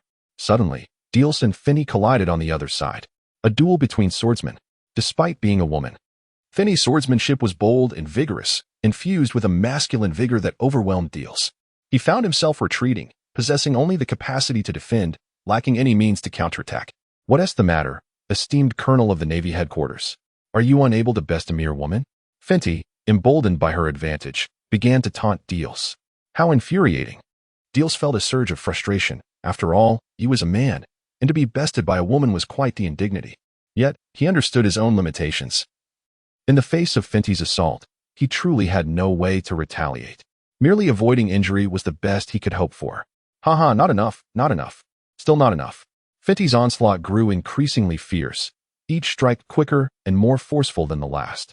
Her face radiated excitement, her forehead seemingly aglow, exuding a potent aura. As Dios parried one of her blows, Fenty swiftly lifted her sword again, delivering an even more powerful downward strike that made Dios tremble and retreat several steps. Fenty then surged forward, launching another fierce strike against Dios' blade, forcing him back once more. Again, Fenty closed in, her sword descending with great force. Dios' expression shifted dramatically as he felt a tremendous power surge through him, causing a sweet taste to fill his throat. With a swift motion, Fenty struck, pushing Dios back slightly. Once he regained his balance, she attacked again. Fenty's technique was strikingly simple, just a series of powerful cleaves, but it rendered the adept swordsman Dios utterly helpless. Chapter 150, a truly dangerous ability. As the saying goes, one move to rule them all, and it was not mere rhetoric.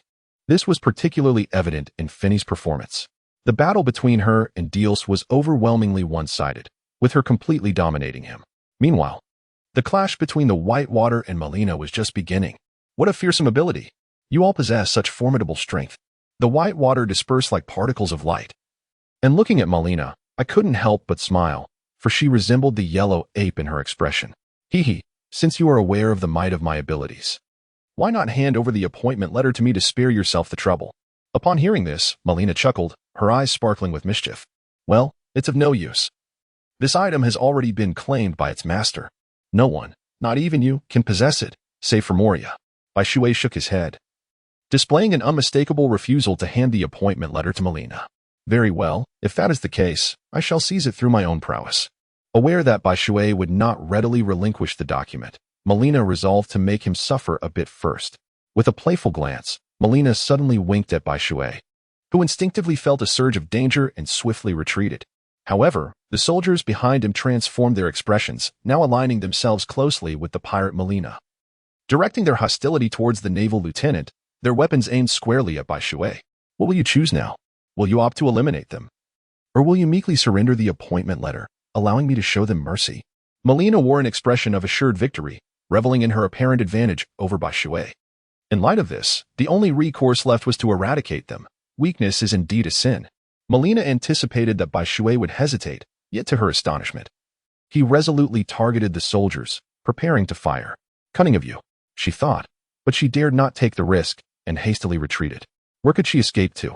Observing this, Bai Shui aimed his right hand at a point in the sky, yet he did not fire immediately. Instead, he scanned his surroundings. Then, with a flash of insight, he pulled the trigger. Whoosh! A brilliant beam shot forth, and as Melina materialized, she found herself completely locked on, causing her to grit her teeth and vanish once more into the air.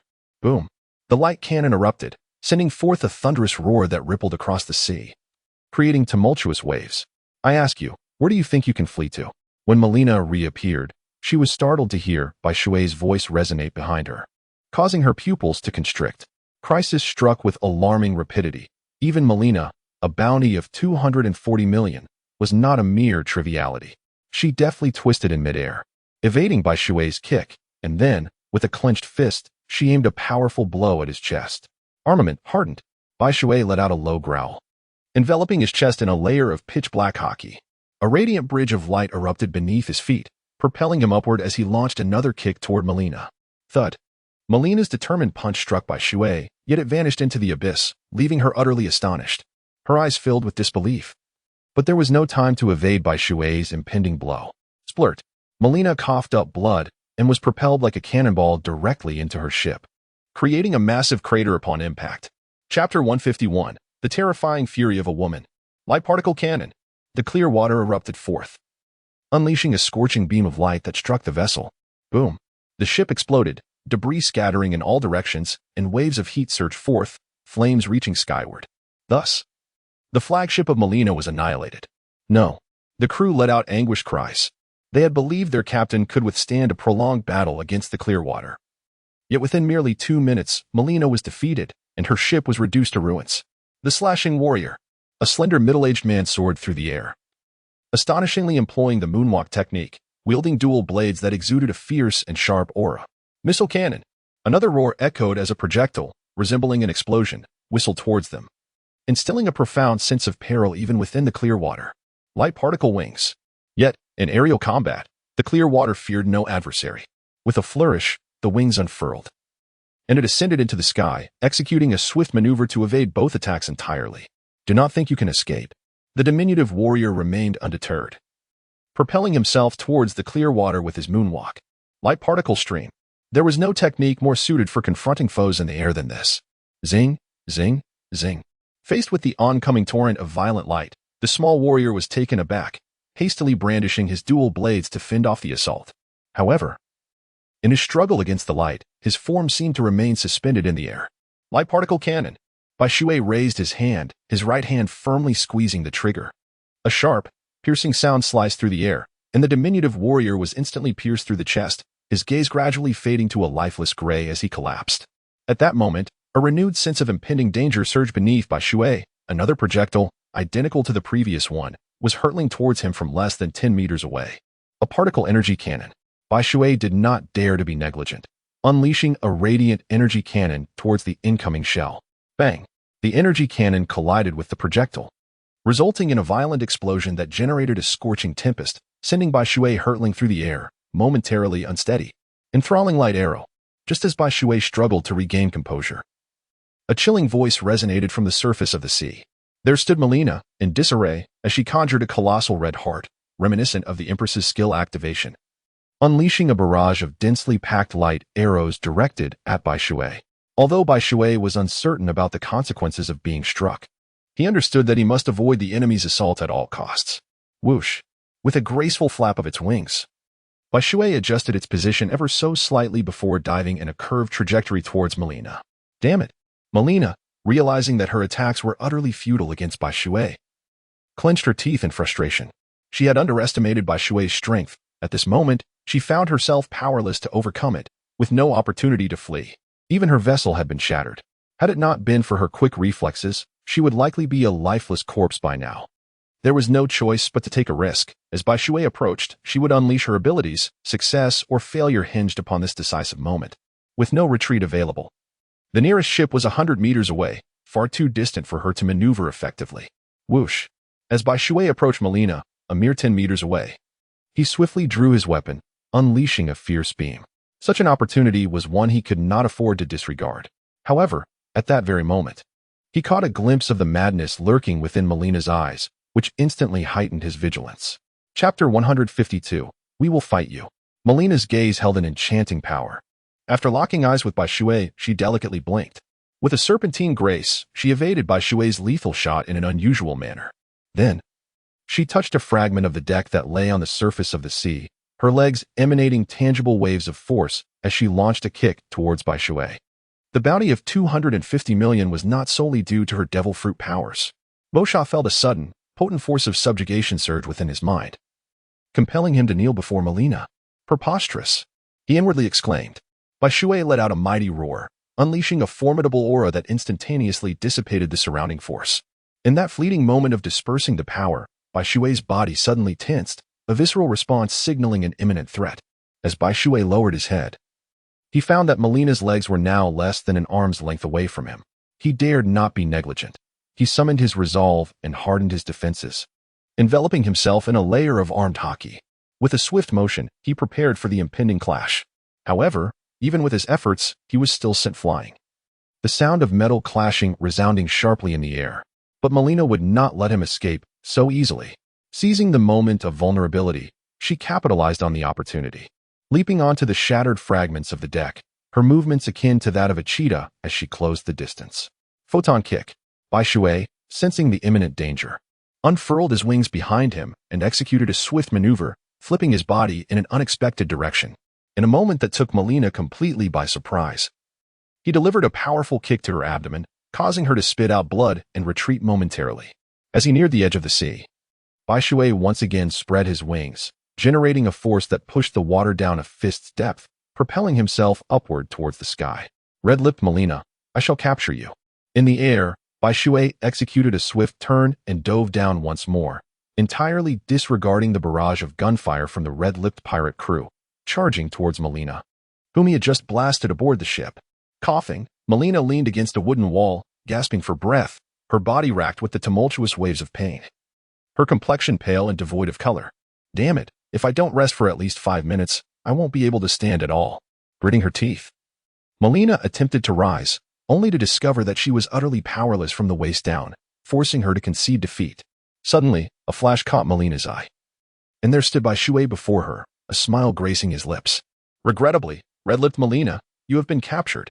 He offered her no chance for resistance, swiftly binding her with handcuffs made of sea prism stone, which sapped her strength, causing her to collapse to the ground as if all vitality had been drained from her.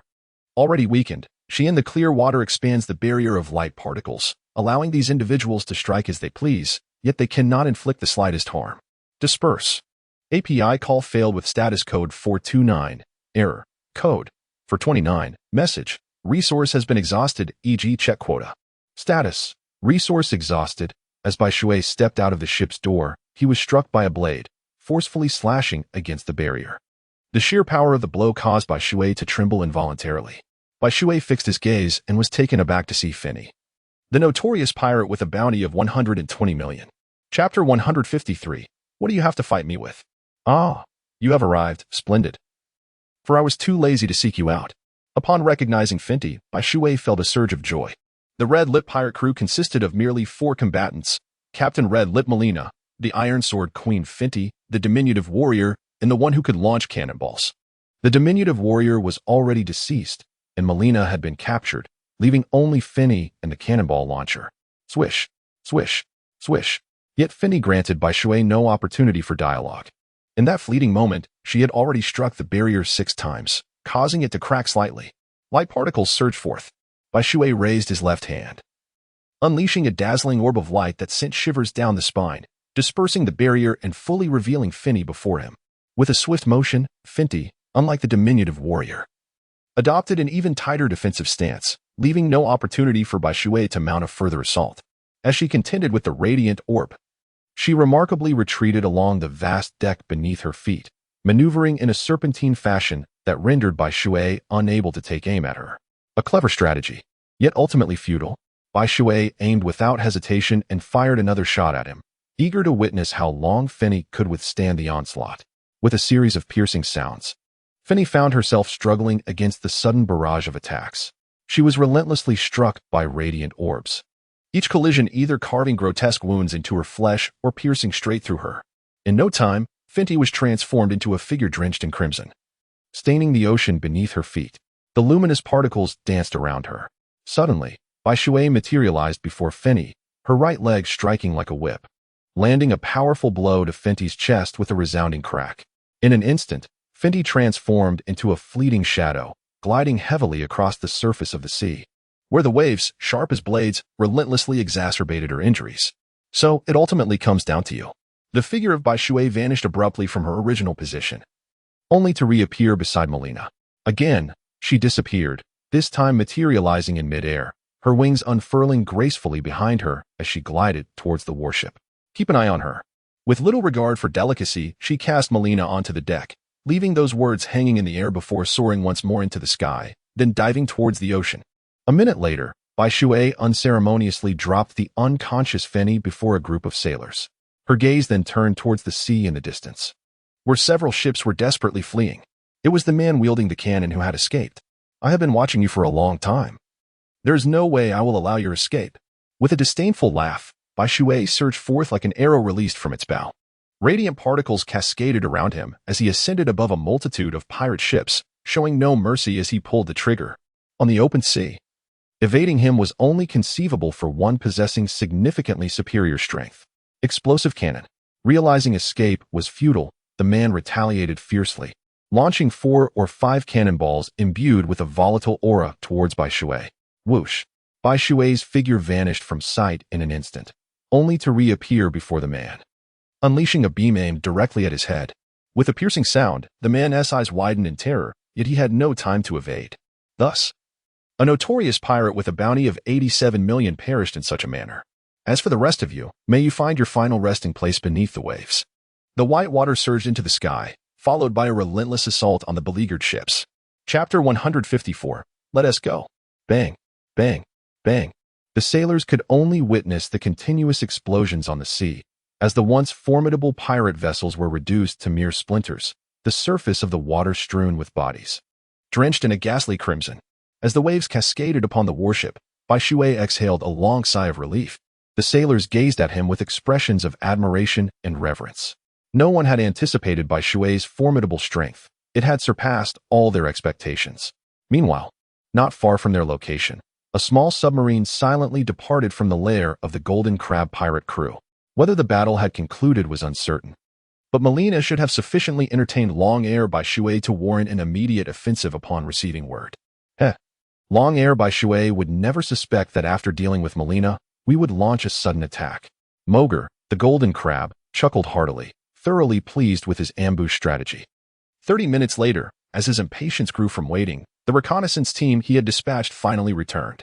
It turned out that Moger's reconnaissance team was none other than the submarine that had quietly left the warship. So, who emerged victorious? Moger inquired directly. A flicker of troubling news crossed the faces of the reconnaissance team. Long Air by Shui had decisively defeated the Red Lip pirates, capturing Melina, the Queen of Iron Swords. Finny, while the Goblin Warrior and the artillery expert perished, leaving no survivors among the Red Lip pirates. As expected, the answer from the reconnaissance team was one Moger could never have anticipated. Impossible. His first reaction was disbelief.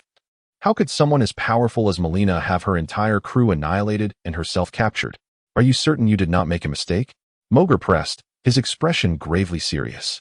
Indeed, we are 100% certain. The two affirmed in unison, resolute and confident. Upon hearing this, Moger's countenance darkened, becoming as gloomy as ink, exuding an overwhelming sense of oppression. Enough of this. We shall not provoke him. Let us depart. Moger ultimately decided to abandon the ambush. The crew collectively sighed in relief, fearing Moger might stubbornly insist on confronting Bai Shui. With Melina captured, their fate would not be any better. Unbeknownst to Moger, his decision was remarkably prudent. For only 2 kilometers away, Bai Shui was slicing through the waves with remarkable prowess. What an impressive fellow, he has even detected us, Moger exclaimed, his expression shifting as he commanded his crew, full speed ahead. Yes, the helmsman immediately became alert, increasing the power to flee rapidly. With the speed of Bai Shui's warship, it would be impossible to catch up to them without taking to the skies. However, since Moger had chosen to retreat, he could not push them into a corner, especially given their less than favorable condition. Only he possessed the strength to fight. The others lacked significant combat ability, merely capable of auxiliary roles. After Deals succumbed to his injuries inflicted by Finny, the crew aboard the ship inexplicably regarded Bai Shui as their leader, following his every command. This left Bai Shui feeling rather helpless. Chapter 155, The New Pirate Ace. Yet, since they held him in such high regard, he reluctantly accepted the role. After all, his task was simple, to lead each individual effectively. What is a leader for, if not to allocate human resources? Delegating the appropriate individuals to undertake their respective tasks was his duty. Bai Shui remained as he always was, reclining with his hands behind his head, eyes closed, humming a gentle tune, embodying a state of utmost leisure. As the warship steadily advanced, drawing nearer to the territory of Moria, the power of the Sea Kings grew ever more formidable. Along the journey, they encountered a few pirate attacks, yet none were as formidable as Melina. Rather, they faced only those whose bounties were in the millions. To be frank, had these pirates not been so persistently troublesome, Bai Shui would have had no desire to capture them at all, for they were simply too weak. Their weakness rendered them utterly uninteresting to him. Only those with bounties exceeding 100 million could pique his interest. The weather on the Grand Line was relatively mild. Apart from that one storm, they had not encountered any further tempests. When faced with a warship, pirates typically responded in one of 2 ways. They either fled or fought. However, in this East Blue, Bai Shui unexpectedly came across an individual he found quite remarkable, the captain of the Spade Pirates, Port Gasti, Ace. How could he possibly encounter the Navy here? Ace stood on his ship, gazing at the approaching warship in astonishment. He was certain that in this location and at this time, an encounter with the Navy was utterly improbable. Yet, in this seemingly impossible situation, he had indeed come across them. What on earth was happening? Ace felt a sense of confusion wash over him. Moreover, that individual appeared to be quite formidable. Ace's gaze was wholly fixed upon Bai Shui, who sat cross-legged at the forefront of the warship. His instincts warned him that Bai Shui was powerful, terrifying, and undoubtedly beyond his capacity to contend with. Lieutenant Bai Shui, shall we sink them? Inquired the acting captain, a commander, as he offered a respectful salute to Bai Shui. Indeed, Bai Shui nodded, not rejecting the colonel's suggestion. He too wished to ascertain the current prowess of Ace. The Marinomi was indeed a remarkable fruit. Prepare for battle. Upon witnessing the ship's cannons all aimed at them, Ace immediately shouted to his comrades behind him, "Fire!" At the colonel's command, dozens of black projectiles were launched, and if they struck, Ace and his vessel would surely be doomed. Fire fist. In an instant, Ace was enveloped in flames, and he unleashed a colossal fiery fist that incinerated all the incoming munitions aimed at him. With a sigh of relief, Ace's crew felt the weight lift from their shoulders as they saw all the cannonballs obliterated by Ace alone, a natural type user. The crew aboard the warship gasped in astonishment, as they had not anticipated encountering such a powerful individual. The formidable reputation of natural-type users had long been ingrained in their minds, instilling a sense of trepidation that diminished their fighting spirit. Crossfire. Ace launched an assault against Bai Shui on the warship. Capture the leader first. He crossed his arms, forming a cross shape. Flames erupting from his hands that shot forth like a beam of light, reaching Bai Shui in an instant. Light particle barrier. Unfazed by the attack, Bai Shui did not dodge or evade, as Ace's strike lacked the force to rattle him. Chapter 156. The youth overestimates himself. Boom. The flames collided with the barrier, producing a dull thud that caused the warship to tremble slightly, sending shivers through the crew as ripples spread across the surface. How is this possible? Ace had expected that even Bai Shui would show some reaction to such a move, perhaps retreating. Yet Bai Shui appeared entirely unconcerned, effortlessly blocking the attack. Divine Fire, Unknown Flame. Ace, refusing to be disheartened, summoned 2 elongated fire spears from his hands and hurled them at Bai Shui. Boom. Yet again, reality defied Ace's expectations. His subsequent attack failed to make even the slightest dent in Bai Shui's barrier. How can this be? Just how strong is he? Ace felt a chill run through him. 2 powerful assaults had been unable to breach Bai Shui's defenses. Fire Fist. Ace roared, unwilling to concede, and struck again with a fist imbued with terrifying power, tearing through the air and crashing into the light particle barrier. The entire warship shuddered violently, causing the crew to stumble and fall to the ground, their faces etched with horror. Crack. A faint sound of cracking echoed, though not particularly loud. It filled Ace with joy. This indicated that he could indeed compromise Bai Shui's defenses. Very well, you are indeed poor Asti, Ace. Now, let me see how much more you are capable of. Suddenly, a voice rang in Ace's ears, and his pupils constricted as he mechanically turned, only to find Bai Shui smiling as he raised his leg, radiating a dazzling light. Heh. I am a natural-type user. You cannot strike me. Ace grinned, his body transforming into flames, brimming with confidence in his elemental form. However, while imagination is delightful, reality is harsh. Ace watched as Bai Shui, after hearing his words, helplessly shook his head, then delivered a powerful kick to Ace's chest, directly hitting his solid form and causing him to cough up blood. Ace had believed that once he transformed, Bai Shui would be unable to land a blow on him. Yet the truth was painfully different. The white water, seemingly disregarding his elemental nature, exuded an oppressive sensation beneath its surface. Whoosh! After Ace was sent flying, the white water swiftly appeared above him, delivering a powerful downward kick with its right leg. Bang! Crack!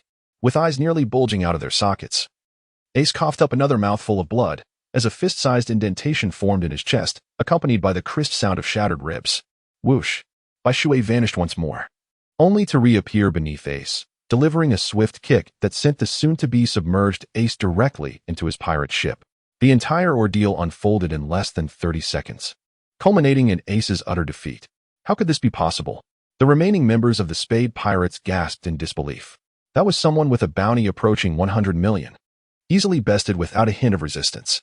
Furthermore, Ace was undeniably a Logia-type devil fruit user. How could Bai Shui strike his corporeal form? Was it not said that all physical attacks were ineffective against Logia users? Step aside, I have places to be. Since I'm in a good mood today, I won't be capturing you. The crew of the Spade Pirates braced themselves, fully expecting Bai Shui to seize them. However, to their astonishment, after defeating Ace, Bai Shui resumed his languid demeanor, sitting at the bow of the ship while casually cleaning his ears, exuding an air of impatience. There was no indication that he intended to apprehend them at all. Chapter 157. Others have connections.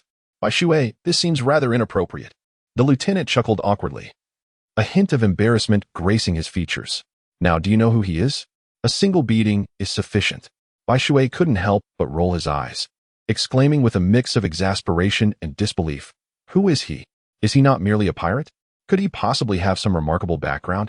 Upon hearing this, the major, looking puzzled, scratched his head and said, "Sigh, come here, and I shall reveal to you his true identity."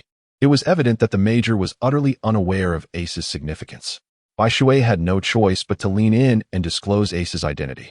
Certain individuals should not be recklessly apprehended, much like in the original narrative when Straw Hat Luffy encountered Akiji on a remote island. Akiji merely engaged in a symbolic skirmish with Luffy and his crew before departing nonchalantly. One might wonder why, as a Marine Admiral, he did not capture the pirate Luffy outright.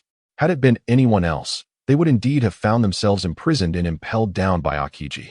However, Luffy is different. His grandfather is Garp, the marine hero and a close ally of Admiral Sengoku, which grants him significant prestige within the Navy. Aokiji must therefore tread carefully in this regard. The situation remains unchanged. Ace can only engage in combat, but cannot be apprehended. Otherwise, it would not bode well with Garp. What? Is such a thing even possible? After hearing Bai Shui's words, the lieutenant felt a cold sweat break out on his back. He was taken aback. He had not anticipated that Ace possessed such formidable connections. Thus, if you wish to avoid losing your rank as a lieutenant inexplicably, treat the recent events as if you had not witnessed them. Do you understand? As for the brothers, just give them a hint. I trust they know how to proceed. Bai Shui produced a stack of bills from his pocket and handed them to the colonel, stating, "You are aware of the appropriate course of action. This matter must remain strictly confidential, understood? It is for the best of everyone involved." "Very well, very well." The colonel replied hastily, his face brimming with gratitude. It dawned on him why Bai Shui, at such a young age, had been entrusted with the mission of the 7 warlords. Not only was he formidable in strength, but he also possessed keen insight and exceptional interpersonal skills, qualities that left the colonel in awe. Had it not been for Bai Shui today, he might have irreparably offended General Karp, jeopardizing any hopes of advancing his career. "Proceed, Colonel." Bai Shui waved his hand at the colonel and rested his head on his hands, closing his eyes. Ace had already crawled out from the ship's opening and was infuriated to see Bai Shui lying down. However, upon reflection, he realized he was no match for him. Since Bai Shui was willing to let him go, it would be wise for him to leave quickly. If Bai Shui changed his mind, escaping would be impossible. Thus, Ace instructed his crew to turn the ship around and leave hastily. The Marines, having received their share, turned a blind eye and allowed Ace to depart. After all, Bai Shui was indifferent. They had nothing to worry about. If they could gain benefits by ignoring the situation, why bother with concern? The colonel was pleased with the response of the crew. The ship continued its voyage across the vast ocean, heading in the predetermined direction. 3 days passed in this manner, and they finally arrived at the territory of the notorious pirate, Moria, the terrifying triangle. The atmosphere was cold and eerie, exuding an ominous feeling. Upon their first sight of Moria's ship, everyone gasped in astonishment. How could there be such a massive vessel in existence? It was not merely a ship. It resembled an island. The view stretched for 10 kilometers, dominated by this colossal ship, its flag enormous, akin to a slumbering prehistoric beast, sending shivers down their spines. The chains binding the flagpole were as thick as a person's waist, with some as thick as a water barrel. They swore they had never seen chains of such girth in their lives. To their astonishment, they even saw ghosts flying aboard the ship, creating an atmosphere of chilling terror. Suddenly, one Marine's gun inexplicably withdrew from his back, automatically chambering a round, aimed at Bai Shui at the bow of the ship, and pulled the trigger. "Watch out," the crew shouted, warning Bai Shui of the bullet, yet he remained utterly still, seemingly oblivious. The bullet struck Bai Shui, but it was as if it had hit an iron wall, producing a resonant clang, before falling harmlessly to the ground without inflicting any injury. "Absalom, what makes you think you can fire a shot on our warship and simply walk away?" Bai Shui slowly turned over, his gaze piercing through the still air before him. The atmosphere remained utterly motionless, and the surrounding sailors looked on in bewilderment, questioning Bai Shui's sanity as he appeared to converse with nothingness. Could it be that he had lost his mind? "What? Unwilling to show yourself? Do you not wish to grant me, Bai Shui, this small courtesy? Or do you still believe that I am unaware of your whereabouts?" Seeing that Absalom did not reveal himself, Bai Shui couldn't help but chuckle, inquiring further. The air remained silent. Indeed, there was no one before him. "Since this is the case, let it be, then. If you believe I cannot discern your form, very well. Allow me to witness just how formidable the first general under Moria truly is." Bai Shui slowly rose and settled into a cross-legged position at the bow of the boat, extending his index finger towards the air before him. With a sharp sound, a flash of white light streaked across, and suddenly a tearing noise echoed through the atmosphere, followed by a spurt of blood that emanated a distinctly human scent. Realizing he had been injured, the man became fully aware that Bai Shui could see him. Thus, he ceased to maintain his invisibility and revealed himself.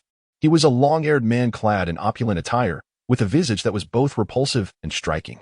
His nose, jaw, and mouth bore the features of a lion, capable of emitting a beastly roar. His skin resembled that of an elephant, yet radiated the potent essence of both gorillas and bears, adorned with a circular high hat emblazoned with the Moria emblem.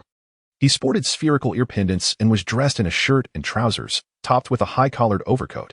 He wore long boots, stood at a height of 175 centimeters, yet weighed over 300 kilograms. Known by the moniker Graveyard, Absalom was a wielder of the transparent fruit's powers. He was a perverse voyeur, often indulging in his ability to invisibly observe women, particularly favoring the delicate over the robust. However, when confronted with genuine trouble or pressing matters, he could transform into a figure of reliability, approaching situations with earnest seriousness, fiercely loyal to Mariah, with aspirations of becoming the Graveyard King of the world. "How did you discover my presence?" Absalom inquired, clutching the wound at his waist and glaring sharply at Bai Shui. "Is it truly the case that a distinguished naval officer must answer a pirate's question?" The pale water smiled, yet it exuded an audacious demeanor. Absalom, with a bounty merely amounting to 95 million, had yet to surpass the billion mark. He was oblivious to the countless lives he had extinguished as a pirate. Indeed, he found no inclination to engage in conversation with Absalom. Chapter 159, The Phantom Princess Perona. "You!" Absalom exclaimed, his frustration boiling over. He contemplated vanishing, but quickly realized that his invisibility would be futile against the pale water, compelling him to pause in his tracks. "Enough. You needn't glare at me. Were it not for my rather pleasant mood today, you would have met your demise long ago. Why waste words on you?" Noticing the lingering glimmer of lethal intent in Absalom's eyes, the pale water idly scratched its ear and remarked, "Alas, Absalom, you truly are ineffectual. Just watch me as I turn him into my obedient slave." At that moment, a chilling female voice pierced the air, as if it had emerged from the depths of the underworld, sending shivers down their spines. "Ah, a ghost." In the next instant, a procession of phantoms materialized before them, charging forth with alarming speed. "Damnable woman." Absalom's expression shifted dramatically at the sight. He hastily cloaked himself, vanishing with a swift motion from the deck. "Negative spirits." The voice echoed once more, and before the terrified sailors, a swarm of phantoms swiftly coursed through their very beings. Bai Shui, however, stood as an exception. The specter attempting to traverse his corporeal form was inexplicably thwarted. How could this be? A voice, tinged with disbelief, resonated nearby. There hovered the little princess, Perona, adorned in her regal attire, her countenance reflecting sheer incredulity. "I am guilty. In my next life, I ought to be but an ant. Forgive me. I yearn to be a mere bug." Once the negative specter passed through their bodies, the marine soldiers were instantly ensnared by a profound despondency. Their faces pallid as they half knelt upon the ground, supporting themselves with their hands, uttering a litany of woeful lamentations. Although Bai Shui considers himself psychologically resilient, he dares not to personally engage in the experience. The power of this negative specter is exceedingly domineering, aside from individuals who are exceptionally pessimistic. Even more so than the negative specter itself, or those of unwavering character, like Xiong, anyone else, regardless of their strength, would inevitably succumb to a state of profound negativity. However, the existence of the armament hockey is specifically designed to counteract the abilities of fruit users. Thus, armament hockey can effectively obstruct the infiltration of the negative specter. Mini-specter, specter bomb. Perhaps noticing that Bai Shui remained unaffected by his ghost, the manipulator unleashed another attack. Suddenly, a dense swarm of mini-specters appeared before Bai Shui, and with a resounding bang, they all detonated simultaneously. Although the mini-specters were diminutive, the force they generated was indeed formidable. A stone the size of a grinding disc could be obliterated. Yet, for Bai Shui, this posed little significant threat. The clear water unfurled like a barrier against the luminous particles, remaining utterly unaffected. "Enough, Princess Perona of the Ghosts, your tricks hold no sway over me. I have no intention of engaging in combat today, and I trust you will not compel me to take action. After all, striking a lady would surely incite public outrage." Bai Shui raised both hands in surrender and spoke to a dark corner ahead. "Humph, you are truly tasteless." As his words fell, a little girl appeared before Bai Shui, perched upon the back of an enormous plush bear. She sported pink pigtails and a straight fringe, her eyes remarkably large and round, with eyebrows that stood at attention.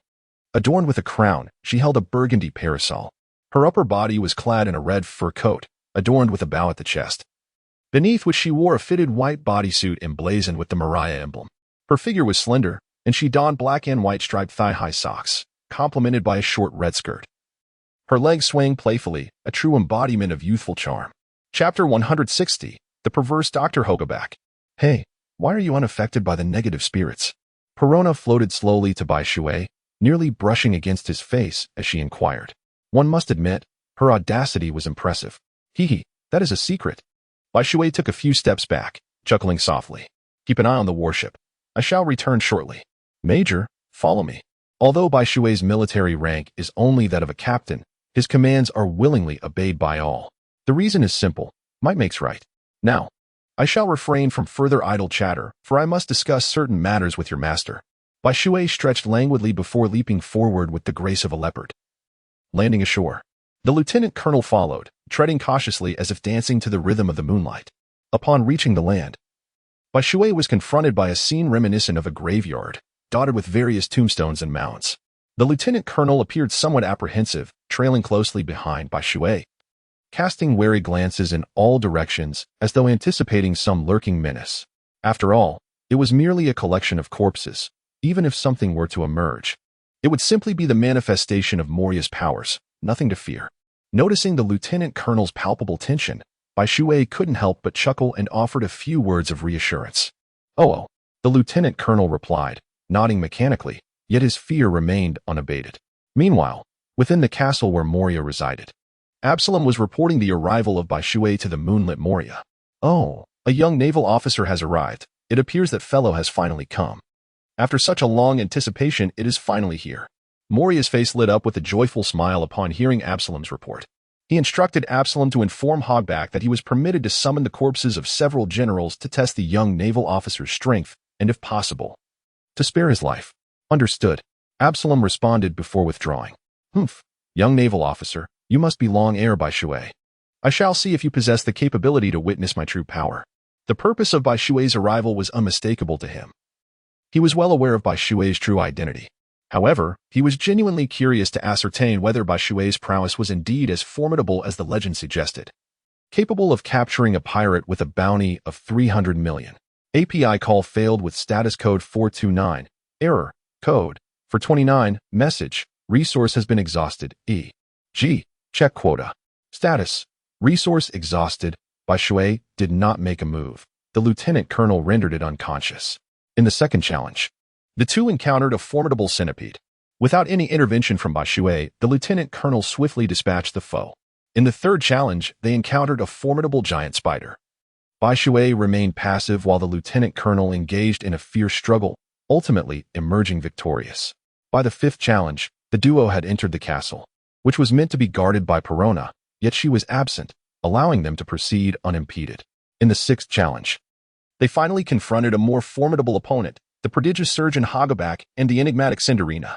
Welcome to my world, Hagaback exclaimed, arms outstretched, his laughter piercing and shrill. Enough. Step aside. I have no desire for conflict. After delivering that item to Moria, I shall take my leave without causing you any inconvenience. Understood? Bai Shui had absolutely no desire to behold Hogabaku. This individual was simply insufferable. His attire was nothing short of an eyesore, already portly. He encased himself in a pair of thigh-high stockings. His teeth were sharp, and with every laugh, a foul stench emanated from his mouth. The fact that Bai Shui refrained from cursing is already quite courteous. Chapter 161. The Sword Master Longma. No. I cannot allow you to pass so easily. However, should you wish to cross, it is rather simple. You merely need to vanquish me and my army of the undead. Hagaback, strictly adhering to Moria's orders, snapped his fingers and retreated, causing an array of peculiar corpses to emerge. Among these cadavers, there were knights, generals, samurais, and some inexplicable mummies, along with a rather strange penguin.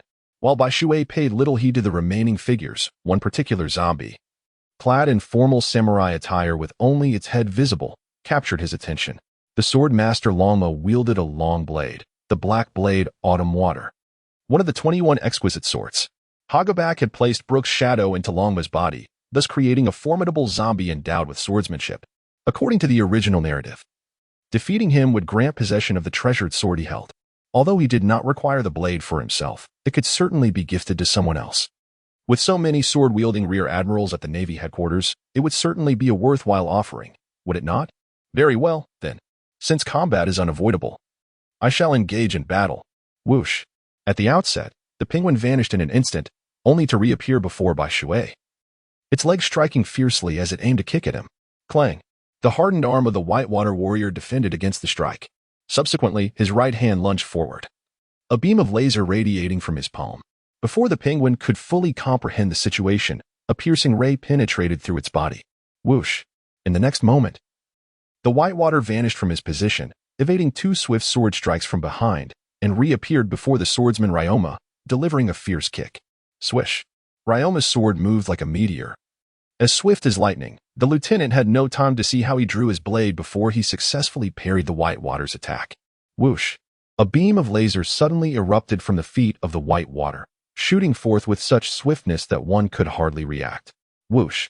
However, unlike the penguin, Longma, in a moment of blinding light, astonishingly cleaved through the ray, swiftly slashing towards the white water with a fierce stroke. The intensity of the clash brought a twinge of pain even to the whitewater. Zing! Bai Shui's right foot underwent a formidable hardening as he forcefully stomped down, then leapt into the air, delivering a powerful kick that sent Long Ma flying. In a stunning display, Long Ma, while being propelled through the air, unleashed a fierce blade of energy aimed directly at Bai Shui. Whoosh! Bai Shuichi swiftly vanished from his original position, only to reappear in mid-air atop the dragon steed, delivering a powerful punch that forcefully drove the dragon into the earth below. Light particle cannon. With a swift motion, Bai Shui drew his gun, unleashing a dazzling beam of light. Bang! Long Ma had no time to react, finding himself engulfed in an explosive blast of light, along with all the surrounding zombies who were caught in the devastating impact. Bai Shui swiftly materialized before the lieutenant colonel, and without hesitation, propelled them both through the window. The explosion that followed was nothing short of cataclysmic, as Bai Shui unleashed his full might. Consequently, upon their escape, the edifice lay in ruins, reduced to a heap of debris, with all the zombies rendered senseless, either entombed beneath the rubble or sprawled lifeless on the ground. Hogabak, drenched in blood, lay amidst the wreckage, unable to evade such a tremendous blast given his capabilities. The dragon horse, whom Bai Shui had been particularly focused on, had vanished entirely, leaving behind only a solitary, gleaming black blade, Xiao Shui, standing forlornly amidst the ruins. Truly a renowned sword, it remained unscathed even in the wake of such ferocious destruction. Chapter 162, Moonlight Moria. Startled, Moria, who had been awaiting the outcome within the castle, suddenly exclaimed in surprise as he felt a flicker of astonishment. Just moments ago, he had lost control over all the general zombies. Remarkably, they had been dispatched in an instant. This individual was indeed formidable. Rising from his seat, Moria made his way outside. Since the general corpses posed no threat, it was time for him to intervene personally. I am eager to ascertain just how powerful you truly are. Capturing the fierce beast, Ron, is a testament to your strength, yet I perceive it as merely adequate. Moria held no grand illusions about Ron's prowess, believing it to be rather commonplace. In comparison, there remained a significant gap in their respective strengths. After all, he was a notorious pirate with a bounty of 320 million, a contender against Kaido. Yet, such a statement would have been accurate in the past, however. The present circumstances were quite different. Having been thoroughly disheartened by Kaido, had he truly lost his heart of a warrior? Not at all, at least. Bai Shui did not regard Moria as significantly superior to Ron. During the Summit War, he would have been easily defeated by Jinbei, which was entirely reasonable. Jinbei, the individual who had fought for 3 days and nights against Port Asti, Ace, the second commander of the Whitebeard pirates with a bounty of 550 million, was indeed formidable. Although Ace's bounty was somewhat inflated due to Whitebeard's influence, Jinbei possessed a strength comparable to a 500 million bounty during the Summit War. Defeating Amir Moria was hardly an impressive feat. Even the likes of Mihawk, Doflamingo, and Bartholomew Kuma could achieve that. Has he finally arrived? He could have emerged sooner, thus sparing me the considerable effort and the collateral damage to so many structures. Within his observation, a powerful aura approached, and without hesitation, Bai Shui recognized its source. Who else could it be but Moonlight Moria? Nevertheless, he had not returned empty-handed. After all, the black blade Xiao Shui was a significant prize. It could be gifted to either the Dormouse or the Ghost Spider. Suddenly, a heavy thudding sound resonated nearby. A vague shadow was advancing towards them. The figure moved with great speed, and in no time, Bai Shui could discern its features. Though he had anticipated Moria's height, he realized he had underestimated it. Only when Moria stood before him did he truly grasp how diminutive he appeared in comparison. Bai Shui initially believed that the heights of the flying squirrel and the ghost spider were somewhat formidable, given his own modest stature of just 173 centimeters. However, in comparison to Moria, it was an entirely different matter. Moria towered at nearly 7 meters, equivalent to the height of more than 2 stories. Standing before him, Bai Shui appeared as diminutive as an infant. Even the towering tyrant bear, whom Bai Shui regarded as the mightiest, paled in comparison to Moriya's imposing figure. Moriya's most striking feature was his hair, resembling a cluster of leeks, which instantly brought him to mind for all who beheld it. His visage was reminiscent of a demon, with two horns protruding from the sides of his forehead, and the skin bore the scars of two distinct seams. His nose was notably sunken, and near his mouth. Both his ears and teeth were sharp. The area from his head to his neck was marked by crisscrossing stitches, reminiscent of sutured wounds. And he donned a shirt with a bat-like collar, complemented by garments of Gothic artistry. His neck was elongated, while the rest of his form resembled an egg, gradually expanding from top to bottom. His short legs raised doubts about their ability to support such a colossal frame. You've got quite the nerve, Navy brat," Moriya remarked, his tone icy as he regarded Bai Shui, who barely reached the height of his legs. Chapter 163. A man must speak through strength. "Well, it wasn't my intention. If you had emerged sooner, I wouldn't have had to resort to this," Bai Shui replied, waving his hand and shrugging with a sense of resignation. "But alas, what could I do? You insisted on prolonging this." Shadow angle gun. Moriya, dismissing any semblance of reason, launched an immediate attack at night. A shadow as dark as ink shot up from beneath Moriya's feet, reaching Bai Shui in an instant, leaving him no time to defend himself. Armament, hardening. The white water, enveloped in armed haki, enveloped his right fist as he struck towards the shadow spear that loomed before him. With a resounding impact, the shadow spear, though merely an apparition, unleashed a deafening clang of metal against metal. The ensuing gust of wind surged forth as the earth cracked open into a massive pit over 50 meters wide, with jagged stones jutting out. Quite intriguing. Observing that Bai Shui had managed to thwart his sudden assault, Moriya found himself somewhat impressed by Bai Shui's prowess. Fragmented bats. Moriya commanded as a swarm of black bats, each armed with sharp fangs, erupted from his being, hurtling towards Bai Shui with malicious intent. Light particle stream. In response to this onslaught, Bai Shui summoned his left-hand gun and, with a swift pull of the trigger, unleashed a barrage of luminous orbs that zipped through the air like lightning. Before the bats could close in, they were obliterated, while the remaining orbs continued their relentless advance towards Moriya. Shadow Warrior. Moriya uttered, as the rapid orbs pierced through his form. Success. The lieutenant colonel could not help but clench his fist, his expression brimming with exhilaration. However, it would not be so simple. After all, this was one of the 7 warlords of the sea whom they had invited, and he surely could not be so feeble. Bai Shui could not help but roll his eyes, his observation haki fully activated as he sought to discern Moriya's whereabouts. In the next instant, Moriya, having been pierced by a sphere of light, transformed into a swarm of bats, dispersing into the air. The true Moriya had already materialized behind Bai Shui. In any shadowed corner, he could manifest his presence. Shadow Slash. Moriya wielded an enormous pair of oversized scissors, launching a fierce strike towards Bai Shui with a commanding and sharp momentum that sent chills down Bai Shui's spine. To be invited as one of the 7 warlords of the sea, he was indeed formidable. Light particle kick. Having experienced this move once at the hands of Kizuru, Bai Shui felt its impact more profoundly now. He blocked the scissor strike with a single kick, the tremendous force even startling Moriya, causing him to stagger back a few steps. This was an opportune moment. Whoosh. Seizing the chance, Bai Shui vanished from his position and reappeared before Moriya, his gun aimed directly at him as he pulled the trigger. Light particle cannon. Bai Shui uttered quietly. Hiss. In the face of this assault, Moriya felt an unprecedented sense of peril, his pupils involuntarily constricted. He dared not hesitate. Shadow Mage. Boom. A deafening explosion erupted, waves of heat sweeping across the ground, causing the surrounding structures to crack and tremble, teetering on the brink of collapse. Did he hit? Bai Shui pondered. Shadow Horn Gun. Just as he contemplated this, an attack struck from behind, causing him to shudder involuntarily. Iron Block. Bai Shui unleashed this move with unparalleled swiftness. Whoosh. White water was violently hurled away, crashing into a building riddled with cracks, creating a large pit over 10 meters deep, with fissures resembling a spider's web sprawling across its surface. The fragmented bats, led by Moriya, emerged, and with a wave of his hand, a swarm of bats, dark as storm clouds, surged toward him. Their sharp fangs could easily tear flesh from Whitewater's body. Chapter 164. The Formidable Moriya. Yet, at that moment, Whitewater found himself momentarily stunned. Moriya's sudden strike from behind had caught him completely off guard, an unexpected turn of events even for him. What was more astonishing for Whitewater was that the bats were not intended for an attack, but rather to ensnare him. As the bats drew near, he activated his iron block. However, Moria clenched his fist, and the bats transformed into shadows, merging to form a dark, sealed box that imprisoned him within. Shadow Spear.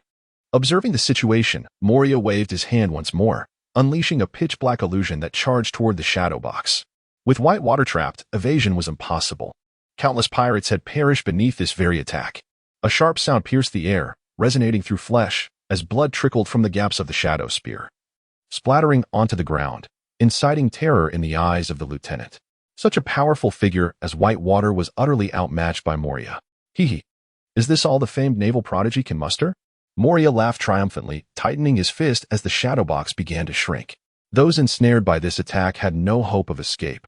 Their only fate was death, reduced to mere pulp.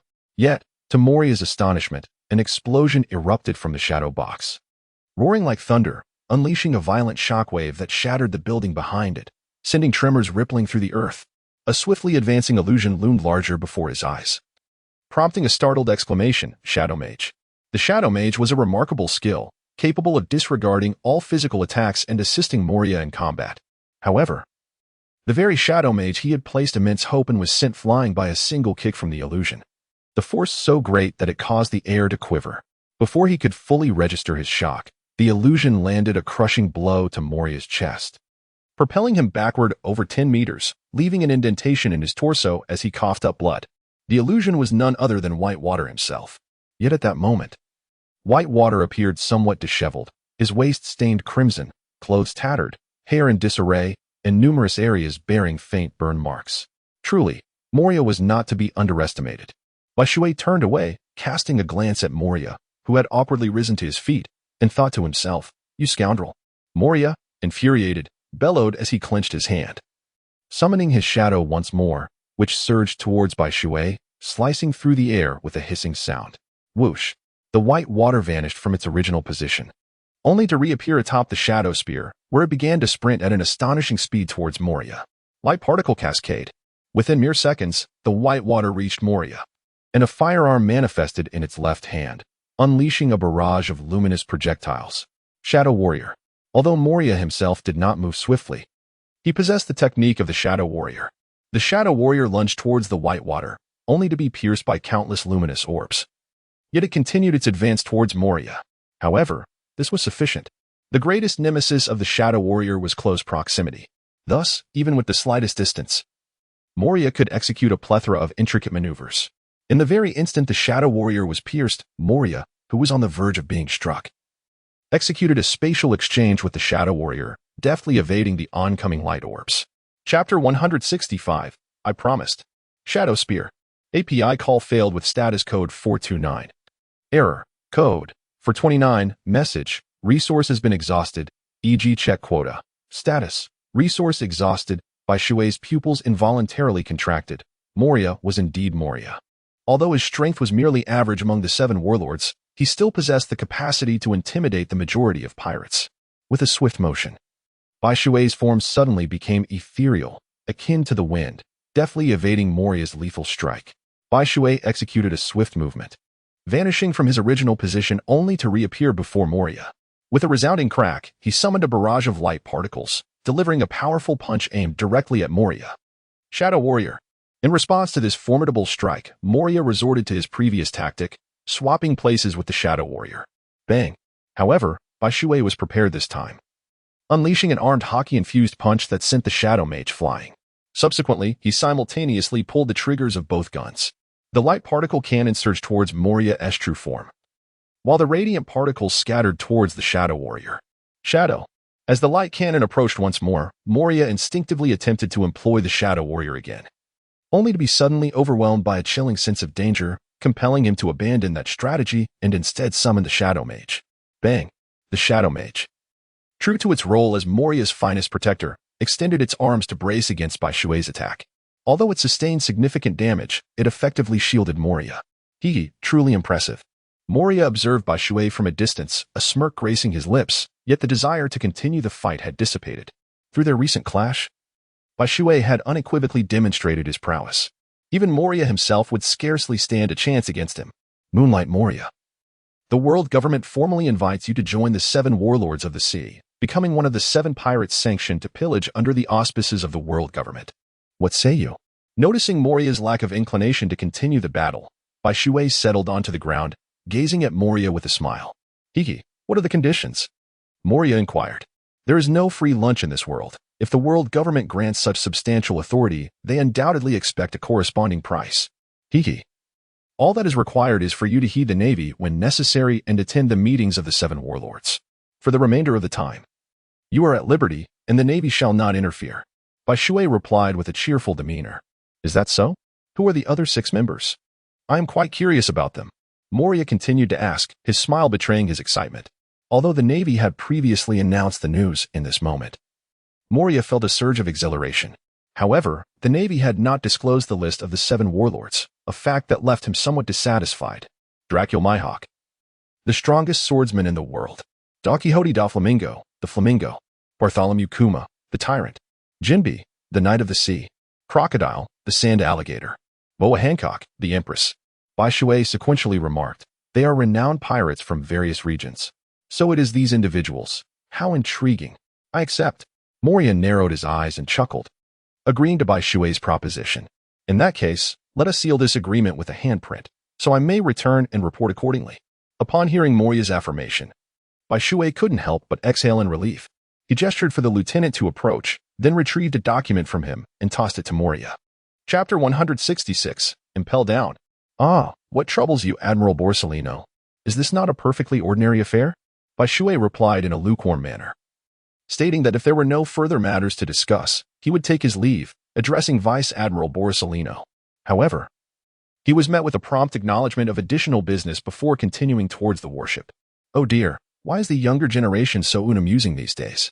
Borsellino lamented, shaking his head in resignation before turning away. As Bai Shui's rank underwent yet another transformation, the lieutenant colonel was taken aback momentarily, only to feel a sense of relief as he proceeded towards Impel Down as instructed. Meanwhile, Bai Shui was engaged in a conversation with Director Magellan of Impel Down via a transponder snail. Is this Director Magellan? This is Major Bai Shui. I have 2 prisoners en route for transfer. Yes, I appreciate your assistance. Thank you. After concluding the call, Bai Shui reverted to his relaxed demeanor, resting his head on his hand and humming a tune. The distance to Impel Down from the Navy headquarters was considerable, requiring several hours of travel. Impel Down, built within the depths of the ocean, is often referred to as the underwater prison, forming a triangular shape with the Navy headquarters and Judicial Island. These 3 locations are interconnected by treacherous whirlpools. Entry to these areas is contingent upon the opening and closing of the massive gate known as the Gate of Justice, which allows the currents to flow into the 3 sites. Should the Gate of Justice remain closed, ordinary pirates would find themselves ensnared by the whirlpools, forced to navigate in circles helplessly. As a bastion for detaining the most nefarious criminals of the seas, Impel Down boasts a formidable security detail. Director Magellan, a user of the poison fruit, is a powerful figure and is dubbed the strongest man of Impel Down. It is said that apart from the likes of Don Quixote da Flamingo and Luffy, no one has successfully escaped under his watch. Working only 4 hours a day, he spends 10 hours dealing with gastrointestinal distress and 8 hours sleeping. Deputy Director Hannibal, while not particularly strong, possesses a timid and cowardly nature, often shirking responsibility. His greatest aspiration is to succeed Magellan as director, yet he proves to be reliable in critical moments, harboring a sincere sense of duty. In the original narrative, he was resolutely determined to thwart Luffy, ultimately being overpowered by Blackbeard. The chief guard, Domino, is a striking beauty with her right eye concealed by bangs and sporting sunglasses, adorned with long, flowing hair. The head guard, Saldeth, a blue gorilla commander wielding a trident, is diminutive in stature, sporting a hat with 2 small horns. The chief jailer, Suddy, is a seductive and ruthless woman with long, wavy hair akin to golden wheat, her eyes obscured by her tresses. She relishes an interrogation, dubbing herself Little Suddy, who enjoys questioning others, and wields a demonic whip, commanding 5 formidable jailer beasts while harboring an affection for Magellan. By the time Bai Shui arrived at Impel Down, 3 hours had already elapsed. Bai Shui followed the staff into the city of Advancement, where he encountered Magellan and Hannibal. All prisoners entering this city first arrive at a facility resembling a bathhouse, where they are compelled to disrobe entirely. Subsequently, they are thrust into a colossal iron cauldron, subjected to a baptism in boiling hellish water at 100 degrees, simultaneously undergoing disinfection. Every inmate who has passed through this place must endure this procedure. And female prisoners are no exception, as they are attended to by female guards. Thank you, Director Magellan. After a humble handshake with Magellan, Bai Shui remarked. Chapter 167. Let the pirates tear each other apart. You're welcome. Magellan replied nonchalantly, waving his hand to signal the two female guards, Melina and Fenty, who were then escorted away. Now, Major Bai Shui, please affix your signature, Magellan said, pushing a thick ledger towards Bai Shui, gesturing for him to sign. After signing his name with an ink-dipped feather quill, Bai Shui bid farewell and departed. According to the regulations of Impel Down, both Melina and her companion had bounties exceeding 100 million, yet they had not reached a level that would threaten the balance of the world. Consequently, they were confined in the 5th level, the extreme cold hell. This desolate place subjected prisoners to frigid conditions, leading to frostbite and eventual death. Additionally, it was home to numerous military wolves trained to hunt down pirates. Thus, the fate of the pirates here was grim. They either succumbed to the cold, becoming prey for the military wolves, or they were directly besieged and killed by these ferocious creatures, ultimately serving as their sustenance. Bai Shui surmised that the two of them would not fare much better, yet this no longer concerned her. In the naval hospital, she said, "Come, let me feed you. Just look at you. You've become so thin. Have you not been eating properly during my absence? If so, I shall have to punish you by making you eat a little more." Bai Shui cradled a bowl of kanji, feeding a chi mouthful by mouthful. In just this brief interval apart, a chi appeared as though he had undergone a transformative surgery, his once robust frame now gaunt and emaciated, evoking a profound sense of concern in Bai Shui. Observing a chi, who lay contentedly in his embrace, savoring each spoonful of kanji, a fleeting smile graced Bai Shui's lips. It was evident that a chi had not been deprived of nourishment, rather, he had succumbed to the affliction of longing. Bai Shui resolved to refrain from going out during this period, deeming it of utmost importance to tenderly accompany Aki. Aki, akin to a cherished daughter, nestled in Bai Shui's embrace throughout the night, her face radiating happiness. She yearned fervently for a swift recovery, envisioning the days when they could be inseparable. Alas, she must remain in the hospital for several months, until her complete recovery is assured, before she can be discharged. Rest for now. I shall procure some fruits to replenish your strength. Bai Shui gently lifted a chi and laid him upon the bed. After planting a tender kiss upon his forehead, he spoke softly before turning to leave. In the world beyond, the sudden emergence of the 7 Warlords' policy ignited a fervor among the pirates traversing the first half of the Grand Line, each setting their sights on what they deemed attainable. Thus commenced a bloody struggle for supremacy among the pirates, with only 7 positions available in the 7 Warlords. Vanquishing the predecessor was the sole path to ascendancy, granting the victor all the privileges associated with this esteemed title. The foresight of Sengoku proved to be astute. The chosen 7 effortlessly repelled the ambitions of those coveting the positions, leaving the seas stained crimson with blood and an ever-growing multitude of corpses. The diminished pirate forces rendered the Navy's duties considerably less arduous, validating the world government's dog-eat-dog theory. For 3 consecutive months, Bai Shui refrained from undertaking missions, opting instead to remain by Achi's side in the hospital. Remarkably, under Bai Shui's devoted companionship, Achi's wounds healed at an astonishing pace, prompting even the attending physician to declare it a miracle. The power of love, indeed, knows no bounds. After nearly half a year of convalescence in the hospital, Achi's injuries had fully mended, and he was finally ready for discharge. Thanks to the diligent efforts of the attending physician, Achi bore no lingering ailments, much to Bai Shui's delight, who radiated joy like a child. Hand in hand, they returned to their abode, brimming with happiness. Chapter 168. Overdrawn. Following his promotion to major, his accommodations had changed to a 3-bedroom apartment, complete with 2 lounges, a kitchen, and a bathroom sufficiently spacious for 2. Achi. Our wedding is next. Hiki. Bai Shui gazed intently into Aki's eyes, grinning like a fool. Aki, fully aware of his intentions, could not help but shut her eyes and timidly utter, "Be gentle, I have just been discharged from the hospital." Before she could finish her sentence, Bai Shui, like a ravenous wolf, pounced upon her, pinning her down onto the bed. The room was filled with the essence of spring. Bai Shui vowed that this was the most delightful day he had ever experienced. Indeed, it was exceedingly joyous. He realized that he was becoming increasingly dependent on Aki, a woman who truly deserved his lifelong devotion. "Let us marry next year on Kuro Island, in the presence of the mayor and others," and invite T-Bone and the rest to join us. What do you think? Bai Shui embraced Aki, inquiring about her opinion. All right, I shall heed your words. Aki gently replied, a faint blush of joy still adorning her cheeks. You are truly understanding. I adore you. Upon hearing Aki's response, Bai Shui joyfully planted a kiss on her cheek. At your age, how can you still behave like a child? Aki, upon hearing this, playfully pouted, slightly tilting her head. Settling into a more comfortable position upon Bai Shui's chest. Hiki, what can I say? In your presence, I cannot help but be this way. Even if you wish to send me back, it would be futile. Bai Shui playfully pinched Achi's nose and chuckled. You really have no sense of decorum. Achi couldn't help but roll her eyes, yet she found herself utterly helpless against Bai Shui's persistent antics. I'm tired, it's time to sleep. With that, Bai Shui extinguished the light, tucked herself under the covers, and closed her eyes to rest. It was already around 7 or 8 in the evening. A peaceful night ensued.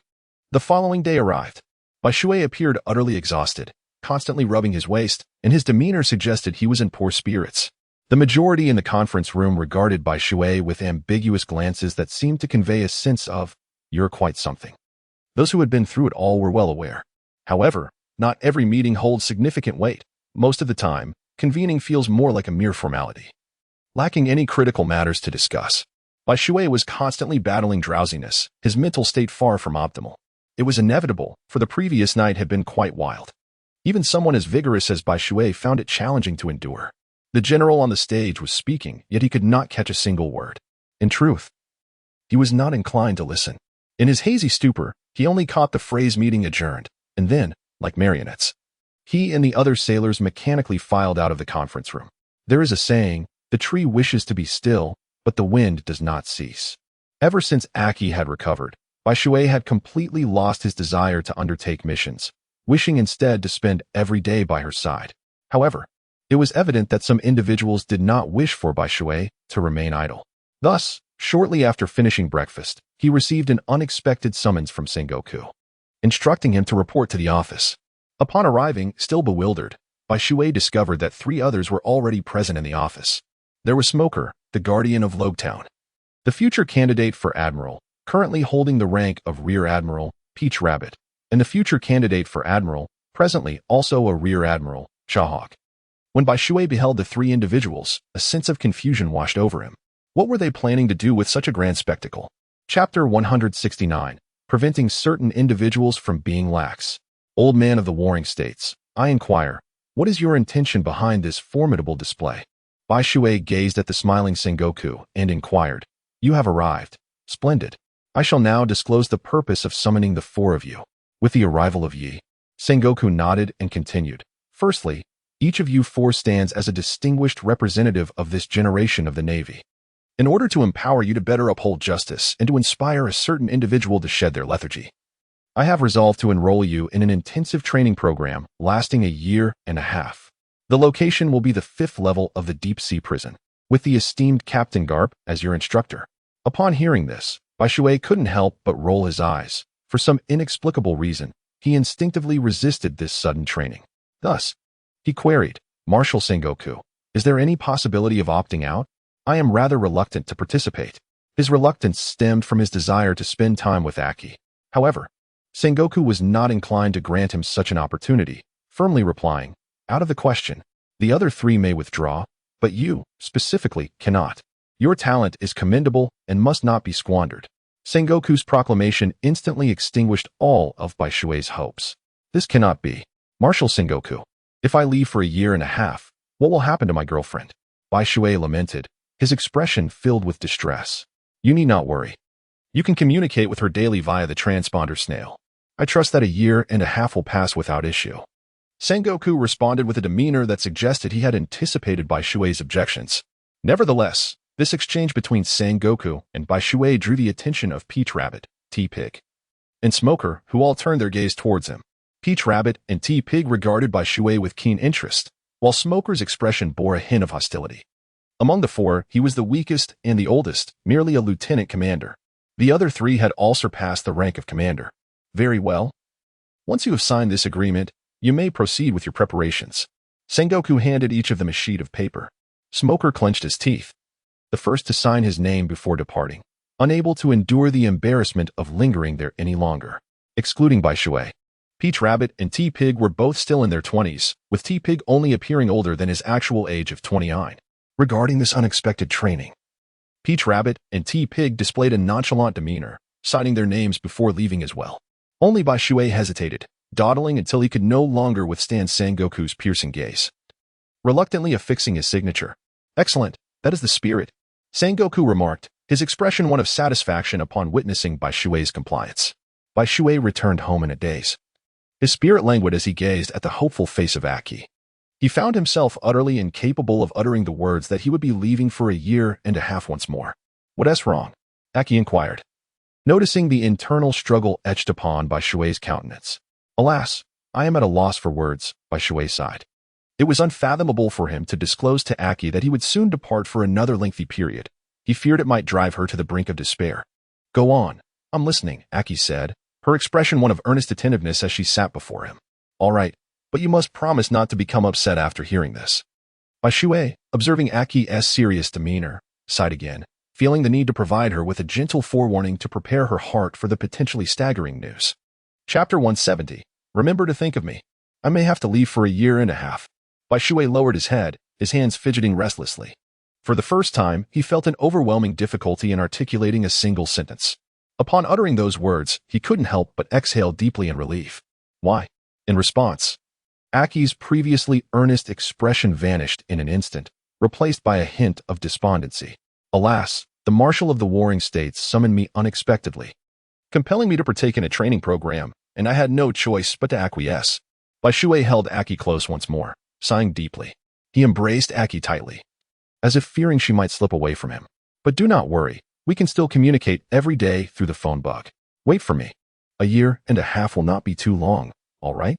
Bai Shui whispered into Achi's ear, akin to a devil's soft murmur, possessing a peculiar enchantment.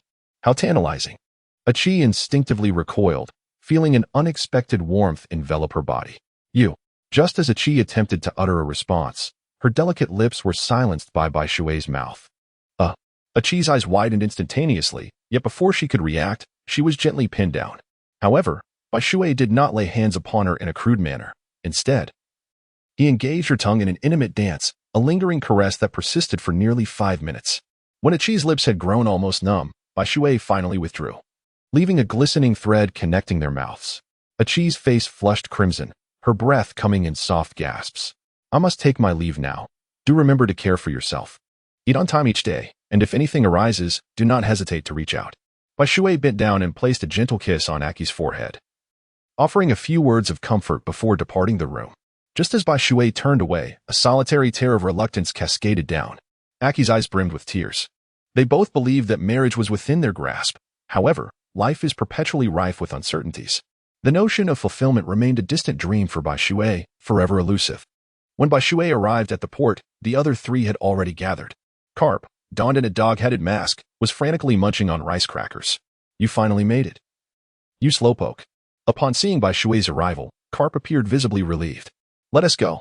Bai Shui exhaled a barely audible sigh of relief. After exchanging greetings with the three individuals, he ascended onto the warship. He found a relatively flat spot to recline, resting his hands beneath his head, shaking his legs, and humming a melody that only he could comprehend, embodying a picture of carefree leisure.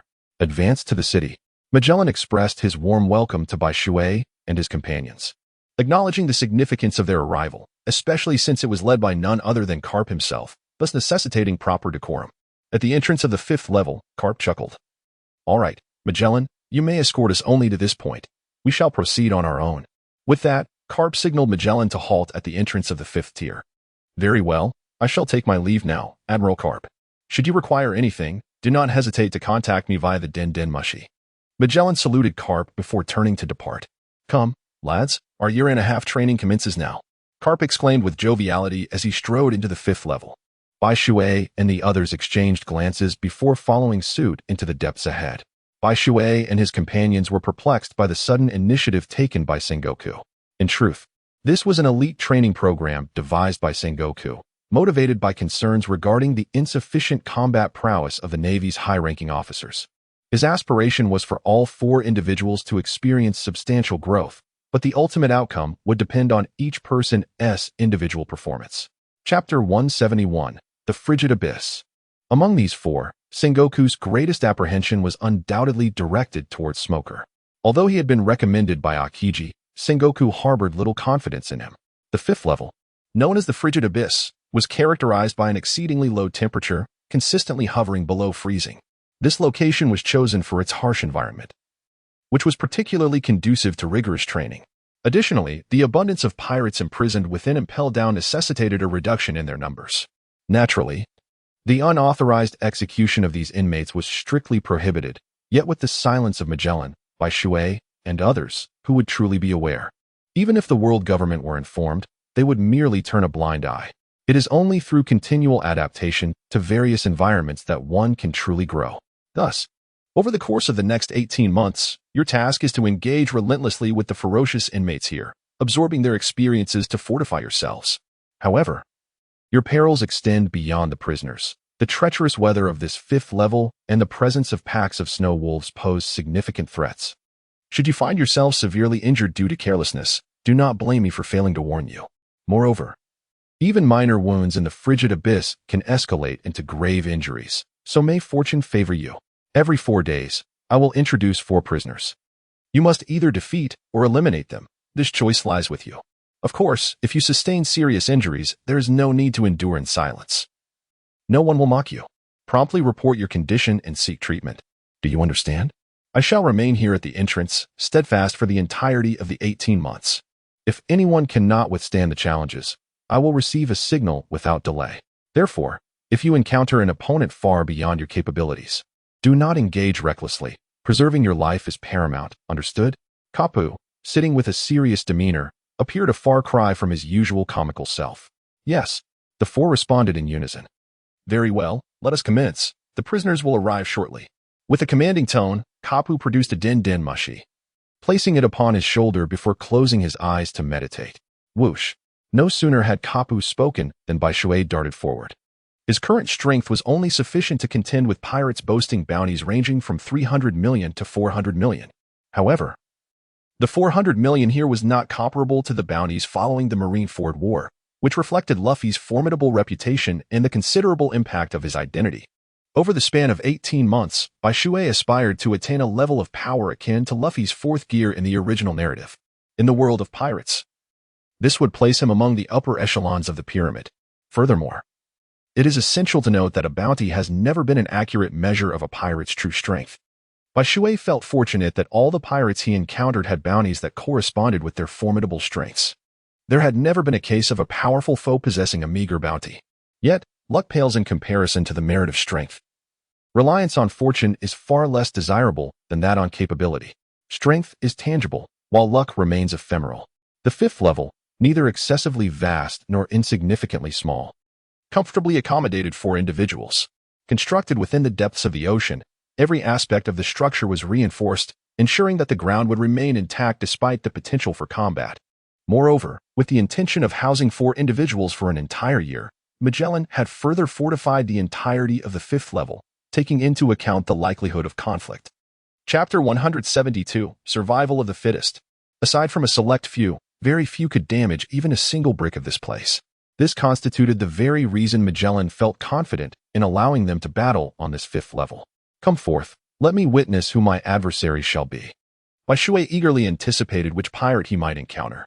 The pirates confined on the 5th level were hardly formidable opponents, as this place housed individuals with bounties of 1 or 200 million. While there were a few with bounties of 300 million, they were scarce, with most being relegated to the 6th level, the infamous Hell. The only contenders on the 5th level were the rare 300 million bounty pirates. However, before he had the chance to meet any prisoners, he unexpectedly found himself surrounded by a pack of snow wolves amidst the swirling snowstorm. It was truly astounding to witness creatures thriving in such harsh conditions. Their adaptability was nothing short of terrifying. Bai Shui marveled at the wolves, which were as large as dinosaurs.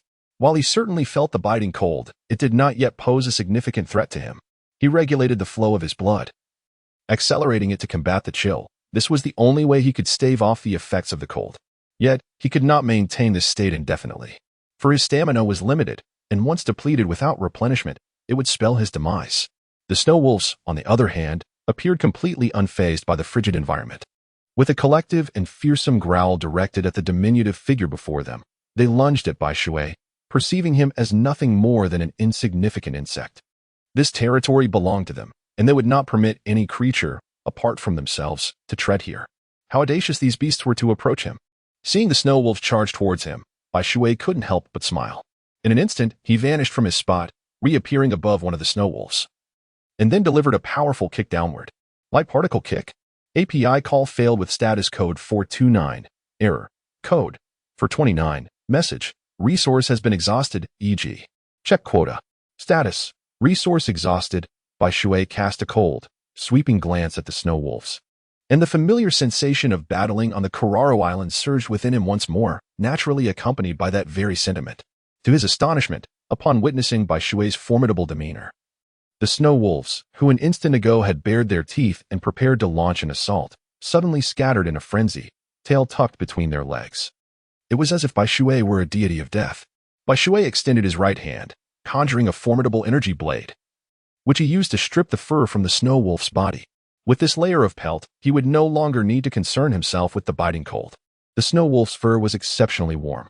As for the flesh of the snow wolf, it was not inedible, merely somewhat sour and unpalatable to most. Yet, Bai Shui was certainly an exception. He was unselective when it came to food. He sliced a piece of meat from the snow wolf and pressed it against the icy wall of the frigid abyss for a brief moment. In no time, a delectable frozen delicacy was prepared. However, the flavor felt slightly lacking. Without any seasoning, it was somewhat bland, yet still passable. Bai Shui sat directly on the ground, leaning against the mangled body of the snow wolf, consuming its flesh piece by piece.